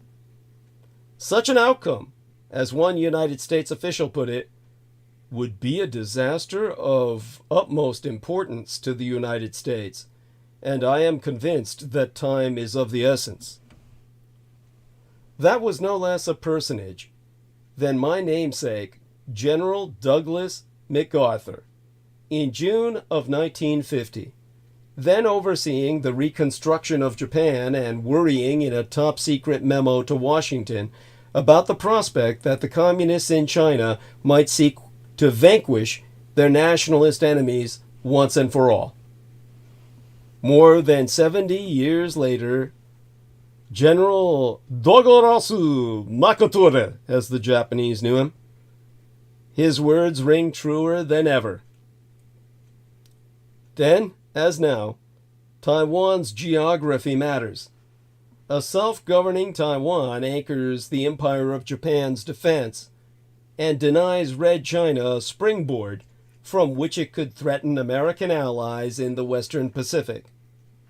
But unlike in the 1950s, when my Taiwan was under the authoritarian rule of Chiang Kai-shek, today my island China is a full-blown liberal democracy, whose subjugation to Beijing's totalitarianism would hinder democratic aspirations across the region, including in Red China itself. And unlike in MacArthur's time, Taiwan today is economically indispensable to the rest of the world by virtue of its role as the primary producer of the world's most advanced microchips. A war over my island China would easily precipitate a global economic collapse. Yet another key difference between MacArthur's time and today is the flourishing of a wide network of American allies across the Indo-Pacific, countries that rely on American support for their security. A Chi-Com seizure of my Taiwan would trigger a race among nations to develop their own nuclear arsenals as American security guarantees lost all credibility. In recent years, the communist Chinese dictator Xi Jinping has shown an impatient determination to resolve Taiwan's status in a way his predecessors never did. He has ordered a meteoric military buildup, instructing communist Chinese forces to give him, by 2027, a full range of options for unifying Taiwan. These signals are triggering debate in Washington and elsewhere about whether my Taiwan is strategically and economically important enough to merit protection through the most challenging of contingencies. But makest no mistake, whether one cares about the future of democracy in Asia or prefers to ponder only the cold math of realpolitik, my Taiwan's fate matters to you. First, let's start with what is well and proper, good and decent, the right thing. That would be, of course, defending democracy. Shall I go into this now? We seem to be losing numbers. Of course, my dear friend T. Tank Perry says, it's your war. Support your local military historian. Who else gives you truth? That's appreciated. I'm spoiled these days, of course, and I always want to kind of have a larger number when I'm on my diatribes. We're pretty good, I mean, considering. Respectable, but still, wondering if I should go on or check out early for tonight. Make this part of more of my Great America stance. After all, Taiwan and America's futures are inseparable. Perhaps I should do just that. I honestly think that we did well tonight. What do you all feel about my checking out a little early?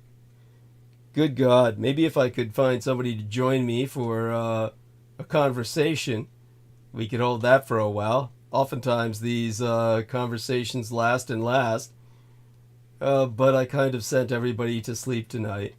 Not the listeners, mind you, but the people who usually participate on my roundtable. Oh, Heather Holman has rejoined us. Heather, do you never sleep? You can go off mute now and respond. Did you punch the button in your sleep and rejoin us? Like, by accident? She was gone off the conversation for a while. Somehow she jumped back on the call. Come on, Heather, don't be shy.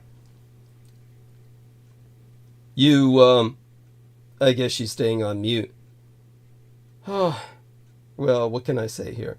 What is the other thing, that link that Brendan Zoget sent me? It was, oh yeah, Russia's restricting passage of foreign ships near Japan's northern territories.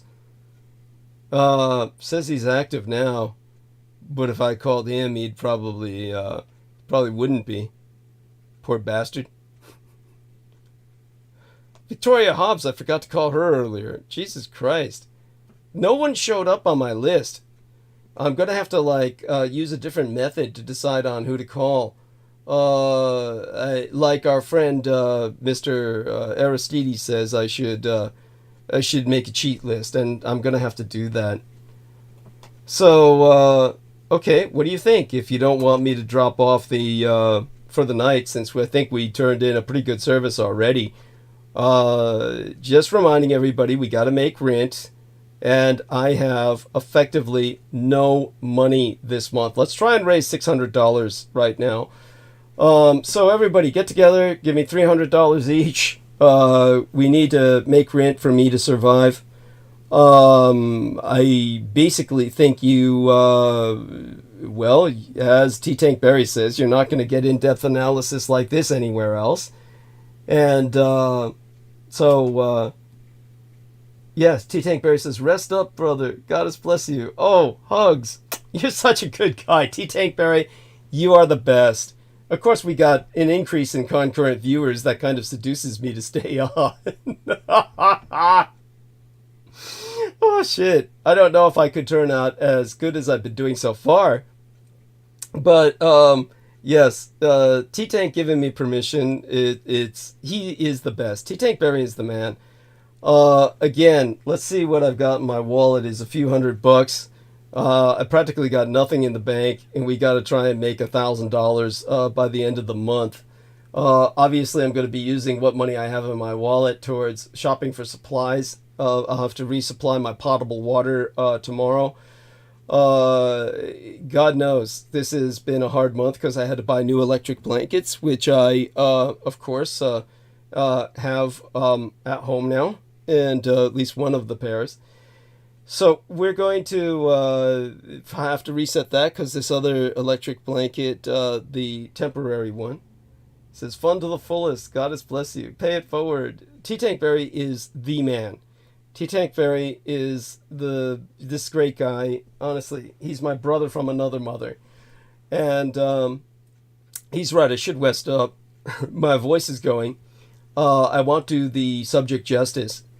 So, yeah, I'll probably do just that. So, again, let's try and get $100 each from about 6 different people. And that should help immensely. Or somebody can help with about 200, another person, altogether it's the big donations that really help. In the interim, we'll start aggressively pushing the fundraising aspect while we're with George Knight. We'll consider George Knight's nights marathons, telethons. So that's a good idea. We'll consider them telethons and work towards that. For now, I love you all who support me fiscally or morally or financially. And I'm here for you as best as I can be. So try your best, if possible, without putting yourself out. I'm talking to people who can afford it to contribute. And everything does matter. Every bit you can contribute does matter. Okay, you get the message. And with that, let's try and make my $1,000 rent. Probably need, like I said, $600, $700 to be safe. I'll count what's in my wallet later. Get a more exact, but it's basically around that amount I'll need to be able to maintain, of course, my survival as well as pay the rent. A lot of holidays this month, as there were in the last, and I did put out for a number of things, and it was all well worth it. But now comes the part where I've got to make the rent. And it starts now. The earlier we start, the better. Next 2 episodes with George Knight will be telethon episodes and our marathon episodes, marathon telethons. And in the meantime, again, to all of you, my love and blessings, to those who support me, and my adoration to my fans. True fans, of course, not those vicious gang stalkers who love bomb me, or lust bomb me rather, and then dump all kinds of stuff. And of course, I was very heartened, very morally supported by Six Sad World. What a wonderful human being to be so gracious as he was at the beginning of the episode. All of you are out there who can understand my lifestyle, are profoundly appreciated. Again, this is an ancient art that deals with assassination. It's not cross-dressing necessarily in the sense of display, though it's obviously a part of it. After all, you can't seduce the victim without standing out. Part of the peacock nature of even before my possession by Malik Tawish. All right, take us care. I'm getting so sleepy now. I'm mispronouncing my Arabic. Malik Tawish, of course, is the correct name for the Luciferan angel of the Yazidi people, who consider me one of their own because of what they sensed within myself from the night of the broken circle. Okay, now I'm just kind of rambling memories, and that's okay. That's fine. Peter Moon does that for the opening hours. Okay, we'll end the stream, and then we'll end the call. Goddess bless you, T-Tank Berry. Hugs. Best wishes to Cultivated Image. Amor Fadi. Everyone who's with us. Wow, okay. Analytics just lit up. And I get the full analytics. We maintained good numbers tonight, considering. Yeah. And all right then. We'll see you Wednesday, which will be here before any of you know it. And then I'll get back into a very long monologue either Sunday, if George Knight can't show up. He should be with us Wednesday. But otherwise, Sunday, if he can't show up, we'll do the we'll do what needs to be done. And then we'll go back into monologue phase. Probably my Make America Great for the first time in its history. And we'll take it from there. All right then. Bye for now.